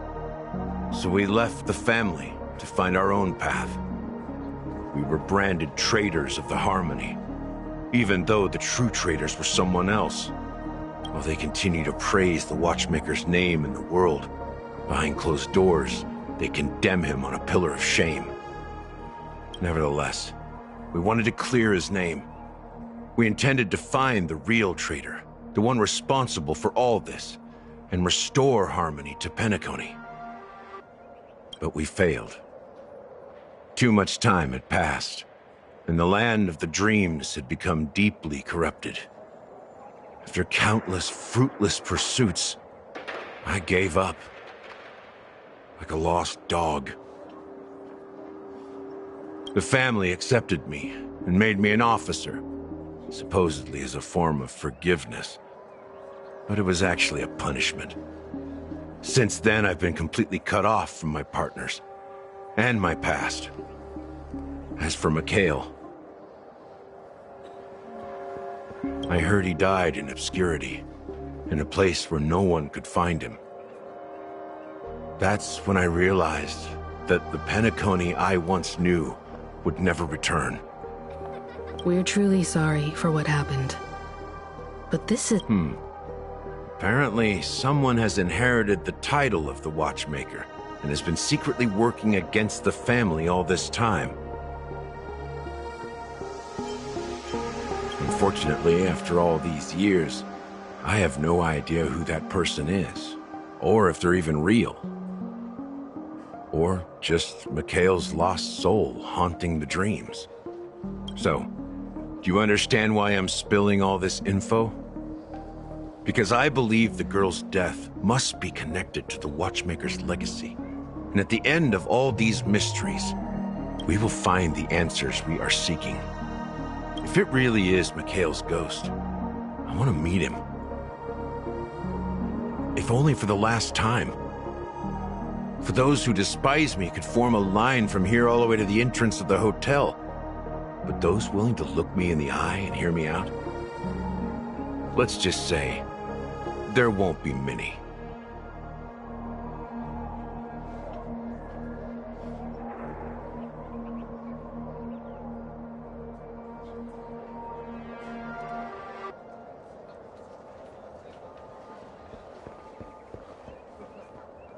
I've told you all I know is a sign of gratitude. Thank you for listening to this old dog. Bark and all. Something just happened at the theme park. Now if you'll excuse me, good luck to all of you.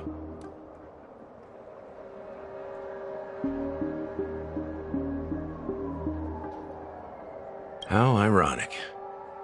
What's so different between the stowaways rejected by Peacony today and the dream seekers once hailed as pioneers several amber eras ago?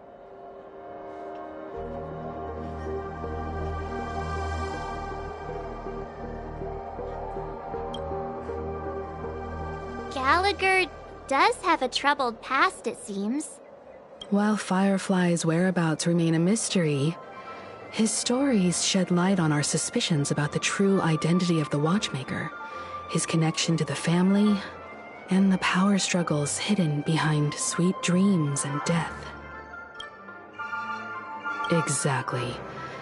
Gallagher suggests that the real traitor is someone else, probably within the Oak family. That lines up with what we've gathered so far. Firefly got involved in this mess because of the legacy, and now we're sure that Aventurine's accusations against Acheron are baseless. You're really into Clocky, huh? He's just a fictional character, not a real person. Speaking of which, that Clocky who only reveals himself to you is quite intriguing. It's a shame we've never met him since then. Now that we've confirmed a lot of our suspicions, let's take a moment to think about the clues we have. Send a message to Welt and see how things are going on his end.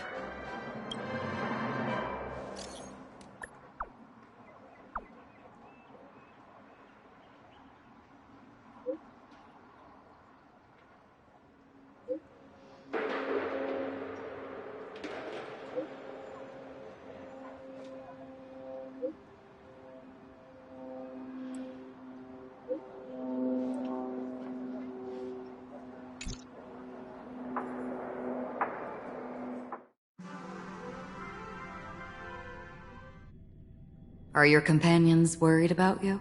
They're just checking up on me. Let's get in and get out. Seems they've made some progress. Looks like we're about to enter the depths of Dewlight Pavilion. It's been a smooth ride. Almost too smooth for a heavily guarded mansion. Let's see if there's anyone waiting to greet us.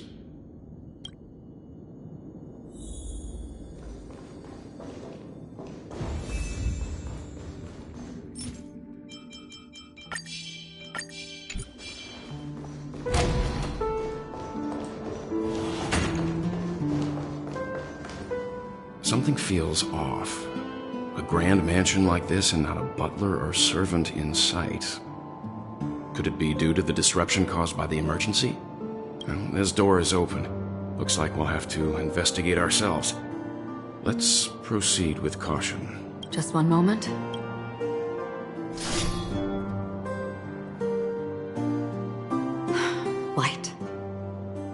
I've made myself less noticeable.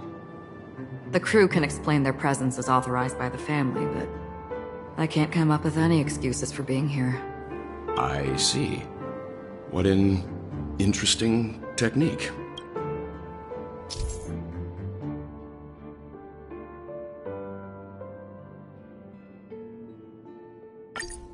Stream 4. Gleam of old hands.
Stream 4. Gleam.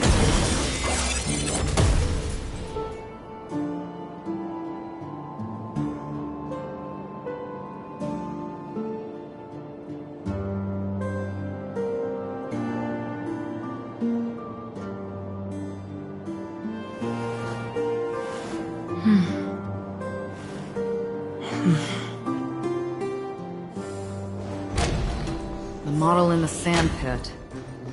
It's the golden hour, isn't it? And the footprints here are different from the rest. 2 sets of them. Looks like outsiders might have passed through here not long ago.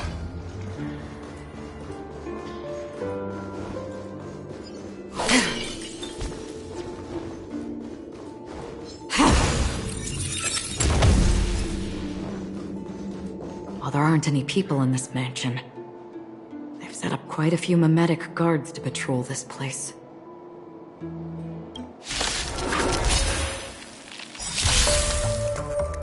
This is where it ends. Neverland. Time to say bye. Boom.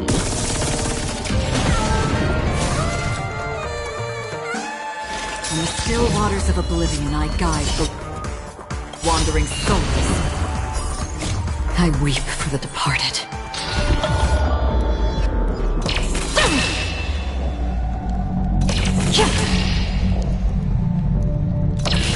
Dusk's reign, it too shall fall. You will know justice. Stand still. Caught in the net. Simple Kosk, try this on for size. Existence as fleeting as the dawn's dew, destined for oblivion.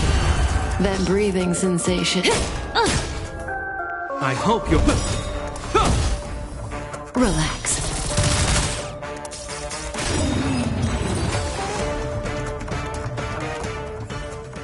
Look, it dropped something. A note. Looks like instructions from the butler for the other servants. Seems like the mansion's entire workforce were assigned other tasks before Robin's death.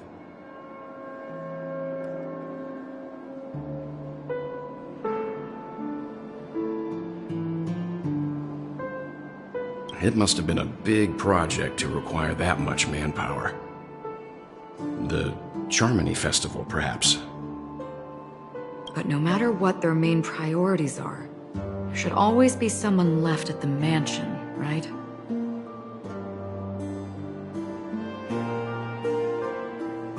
So you're saying someone deliberately cleared the place out? Yeah, but I don't know why.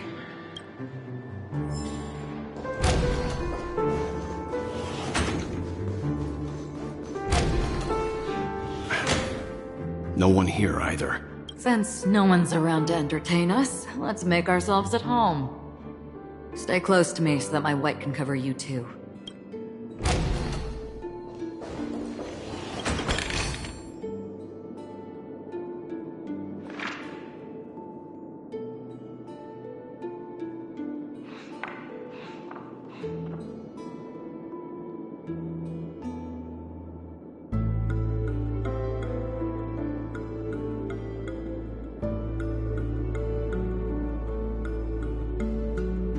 As soon as I and the rest of the crew arrived in Peacony, Mr. Sunday and Robin showed up to greet us.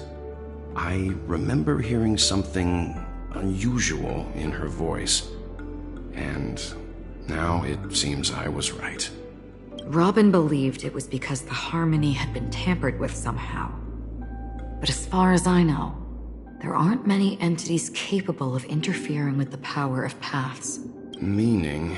If there really is a traitor within the family, that person must hold a high position or possess unimaginable strength. That would explain why Mr. Sunday has been having such difficulty in catching the traitor.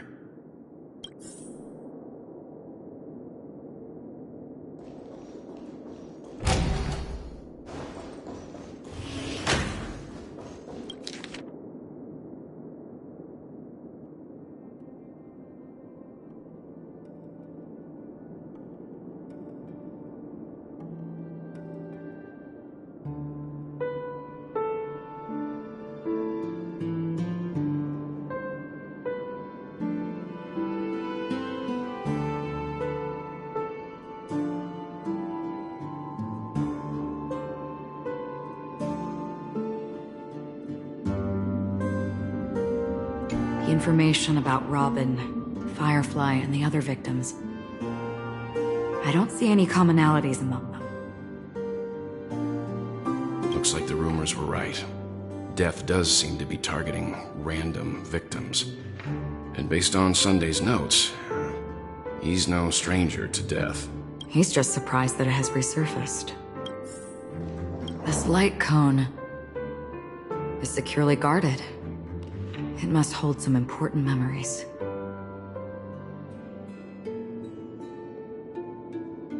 According to Robin's interview, despite having performed on so many grand stages, her favorite performance was a pretend show she put on with her brother when they were just kids. I wonder how their relationship is now. Growing up brings gains, but also losses.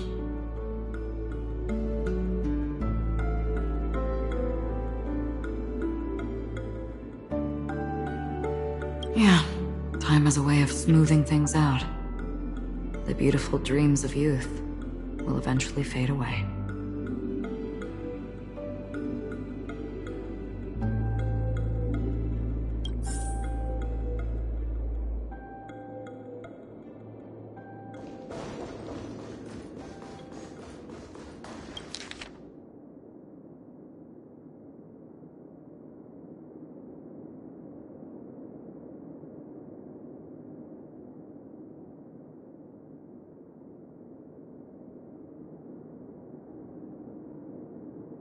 Mr. Sunday has done some serious research on his suspects. This traitor must have been causing trouble for the family for a long time.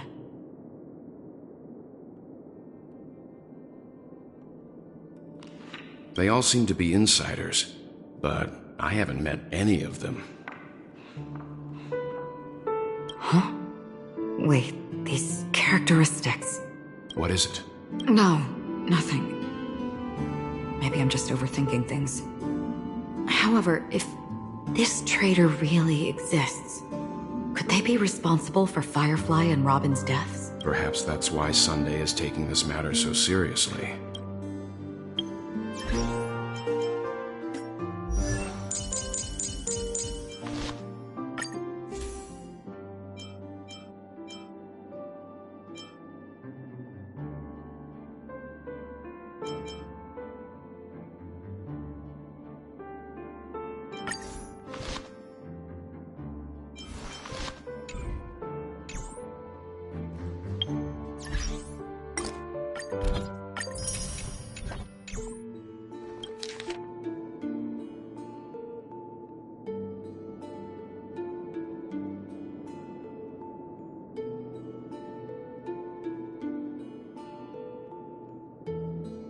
It seems neither the Dream Master of Peacony nor this old Odie is happy with Sunday's recent performance. They don't seem to care much about death. Instead, they're more concerned about the Charmony Festival and the Watchmaker.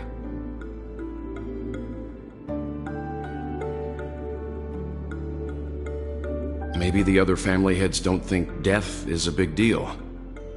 One thing's for sure. There's a lot of internal conflict within the family, and everybody has their own agenda.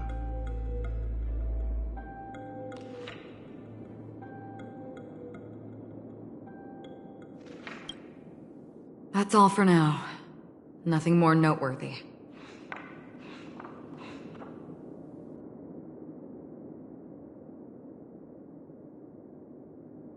Before coming here, I had all sorts of scenarios in my head about dealing with the family. I did not expect an empty mansion. Watch out. Someone's approaching. I don't think trespassing on forbidden areas is the way to be a guest, Mr. Yang. And Acheron? The Galaxy Ranger? Our apologies, Mr. Sunday. Nobody came to greet us, so we entered without permission. I hope you can forgive us. But even if there's no one to greet you, you should wait for the host. Don't you agree? Even without the famous Galaxy Ranger. As far as I know, the crew has officially accepted the family's commission, so coming here will be unnecessary for you. On the contrary, that's exactly why we're here, to ask you about the case and gather more information. We don't want any loose ends. Well, since you've come with goodwill, I have no reason to show you the door. Rest assured, he hasn't figured out that we went through those documents. While the truth remains a mystery, I'm getting close to it. I assure you that the traitor will soon pay the price. Let's hope justice will prevail soon. I have a question for you, if you don't mind.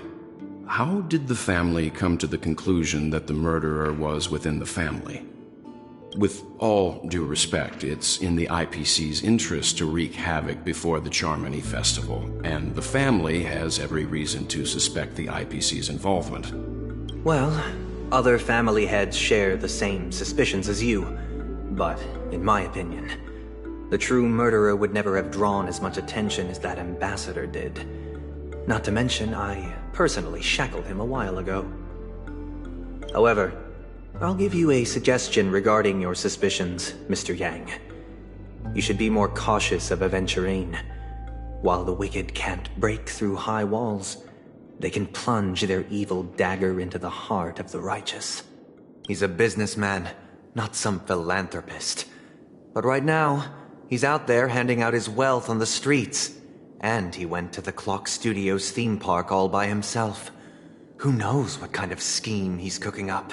While the family is dedicated to keeping our guests safe, it might be wise for you to stay alert. You never know what unexpected troubles could arise.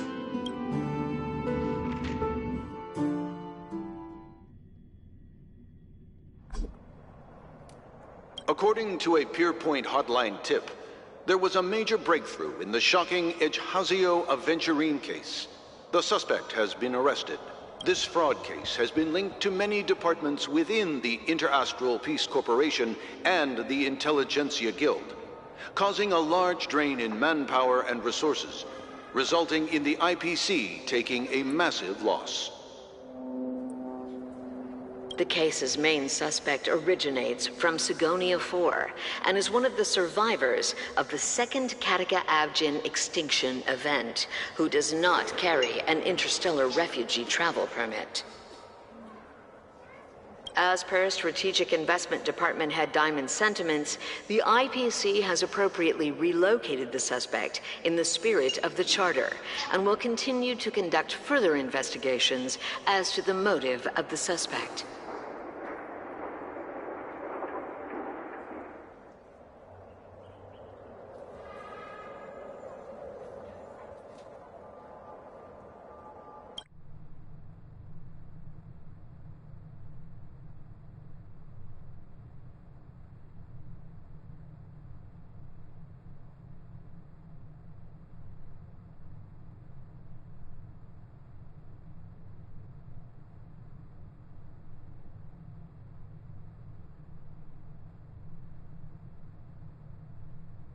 What pretty eyes. Tell me, do they shine in the dark?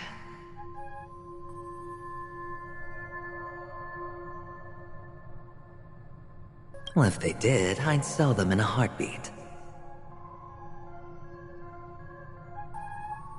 You don't know how many people long for your eyes to be closed forever. As a servant, you should not resist your master. Yet, you went and killed that man anyway.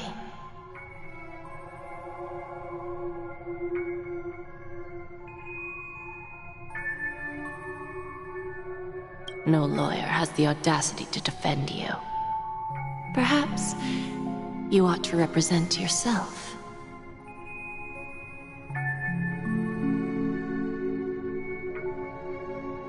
Not difficult, but definitely pointless.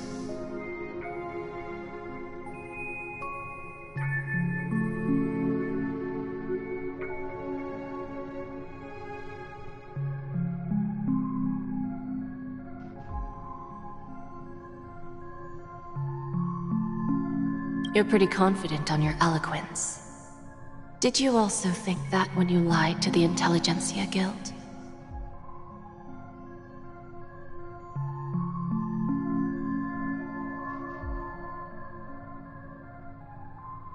Ask and you shall receive. You wanted the perfect construction material. All I did was offer a possibility. It was just a small wager. If your luck holds out, the IPC will dig something up from the golden sands of Ejihazo. Maybe even the Sand King's remains. Pity your luck has run out. I'll admit that. What I'm more curious about, though, is why such a grand scheme failed to benefit anyone in the end, including the perpetrator himself. Madam, I already have what I want. To be brought before you for the next high-stakes gamble. Then let's talk about the second gamble. Tell me, what are you prepared to wager this time? My life. I bet you won't send me to the gallows. What do you want, then? I want your Lenore to meet with me. I have something to say. And then what? I want cash. It can't be that simple, can it? It is that simple.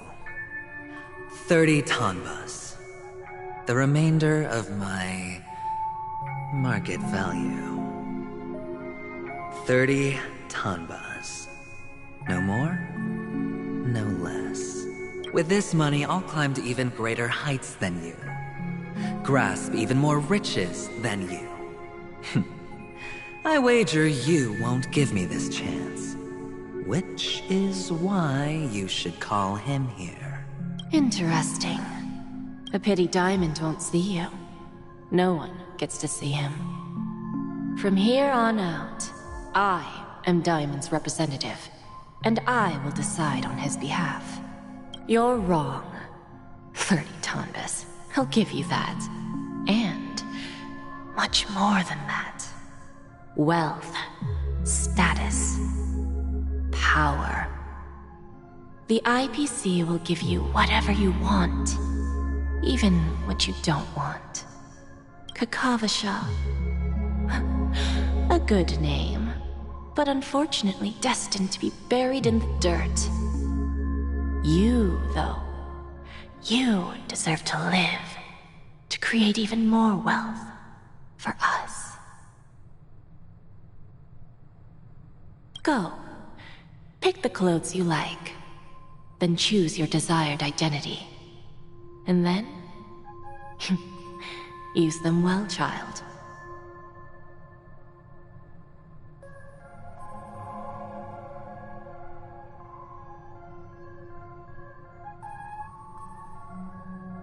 May your plans never suffer failure.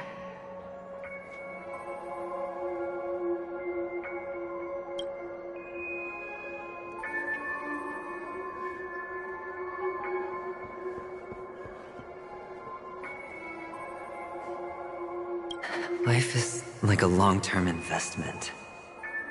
Those who choose correctly, do the correct things, reach the correct outcomes, and show the world their value.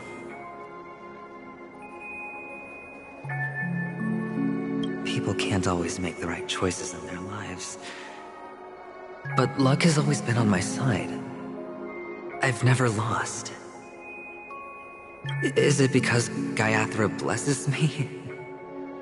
Well, if that's the case, she must also be looking upon me right now. My success is inevitable. But what then? Even if I overcome this difficult trial, what would come next? What awaits me after this glorious gamble? An even more glorious one? Will I return triumphant with unending riches after countless successes, or will I encounter failure?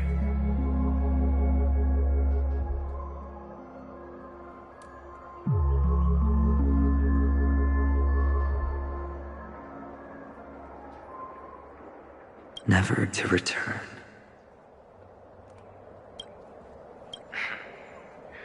I'm pretty sure you already have some ideas. Lowly gambler.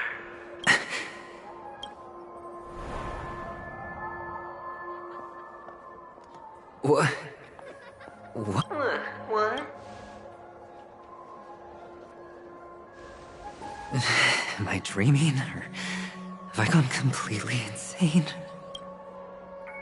Perhaps both. Forgotten me already? When you were strapped to that electric chair by a mannequin warlords, who was it that gave you the idea? Fine. I may be crazy, but I'm not stupid. Get out of my head, newborn of the Harmony. The Harmony? Oh, don't play the fool. It's not the first time we've met. No need to be so polite. I'm you, and perhaps even more aware of yourself than you. Of what exactly you want. You're dying. And you still want to drag a bunch of unfortunate fools with you through death's door. That's why you're here, isn't it? A grand unveiling. You really think you can pull it off? Why not? Well, you may have fooled everyone, but you can't fool yourself. I can show you. Before you're entirely gone, I'll be with you for the last stretch of your road. Let's have a heart-to-heart while we walk.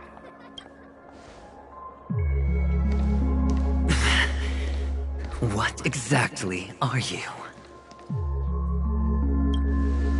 Most people in this world spend their entire lives just to reach one outcome. And I am that outcome. Kakavasha, I am your future. First, I'm hearing things, and now I'm seeing them. Great. Am I going to be elevated into the Harmony's Emanator next? Why are there no guests?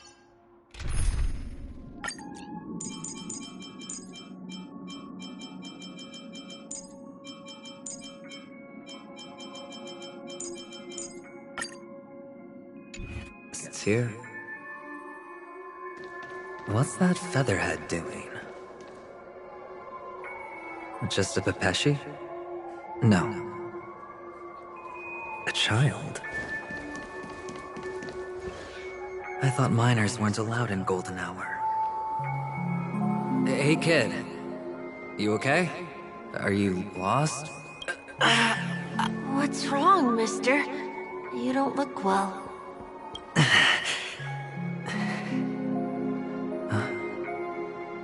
Impossible. Who are you? They're pretty, aren't they? Sis said they're a gift from Mama Funga. Colorful eyes are said to bring good luck. Mister, you have pretty eyes too. Beautiful.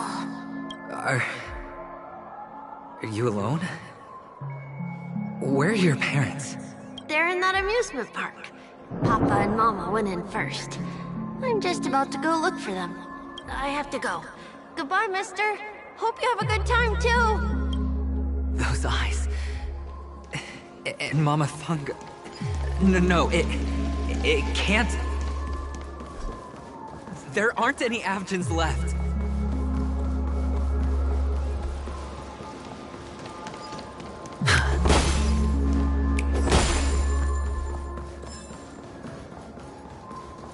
Papa, Mama, wait for me. Only on Peacony, am I right? What are you still doing here? Well, you've known all along. The family truly showed leniency to everyone who came seeking help. Why would there be a need for such high walls and deep moats? However, people don't see it like that. Especially since the flavor of the dream syrup is so alluring. You will receive no charity on Peacony. And relying on your own strength alone to topple high walls? Not a likely fate.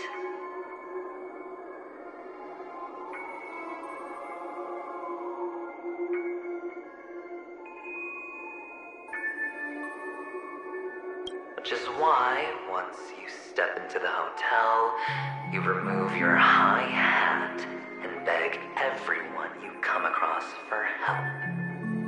Like a hyena scavenging for scraps in the desert. Because you know that opportunities are fleeting.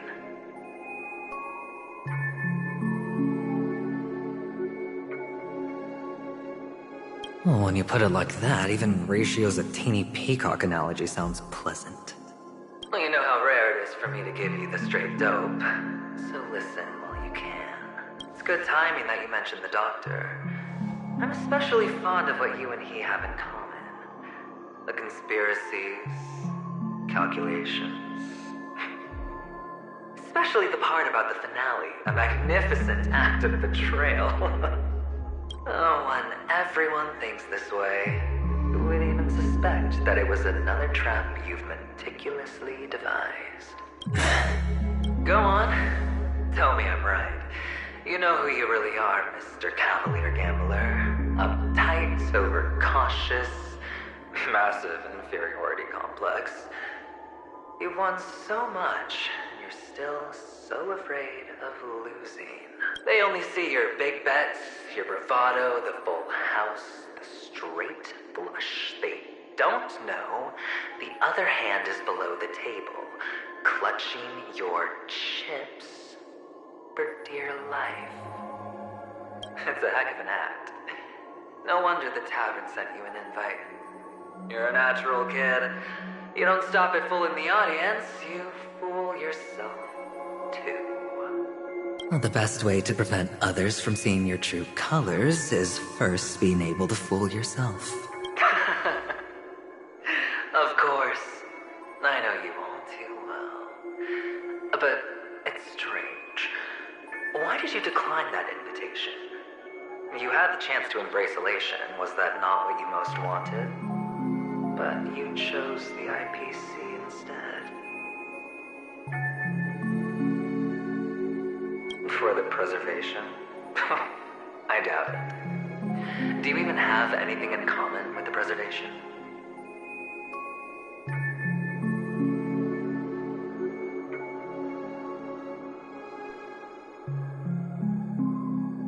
Oh, I thought you knew. Didn't you say you had me pegged?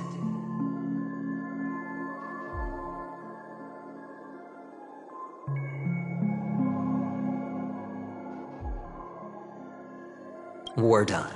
Either stop talking or disappear from my sight.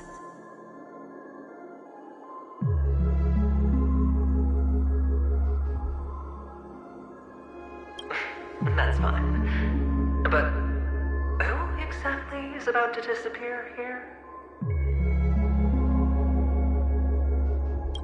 Well, it's not going to be me, anyway.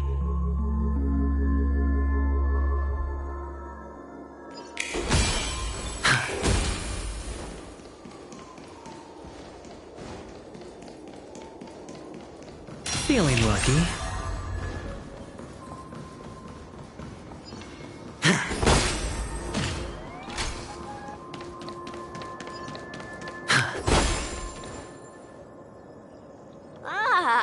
Playing hide and seek.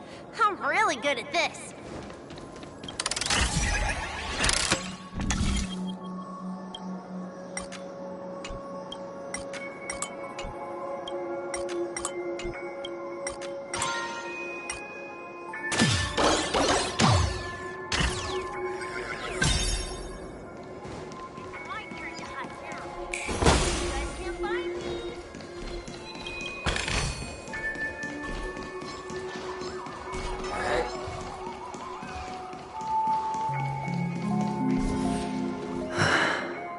Hide and seek.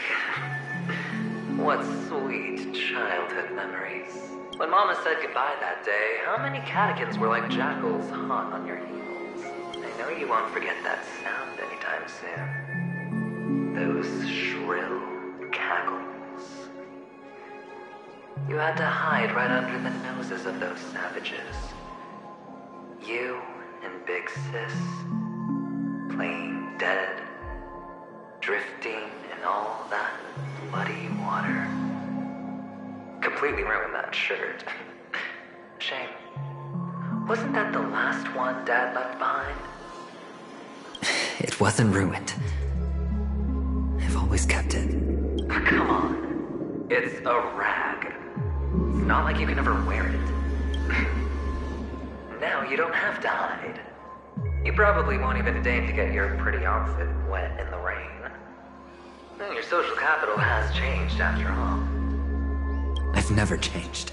On the contrary, now you're the one who does the hunting. The last round of hide and seek, and you get to be it. You should enjoy it.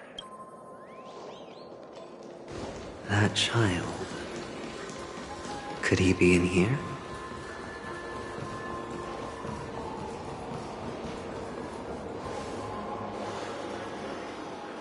Is this a topaz? What is this doing here? What? Does your cornerstone wrench out of your heart so? I was merely curious at why it was here. Maybe that winged guy put it here. To taunt you. Just to make you realize that your painstakingly arranged magic show is nothing but a death rattle. The cornerstone's hue is the same as the radiance of Cliphont's body. I've got to give it to you. I've heard a lot of baloney, but that line deserves a prize for sheer nerve. If you... This is just bait. Of course.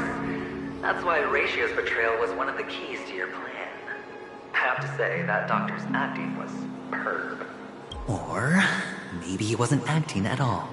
All the better for you. Sunday didn't become head of the Oak family by acting sloppy. He's obsessed with control.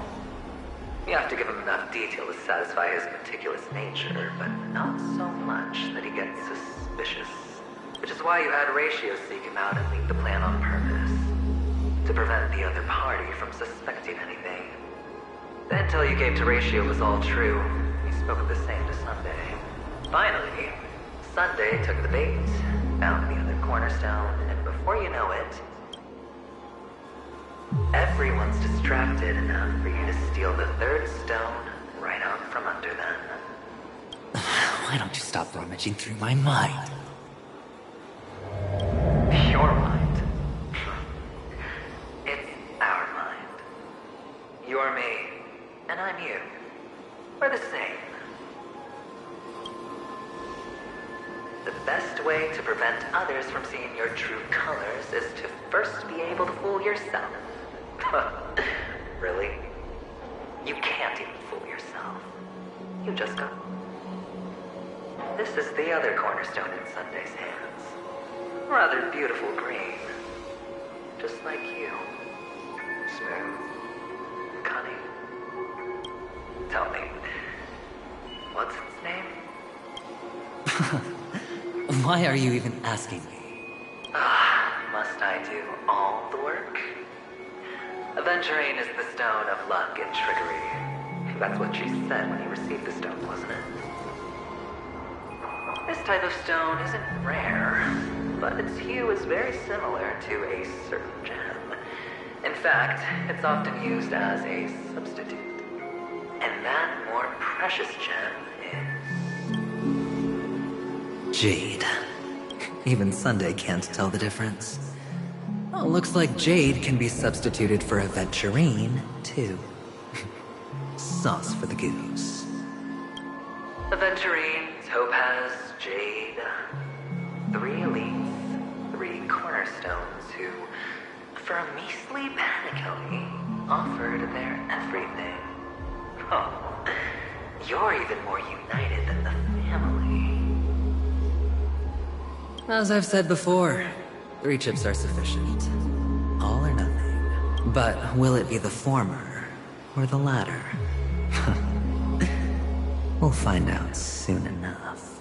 So, where's the real Aventurine stone? Take it out, let's have a look. Suddenly you don't know where it is? I just want to hear you say it. After all, it really does resemble its owner. As you wish, then. They never went anywhere. They're right where they belong. Piled up with these cheap baubles. You smashed the Aventurine stone before you left? Oh, just look at it. Shattered. Just like your life. Poor thing. A humble pebble coated in the most lustrous sheen. I take it back. This thing's far more precious than your life. You're absolutely clear about the consequences of doing this. Blasphemy against Clip-On's body. You think the IPC will let you get off scot-free? Well, Diamond has always been all about results. As long as I could create value far beyond the cost, the ends justify the means. How else would the family be fooled if there was no price to pay? It doesn't matter. Even smashed to smithereens, the preservation's cornerstone can still be used. Its effect may be greatly diminished, but it's enough for me. Now I'm really curious. Why does every step you take involve reckless risks, and the choices you prepare for yourself always come with a strong impulse for self-destruction? Do you truly believe that the greater the risk, the greater the rewards? I wouldn't have guessed you'd be so loyal to the IPC. There is so much you don't see. Which is also why you'll never see how I'll win it all. That is, if you can do what it takes. We'll just have to wait and see then. The cornerstone is gone. Another illusion of the harmony.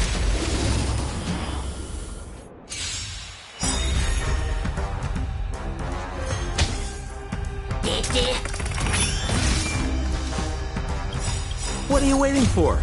The customer is king. And for me to portray the king, well, you gotta make it worth my while. Good times, never left. Time to say bye.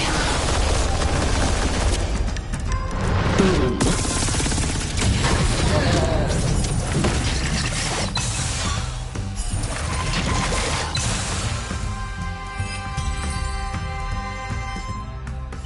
The cornerstone is gone. Another illusion of the harmony. Huh?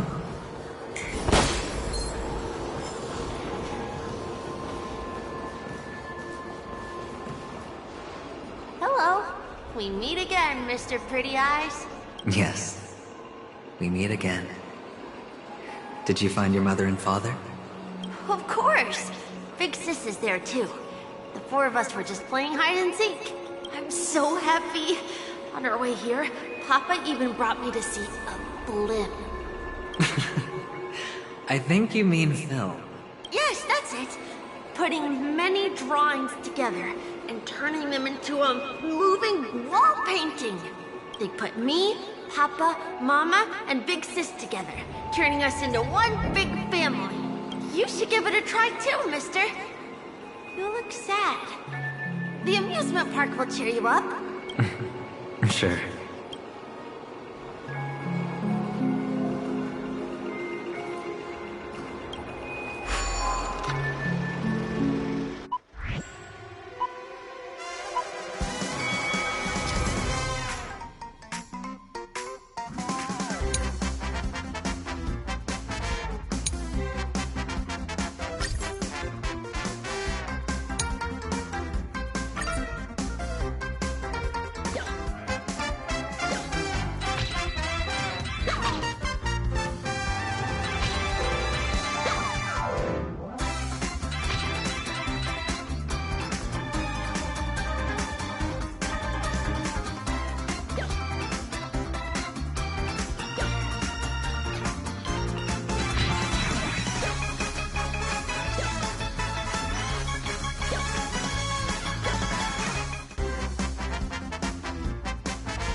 How's that?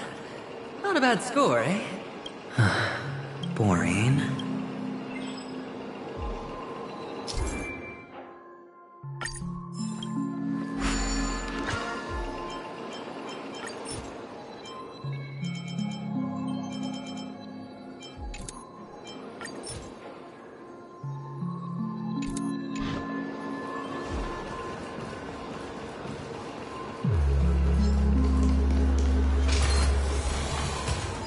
Feeling lucky.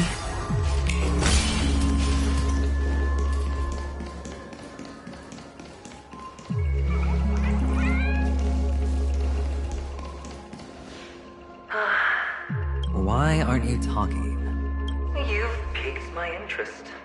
I'll admit that there are still aspects of you that I don't completely understand.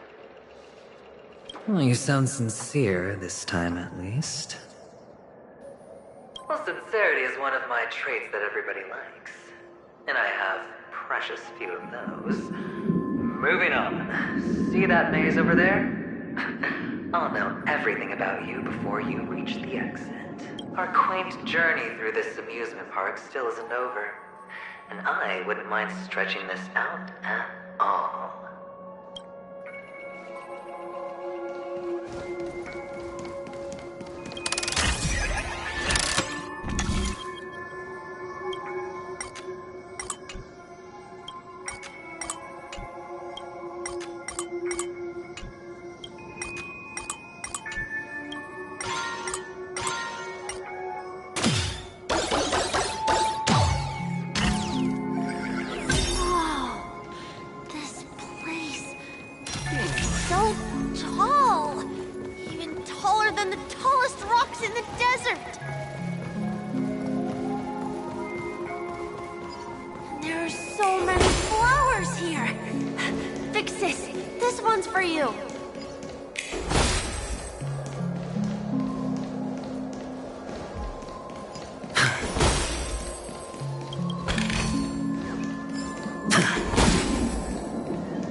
A dead end? Oh, is this the wrong way?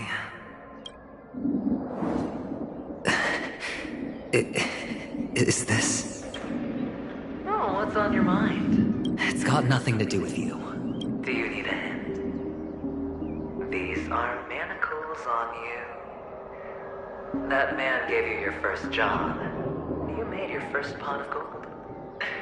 I remember it all too well.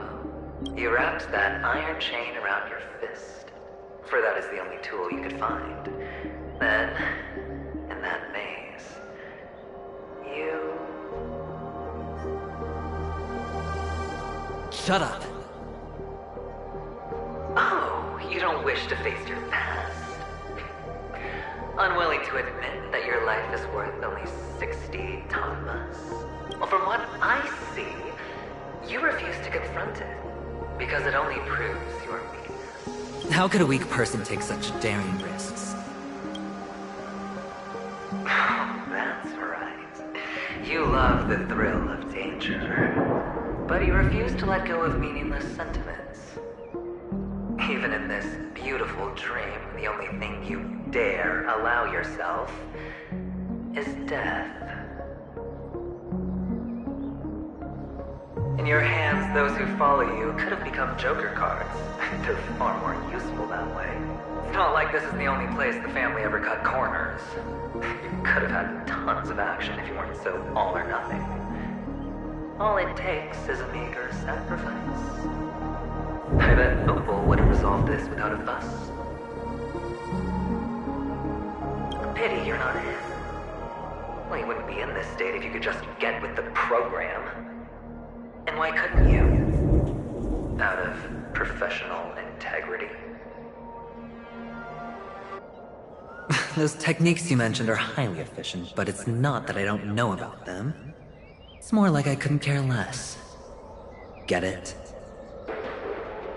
What fun is it if the fight isn't fair? Fair?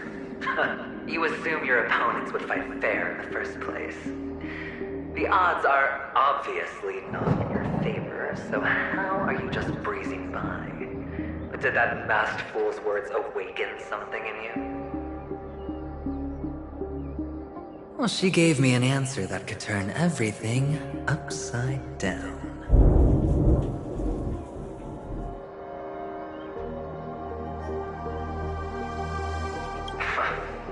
Everything?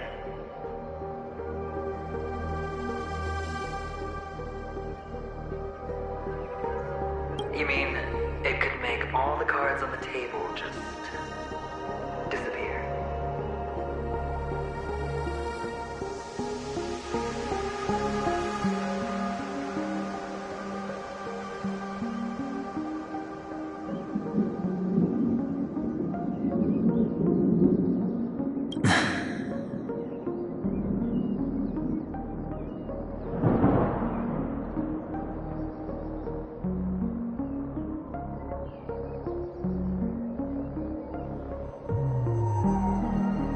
That's cheating.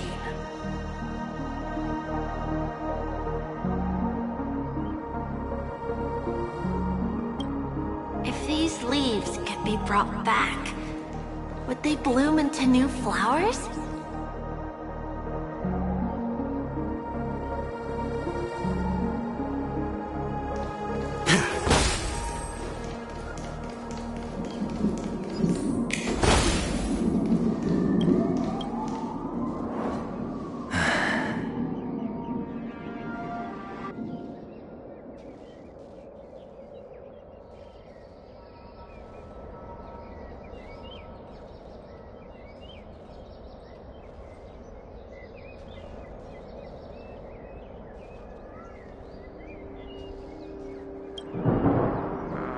Your expression right now is hard to put into words. The lucky charm Mama left you is made from gold. Why did you never consider selling it? You obviously could have lived a normal life like Big Sis that way. Looking back, that was the better choice. Mama only left us with 2 pieces of jewelry. A necklace and a lucky charm. There won't ever be a 3rd piece.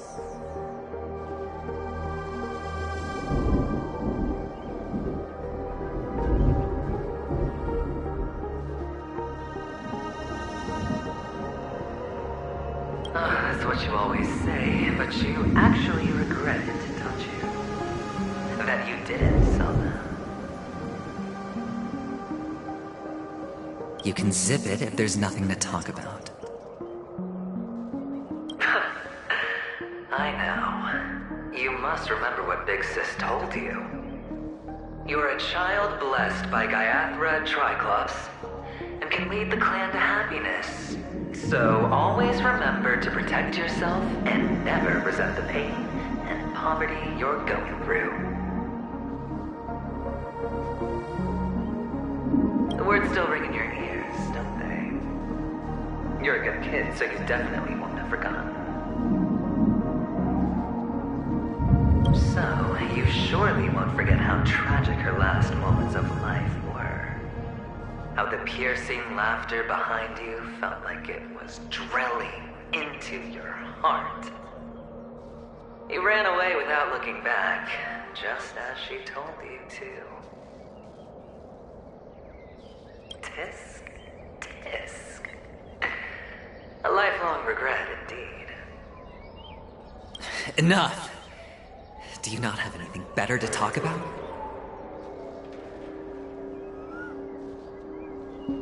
Oh, shut me down like a champ!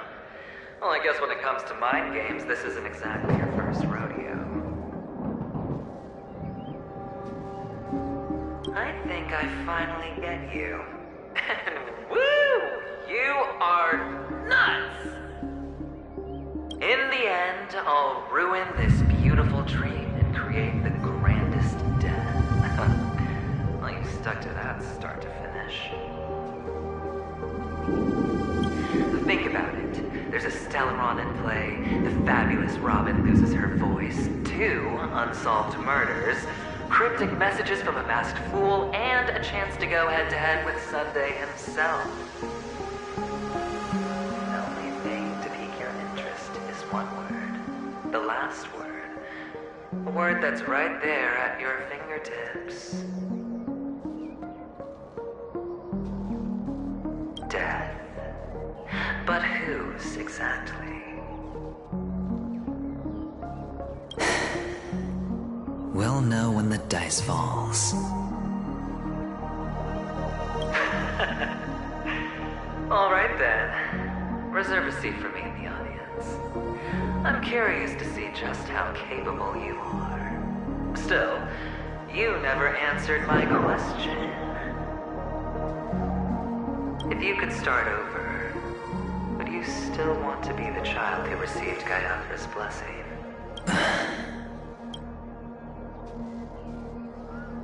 It's so quiet this time. Is he finally gone?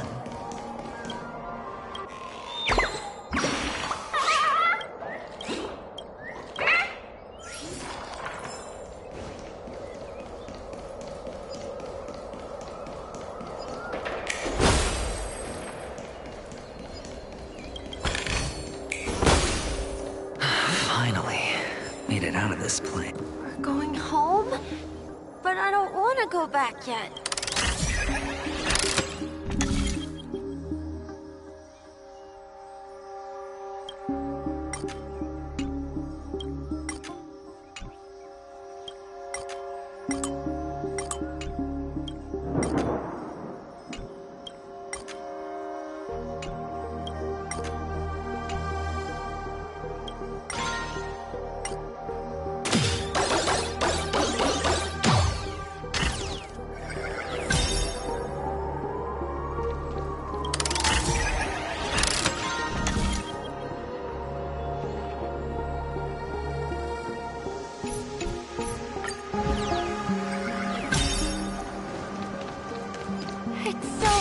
Here. I want to stay here forever.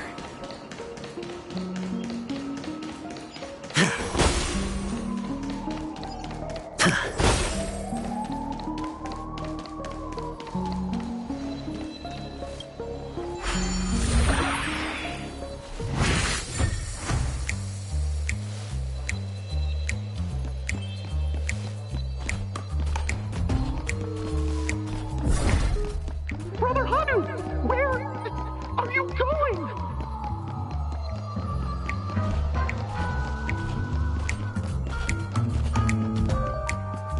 There's only one place he can be going, whether it's in the past, present, or future.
hear this.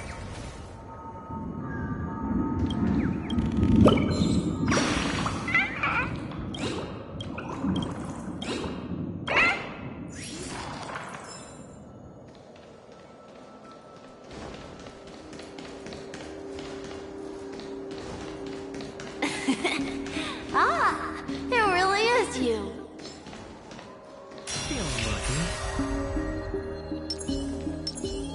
Make a wish. Does that hurt?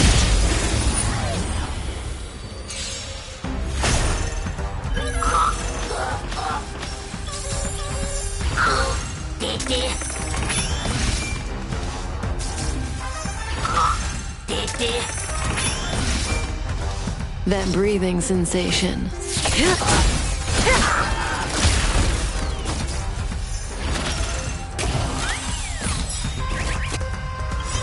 The dice have been cast. Bust. Or maybe I'll take it all. We're just having fun. What would you like to know? Again, the ill-tidings manifest. Memories are ever beneath the silent waters. Lies an endless abyss! Better hedge your bets.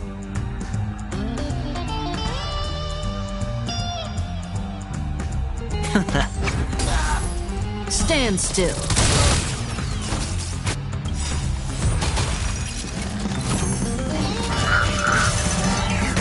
Not bad. Watch your head.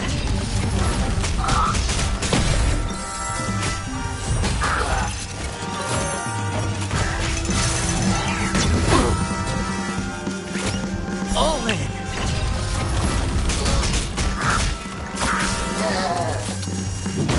May as well kill. Sampo Koski always. The thread, the seal of ill fate descends.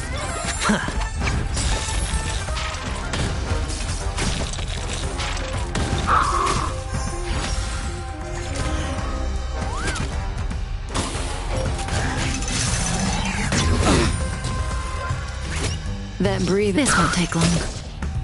We're just having. Relax. Watch your head. Destiny's cold. May as well kill them all.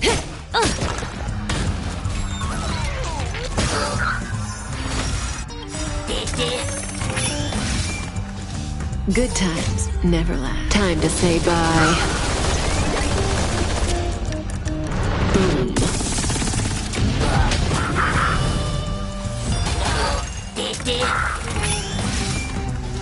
That breathing sensation.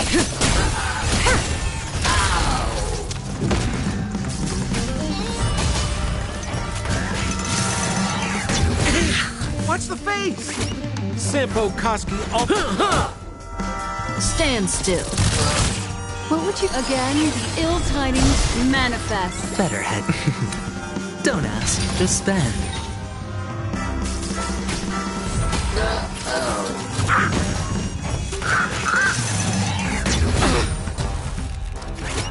All in. Caught in the net. We're just trying this on for size. Here, all yours. Relax. Going all in. Tabs on me.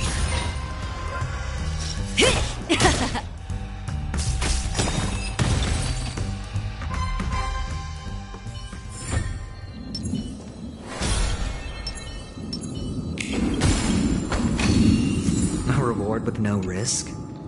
I'll take it.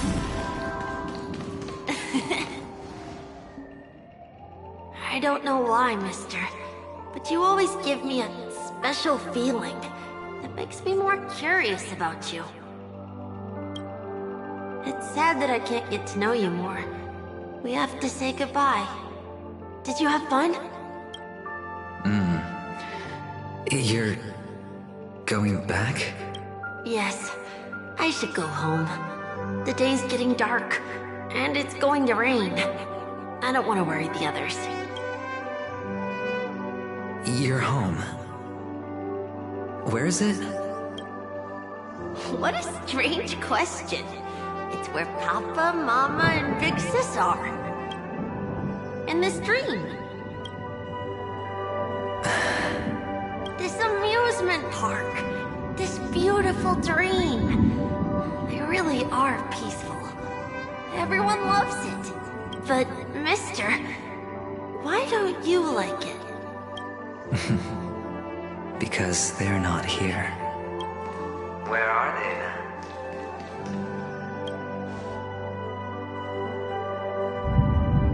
I don't know.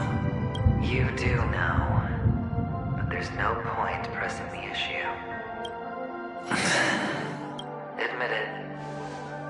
You're tired. We all are. Which is why we chose to stay here. Me and him. Your past and future. How long will you stay? Forever. We'll be with you forever in this dream. This is the greatest honor that we can offer to those who hurtle towards death.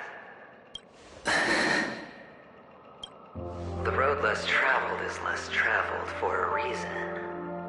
But you've never gone in any other direction. Your own life is the chip you're most eager to lay down. Always has been. You don't care who the real murderer is, and the Watchmaker's so-called legacy couldn't be more boring. What you want, what you need, is to be the smooth operator, the solid gold deal maker who doesn't waste a drop of sweat, even when he's up to his neck in danger, deep inside family territory. You want to be polished up, cuffed with red-hot chains, and spotlit center stage. You'll be the closing act, the final sacrifice. I can do it. And it will be flawless. Of course you can. Your luck will help you at the right time. Stellaron and an emanator. It's that simple, no?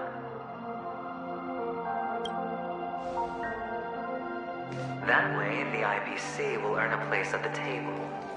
And as for you, you'll just happen to slip the leash, sweep the rat race, extract yourself from this endless debacle. You'll have the freedom you've always dreamed of.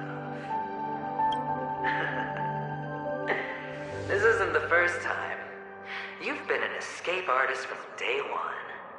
This fiasco started with a death, and its curtains will fall on another death. Oh, so that's why Diamond chose you. He's just after Peacony. No matter the means, no matter the price. It's not personal.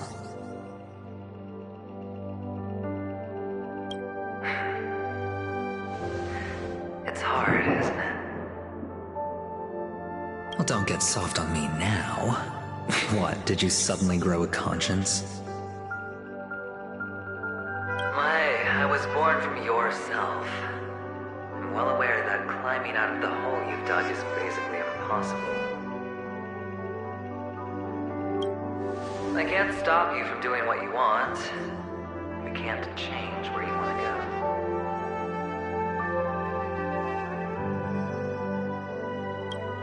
Well, what's done can't be undone.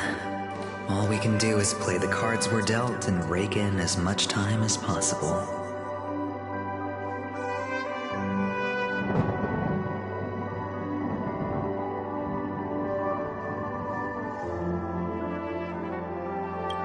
Yes.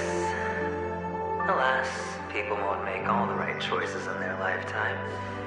Though luck always seems like it's on your side. You will keep winning, having never lost before, but why you?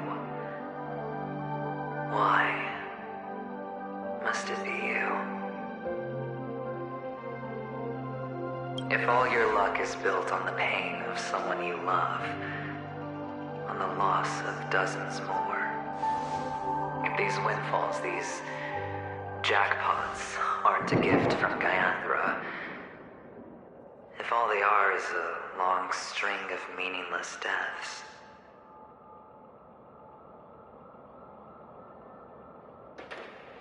then what did we do to deserve living in a world like that?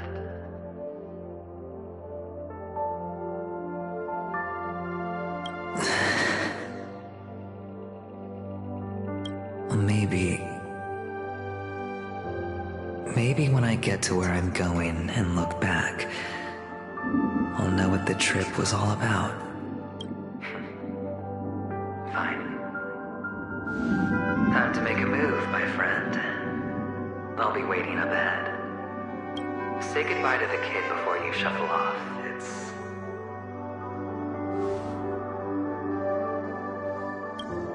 It's best to die without regrets.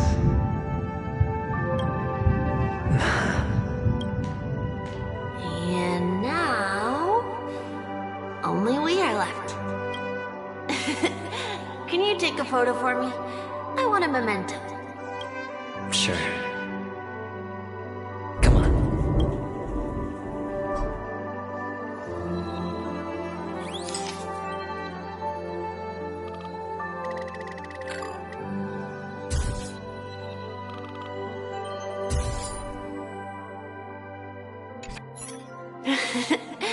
How nice.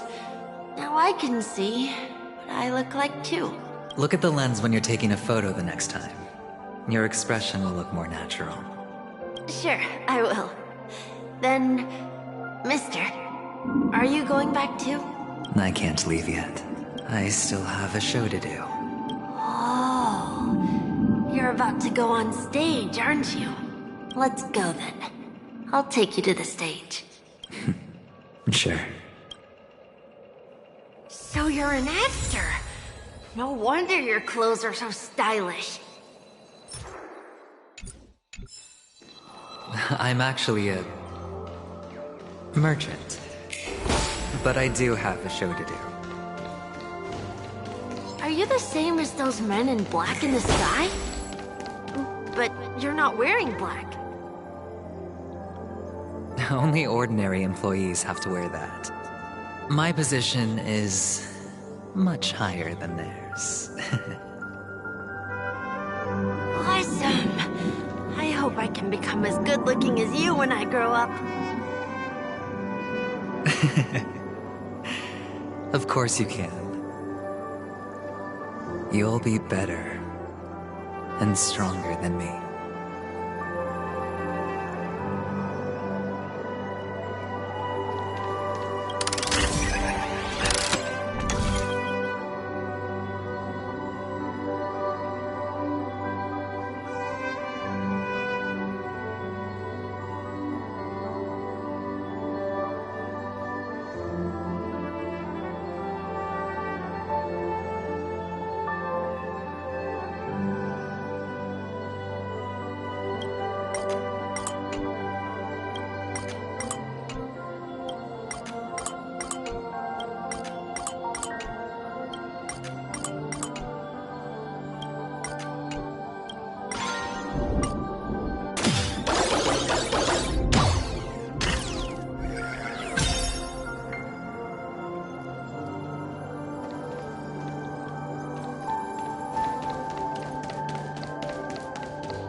Behind this curtain is the grand stage.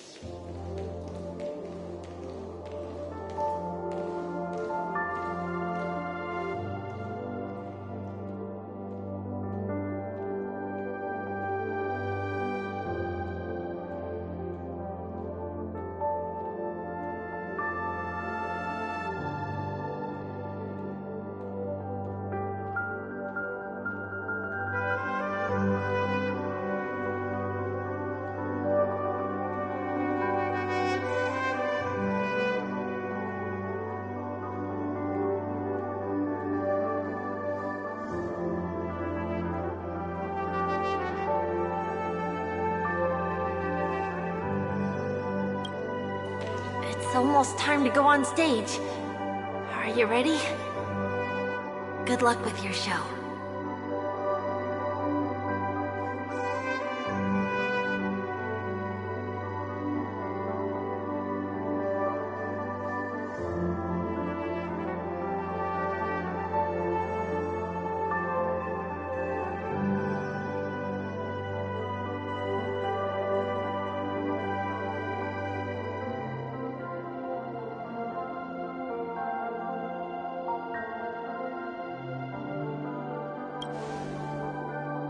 Thank you.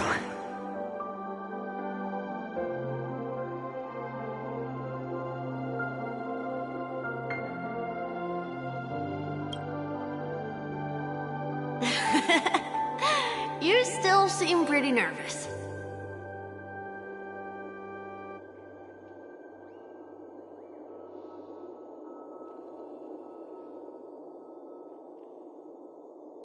Let's put our palms together.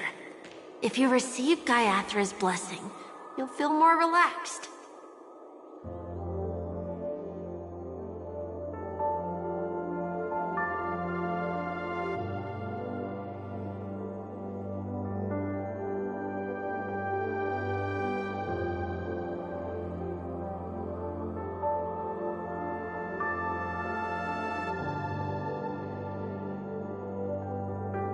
Putting our palms together is a simple ritual. By putting our palms together and reciting the prayer to Mama Funga, she will bless us. If you're not familiar, I can guide you. It's all right. I know how to do it. Of course I know. This is where we go our own way, Kakavasha. The catechins are coming. Why? The catechins have already taken all our money, food, and they killed our parents. What more do they want? Catechins are bloodthirsty, cruel, and insatiably greedy. They want everything only to end up with nothing. This is a trick, an act of revenge. Remember? Today is the day of the Kakava, and also your birthday. They know the Avgin will surely hold a festival today. With the aid of this rain, they will come to destroy our wagons and take everything they want. Little do the catechins know, this time we will fight back. The men in black that descend from the skies are on our side. The catechins stand no chance against them, and will surely pay for their arrogance. Without this rain, the catechins would never take action, and we would not have the chance to turn the tide. This is a gift from Gayathra, and you are Kakavasha, whose good fortune will bless your sister with success.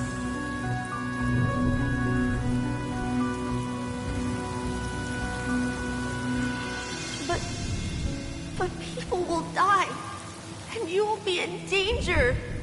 How is that good fortune? Why are you all doing this? The Avgin always return their blood debts. Gayathra calls for me, while Papa and Mama are waiting for me. I must answer the call. She will bless you with good fortune and help you survive. As long as you are alive, the blood of the Avgin will never run dry. So run, Kakavasha. Do not be afraid, and do not look back. Go to the other side of the mountain. The rain will accompany you, and the rain will bless you.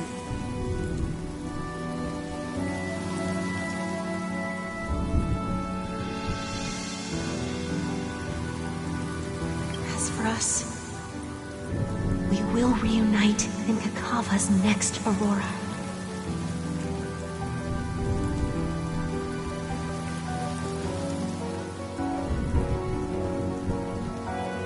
May the goddess Gayathra close her eyes 3 times.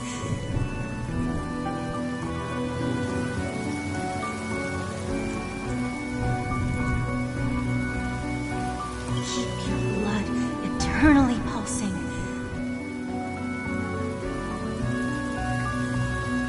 Let your journey be forever peaceful and your schemes forever concealed. Farewell, Kakavasha.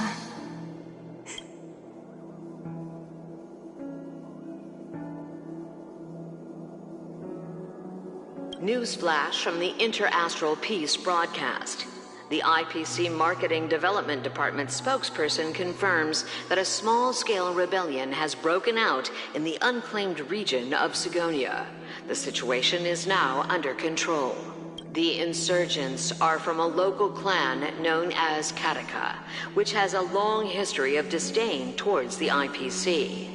This has caused a serious negative impact to the work of the IPC's Marketing Development Department. The clan launched a massive attack on the Abjin, who were under the protection of the IPC, resulting in 6,728 deaths and 3,452 missing. The casualties are currently under the care of the frontline trauma team. The spokesperson expresses his deepest condolences for this devastating humanitarian disaster. At the same time, delivering an important message on this matter to all interplanetary citizens. Finally, he proclaims, the hammer of preservation will fall on all beings, regardless of life or death, regardless of race, regardless of ideology, to uphold the basic rights we inherently possess. Kakavasha?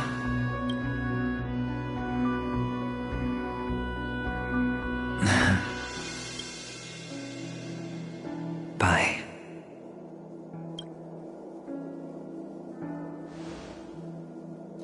Okay. All the actors are in place. It's time for the show to begin. This act is dedicated to you. I hope it'll be an unforgettable memory for you.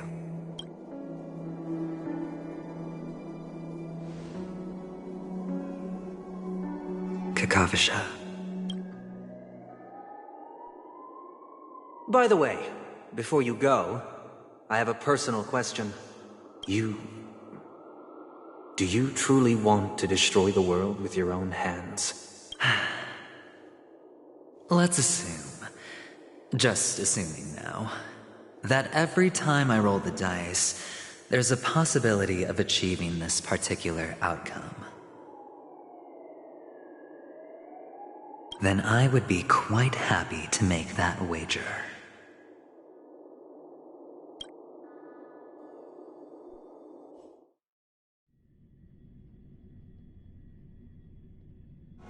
Is this Miss Acheron?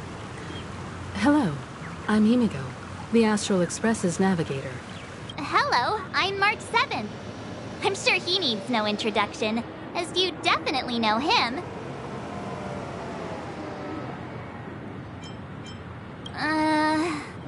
Hello? None of you seem surprised by my arrival. Since Welt has decided to travel with you, it means that he trusts you. And we trust his judgment. I envy your close friendships. Miss Acheron here doesn't present a danger, and she's of no threat to the Astral Express. Aventurine's prior accusation was based on nothing more than his own subjectivity. Which is why, before we continue working together, he has a duty to explain himself. You want to create a situation where all three parties are present? There must be some deeper meaning behind Aventurine's actions. I suspect he's been aware of Peacony's secret from the beginning and has been continuously strategizing to unveil it. In that sense, the Astral Express's role in his plans would be imperative. In the worst-case scenario, he may use us to do something unexpected. Assuming things do escalate to that stage, having an extra ally is a good insurance policy. Peacony has numerous factions, and the state of affairs is significantly more intricate than that of Bellabog and the Xianzhou.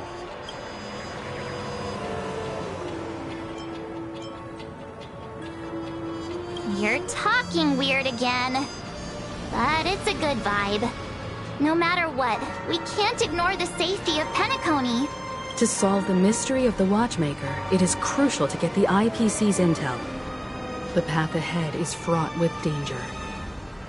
But what's trailblazing without a little danger? Sounds like we've reached a consensus. Now, Miss Acheron? I will accompany you, of course. Let's move out then! But where do we start looking for him? No need to rush. If he truly has laid a trap, he will definitely use every means to lure us in. Ladies and gentlemen, the most wondrous, most magnificent show in Peacony's history is about to begin. The IPC cordially invites everyone to Clock Studios Theme Park. Look, should both the performers and spectators fail to arrive, won't all of Aventurine's plans be for nothing? Let's get going, everyone. The hour of trailblazing is upon us.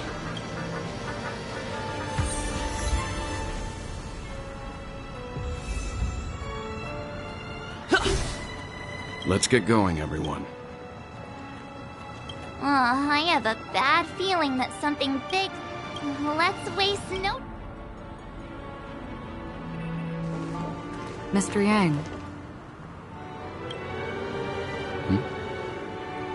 Why did you not tell your companions about my true identity? It's just like you said, an inability rather than an unwillingness. Plus, it's a long story, not something that can be summed up in a few words.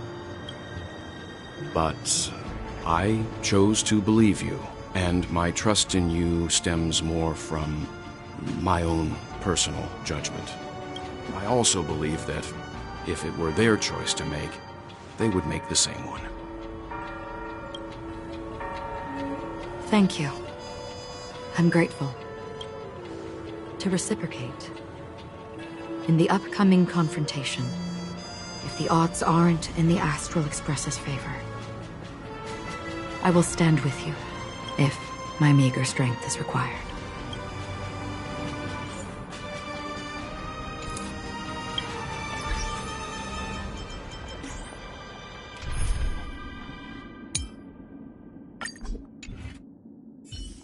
I have a... Let's wait...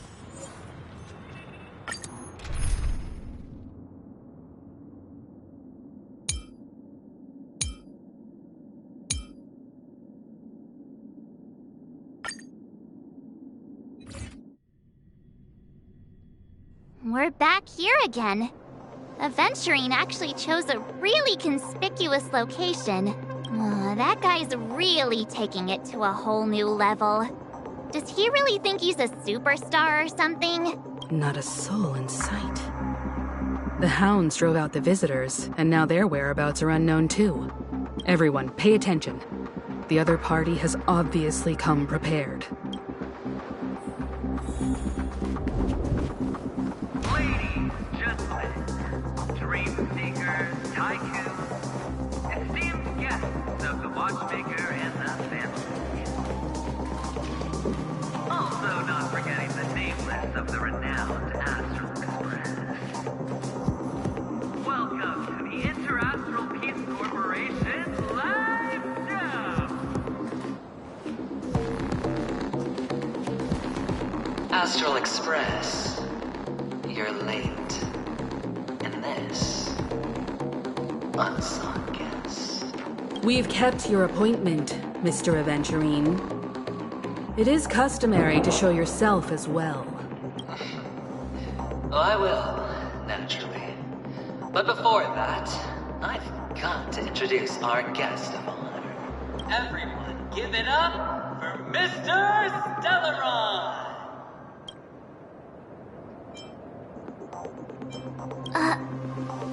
Let me remind you that in all likelihood, this stage and his identity have nothing to do with the wanted murderer. Oh, no, they do. Of course they do. Otherwise, why would I work so hard to gain your trust and then invite you all here? Because he's the only one who saw all 3 homicides. He is the key to proving that the family's death does not exist in Dream's promise is nothing but a sham! 3 homicides? That's right, madam. The 3rd one is about to happen right now, right here, in Clock Studios theme park. A truly grand death. You, and you. All of you are going to die. And it's all because of Mr. Stone. You will become the personification of death.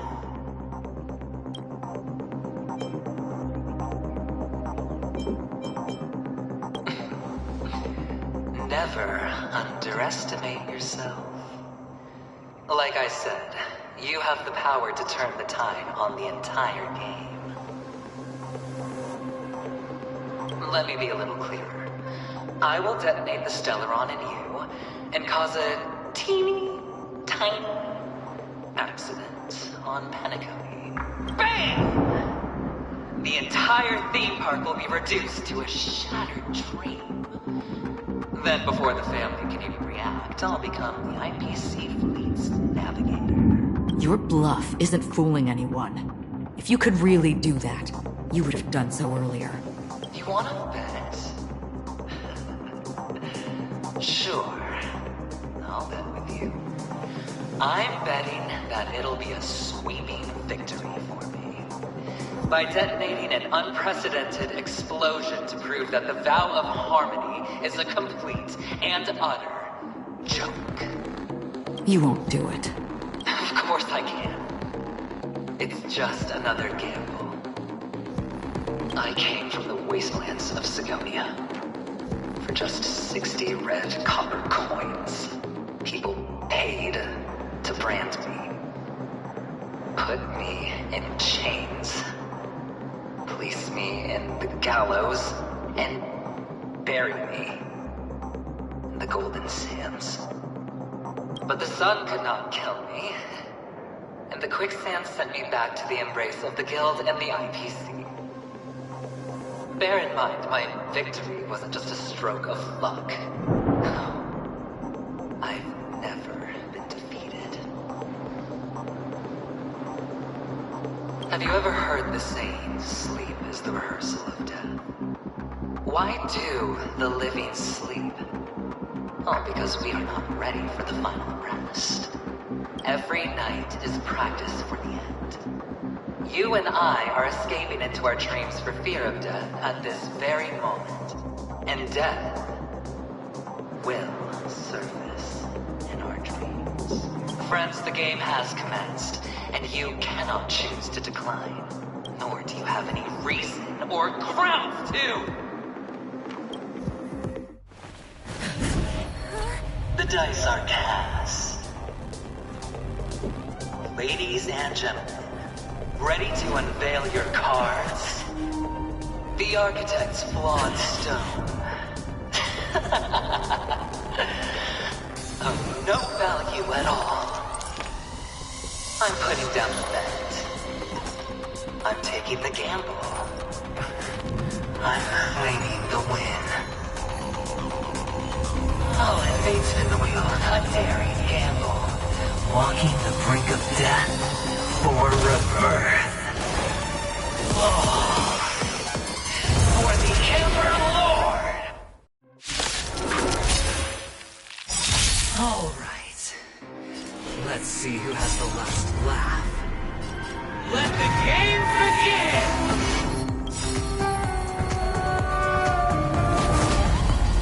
In the name of Landau, years of cold, pardons the will. We shall never fall! shall judge you for the 10 lords.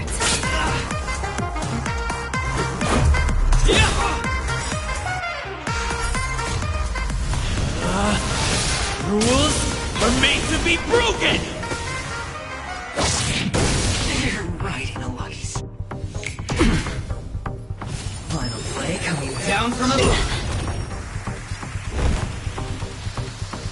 The die is cast. Do you admit this crime?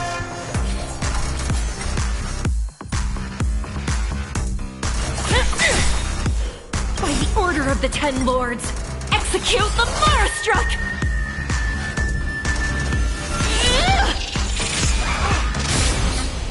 No amnesty for the Marastruck. Recount your sins.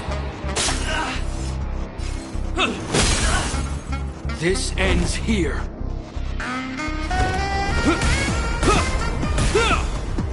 You still deny your sins?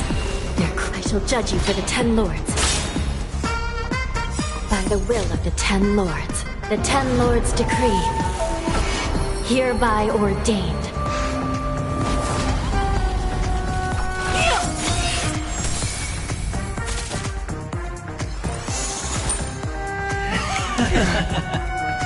Prepare for some hard luck.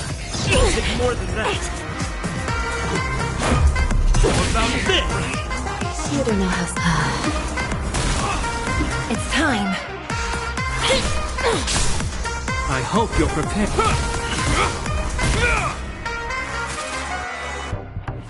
Going all You can't hurt me.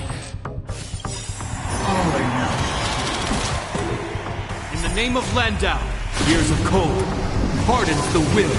We shall never fall!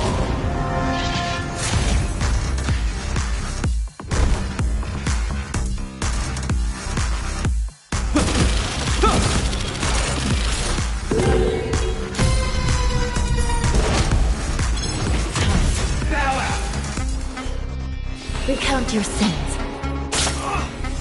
Do you admit this crime? Let's go.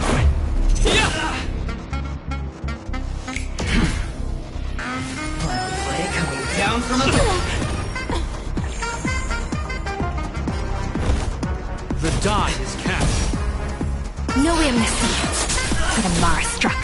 You still deny your sins? They're clear as I shall judge you for the 10 lords.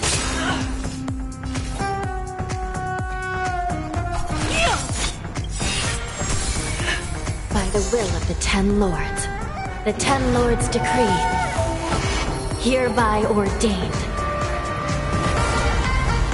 Let's make it quick. What about this? Let's look the end here. Take everything I got.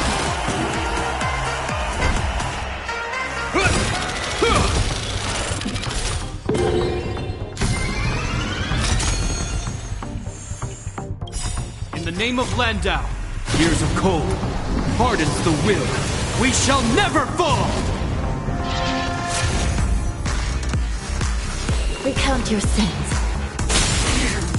This is our chance.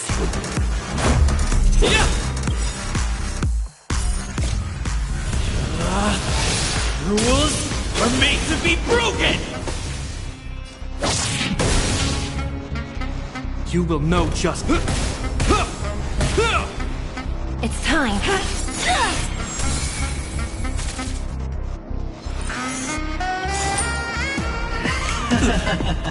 By the order of the 10 lords, execute the Marastruck!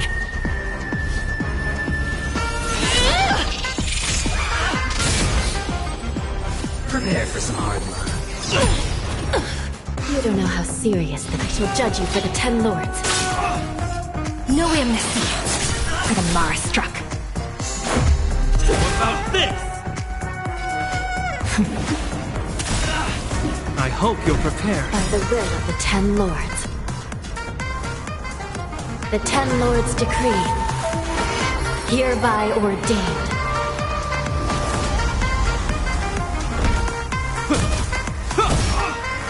Do you admit Going all in. All or nothing.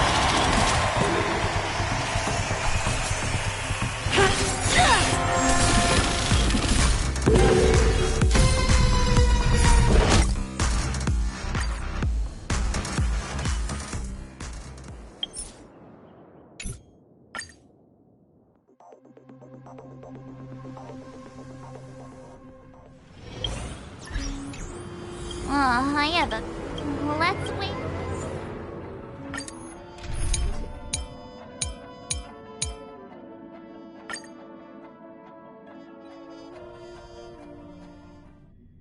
We're back here again. Eventually...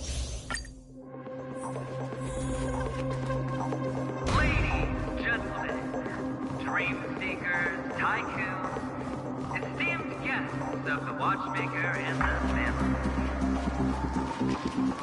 Also not forgetting the nameless of the renowned Astral Express. Astral Express.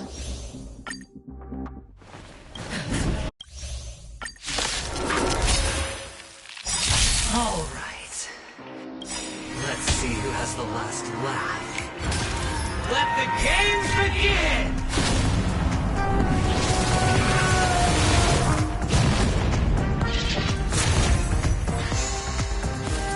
Finally, coming down from above.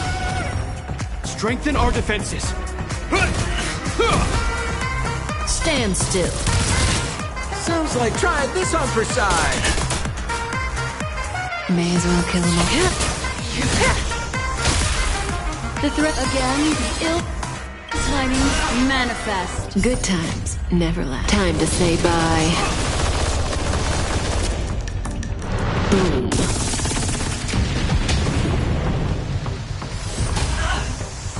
Time to double down. Is that all? Take everything I You will know justice. The dawn is coming.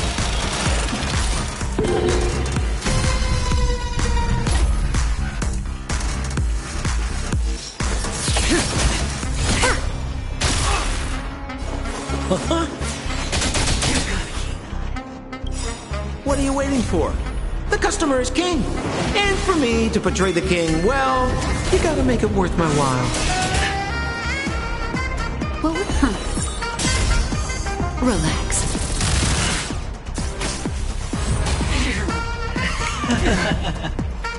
Prepare for some hard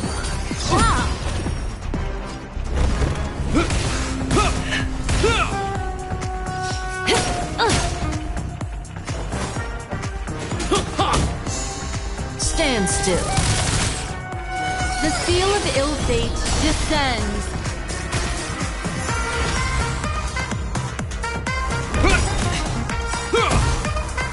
In the name of Landau, years of cold hardens the will.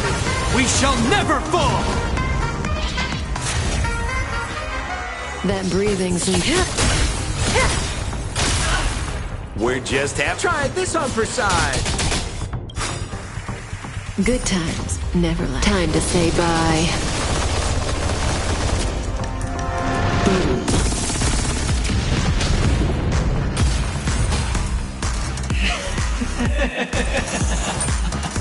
Even on a losing streak, as long as people still have hope, they'll keep throwing money on the table. The chance, the potential is what you hang on to. That's what justifies the gamble. The die is cast. May as well kill them all.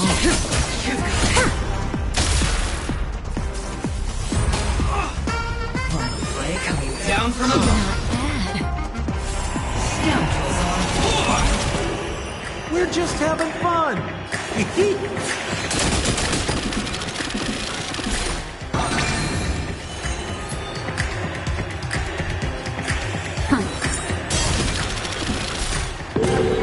Stand still.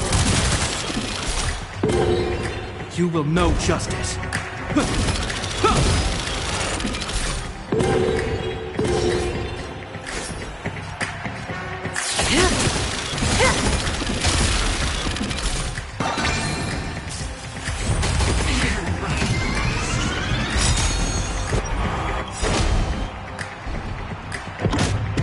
The dice are all or nothing! Is that all? Time's passage. What are you waiting for? The customer is king. And for me to portray the king, well, you gotta make it worth my while.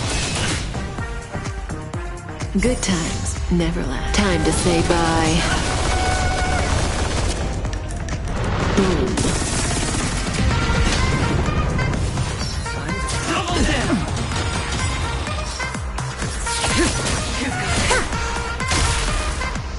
know Koski always... Relax. Prepare for some hard luck.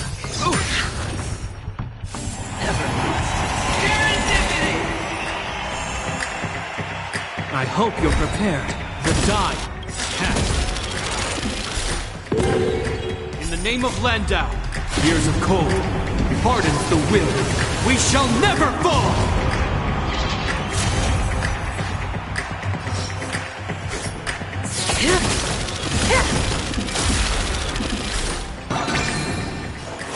Try this on for size.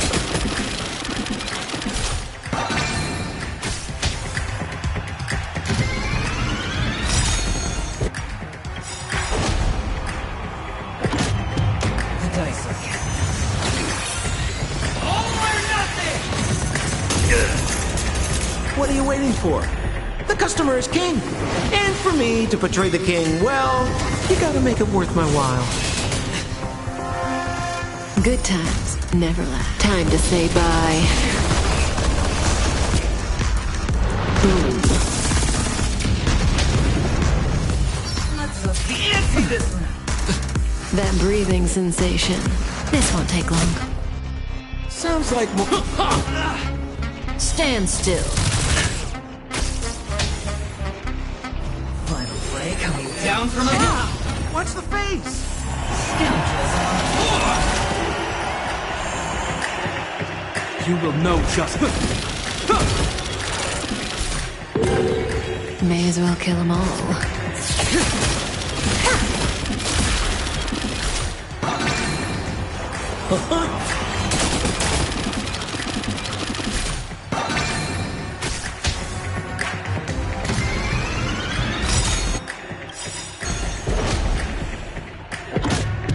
The dice are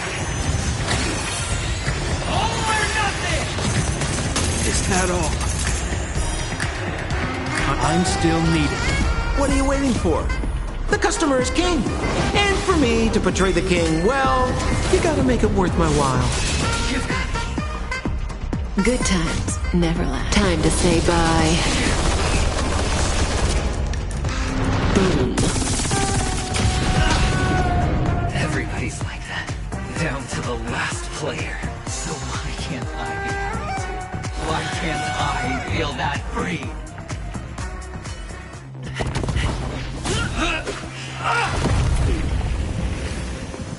Always hide your ace with a straight face. I'm starting to get a little impatient with you all.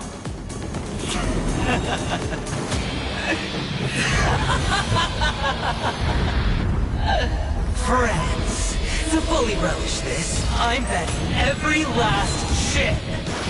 Only by casting aside reason does one truly gamble.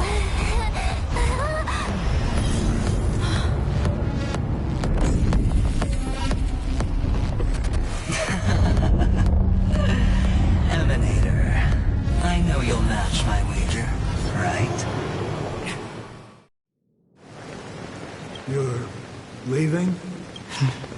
Perhaps. I might pass through the place you mentioned. Peacony, what do you hope to find within a dream? I'm not looking for anything. They aren't in a dream. I'm afraid the family will not open the doors for you. Why? Because the path you walk is not accepted by the Harmony. Even if... that's not what I want. Precisely because it's not what you want. Because they are not like other eons. They have never glanced at anyone. And they never need to. They leave woven strands of fate for humans to walk. And together, they weave a great shadow. And this shadow silently envelops them. There are always those who rise from the shadows. They mostly become a part of the shadow. In your eyes, am I the same? You still have a strand of color, but not much. That is enough. before they vanish completely, I will reach the Nihility's end.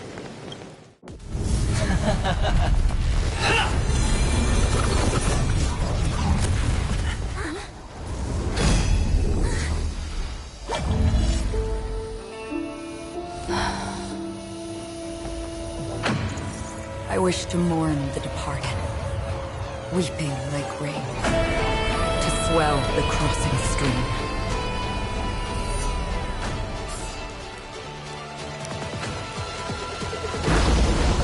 As the tide arrives, leading you back home.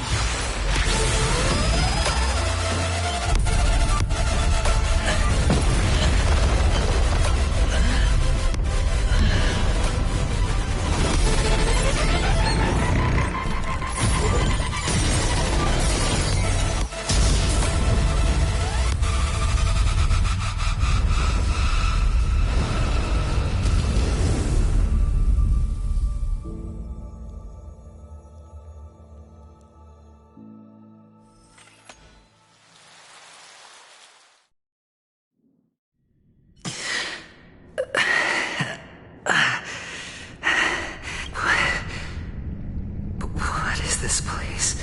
A gigantic black hole. And see... Have I succeeded? Welcome to this sad world, Kakavasha. Your good luck is the most precious wealth we, all Avgin, have. You came out alive after 2 days. It proves that you are the real deal. Wealth, status, power. The IPC will give you whatever you want. As for us, we will reunite in Kakava's next Aurora. It's a pity this is not the place you were expecting.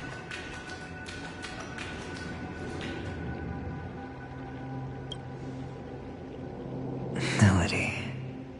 Is it? Perhaps to you, I am just an emanator who's hiding her identity. But the sleeping and shapeless never glance at anyone. They have no face, no form, and even less of a will to speak. The nihility envelops everyone equally. Only some who have gone under their shadow can go farther, tainting themselves with more nihility. That's all. That's all. My friend, you really leave me at a loss for words. So... is this my final destination? The land of the dead? This is all but a fleeting dream. One of the thousands of manifestations of IX. Under the watchful eye of nihility, we momentarily linger here before moving on to our own paths. It seems that my death has already been determined. Even if you wish for it, I can't promise you anything. Now that you've accomplished your goal, I think you can be a little more forthcoming. What do you mean? Your performance at the theme park was wonderful and grandiose. A simple yet practical technique that fooled almost everyone. No one would have ever thought that you would have gone to such lengths, even staking your life just to prove a fact that had seemingly been disproved long ago.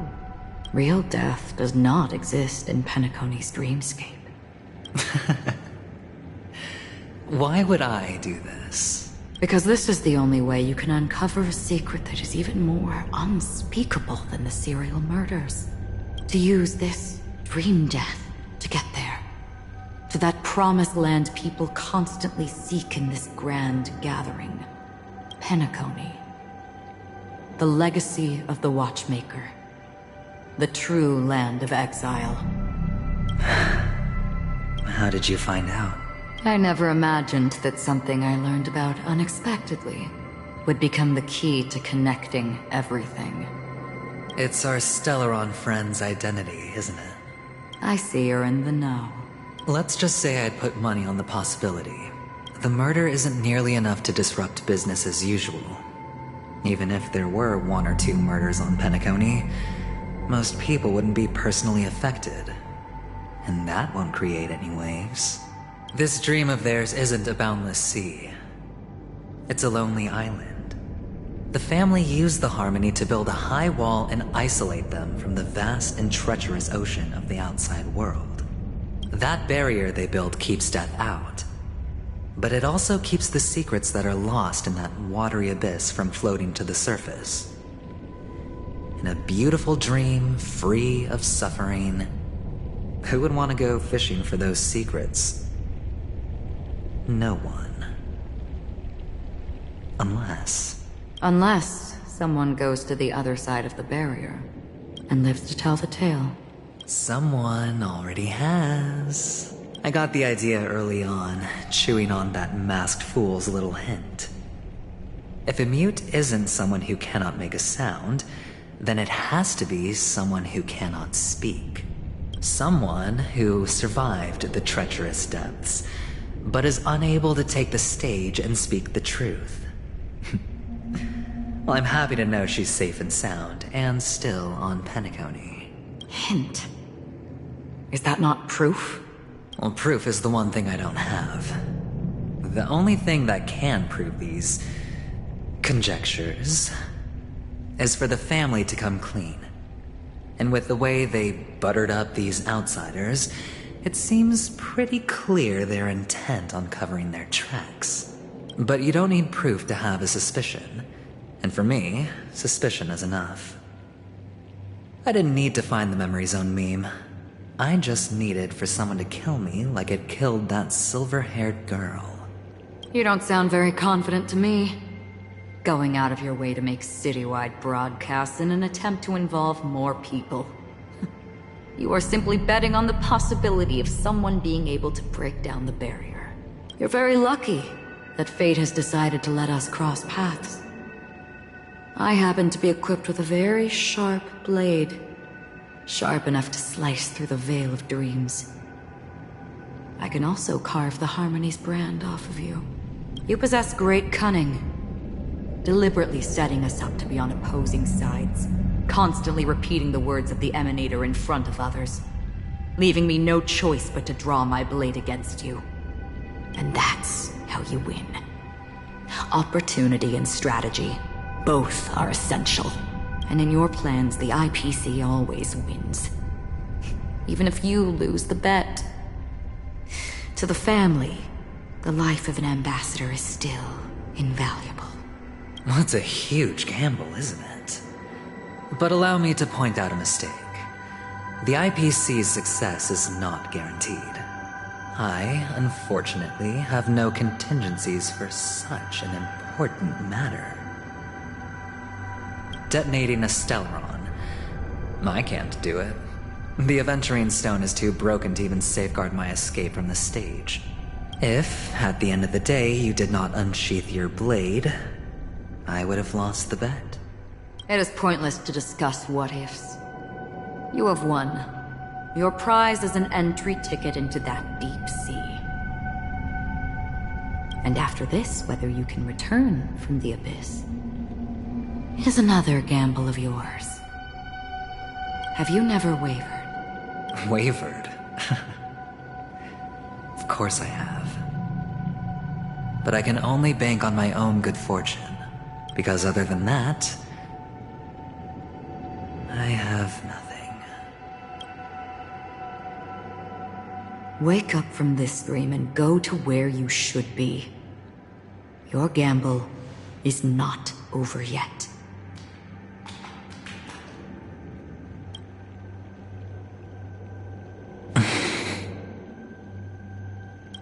Before we part, can you answer one more question? As someone who has traveled on that road, can you tell me, why are we born into this world? If it's just to die. I don't think this and never have. Nor do you.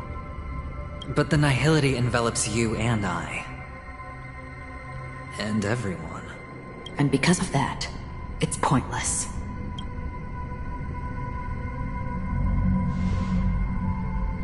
But it is still there.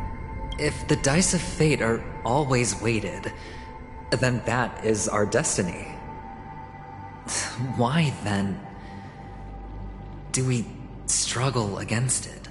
My answer might not be able to resolve your confusion, because it has been with you throughout your journey and is already a part of your life.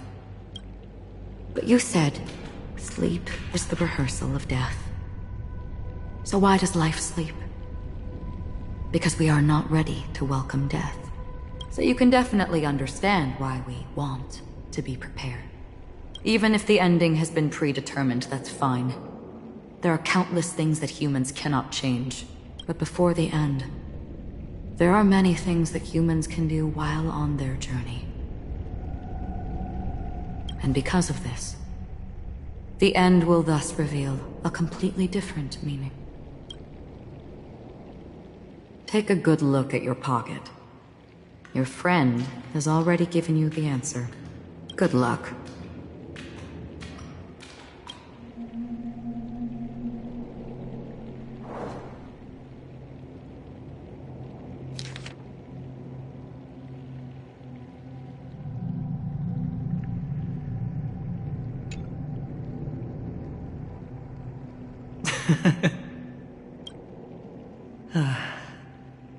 Then I shall get going.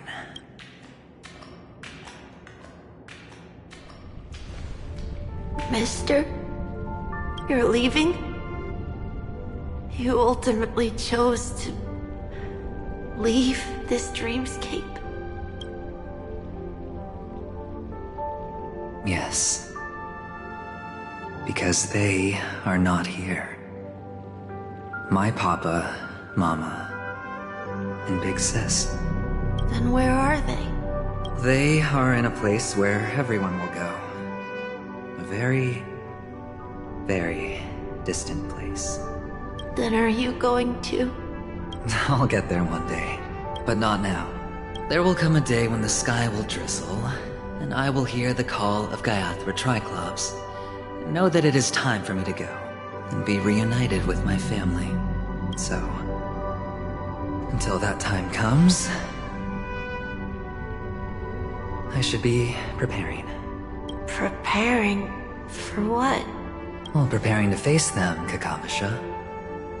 And to make them proud.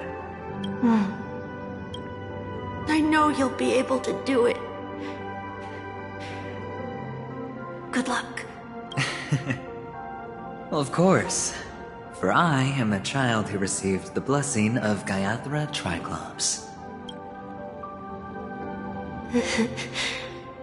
But you still seem nervous.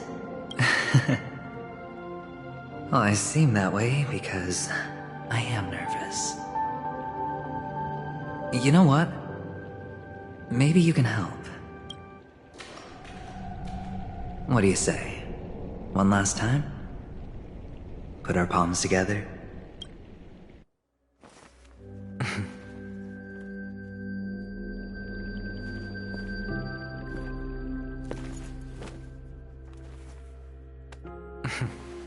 Are you going now? Yes.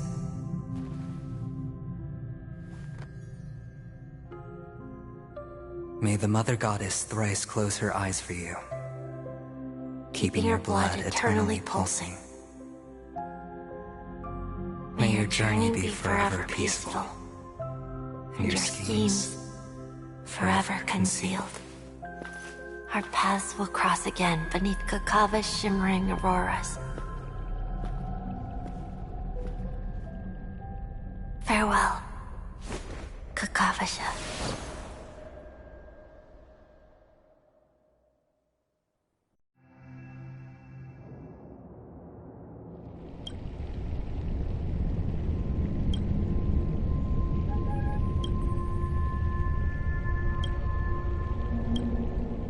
The light of the Aventurine Stone has disappeared. represents one outcome. He kept his promise and got what he wanted. As planned, your cornerstone has been successfully sent to the family's territory. Then... Let's fulfill our duty and start harvesting. I come for an audience. I come to fill wine, and I come to claim. I bestow poison in the guise of sweet dew. Come the toil of spring and yield a fall.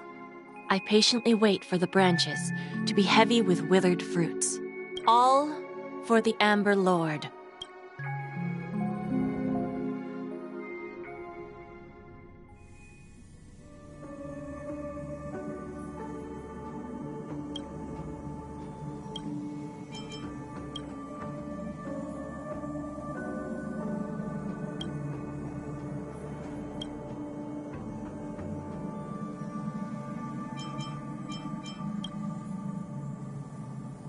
You're awake.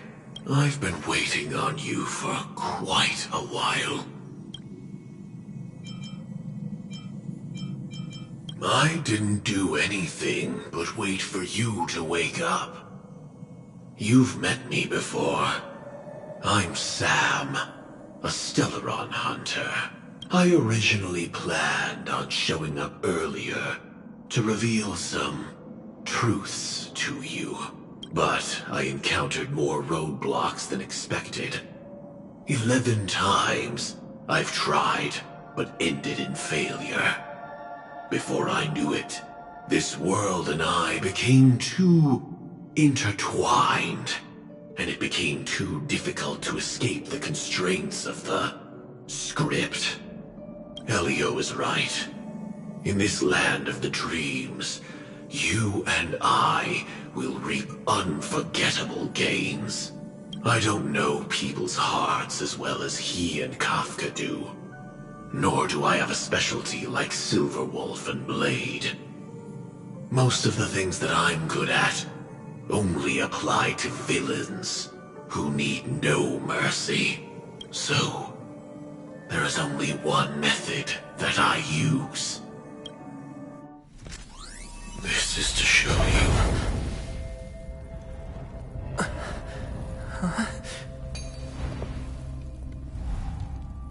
All that I am.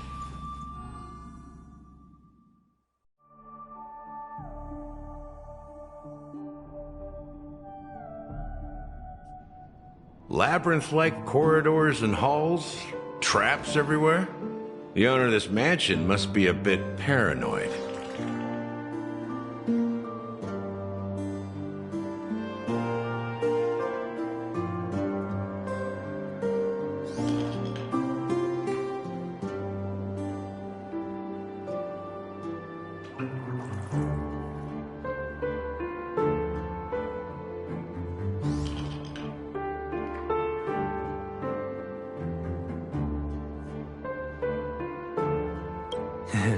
You are so funny, Mr. Security Officer. I hope that sense of humor of yours has helped you find the serial killer.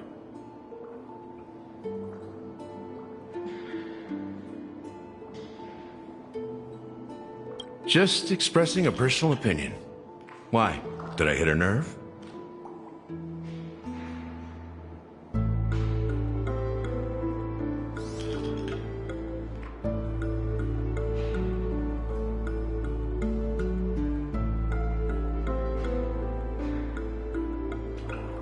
Mr. Gallagher, my patience is wearing thin.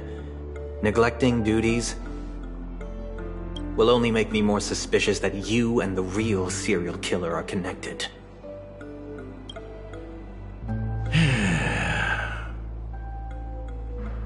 Scoundrel, punk, drunk, hooligan. I have heard this trash talk all too often. But I have never once thought that I'd be treated as an accomplice to a murderer. I take back what I said. Your problem isn't paranoia. You're just crazy, you know? Lunatic.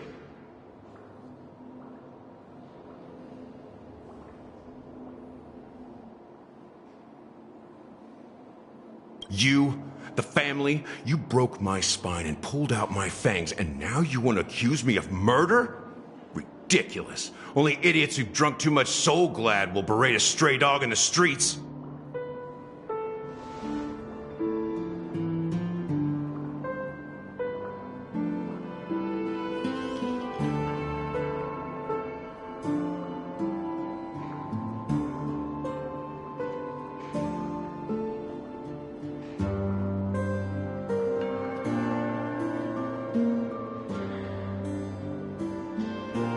What exactly is making you say all this nonsense?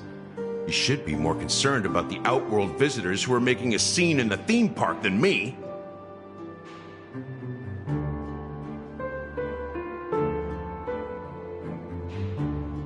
I don't need you to remind me.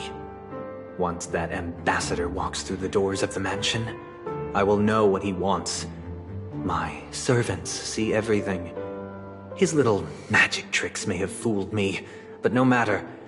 I'm happy to see how it's turned out.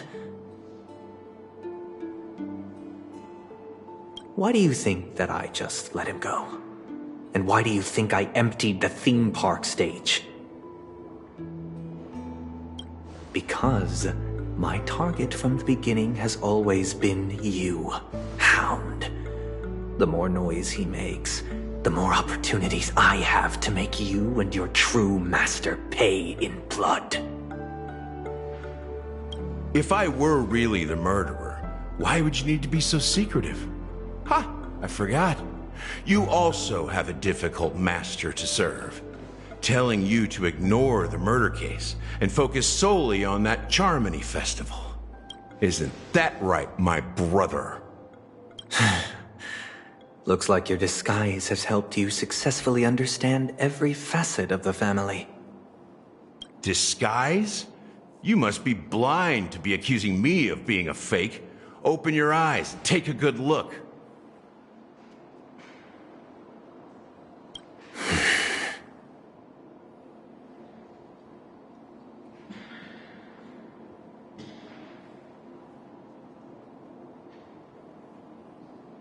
Indeed, every part of you is real.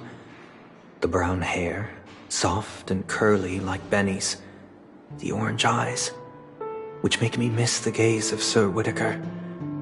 That odd scar, the mark of Wolsey.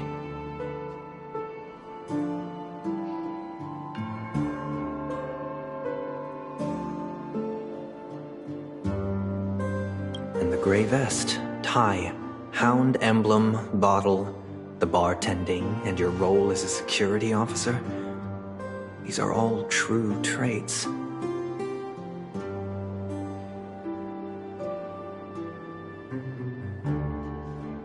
From all 52 loyal family members. When they are gathered, countless tiny truths are woven together into a lie. You collected a small piece of each of them and claimed them for yourself. Then you invented this facade. A complete Gallagher. Tell me I'm wrong.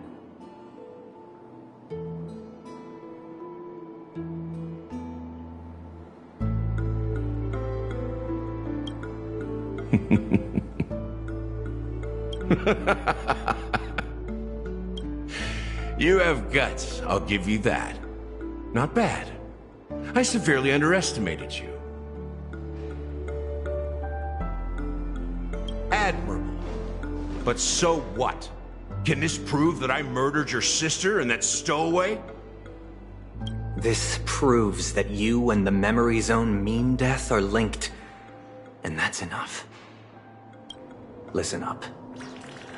I don't care how you did it. I only care about one thing. The answer to a question.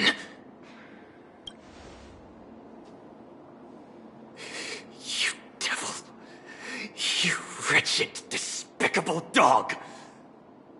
Why did you kill her?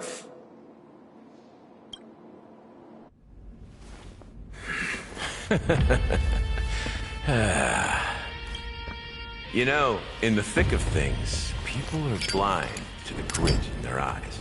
Yet they can always feel it scratch. Want the answer? I'll give it to you. The whole thing is just fate playing a cruel joke on us.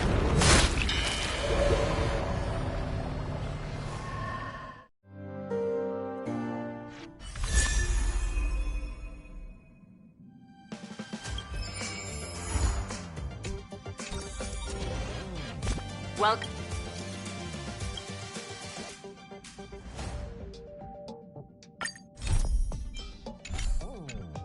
to the interesting.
Peace broadcast. Good evening, everyone.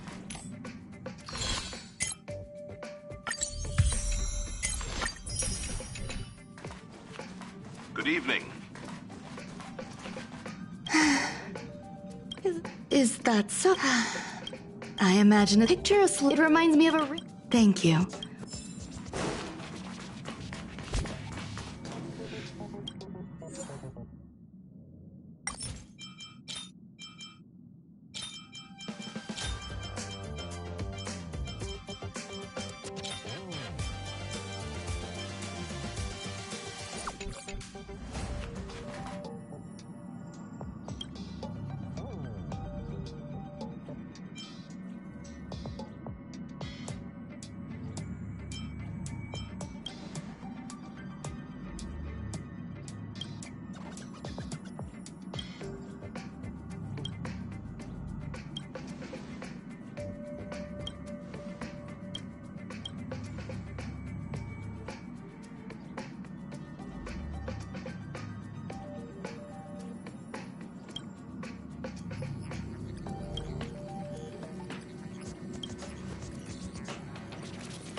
you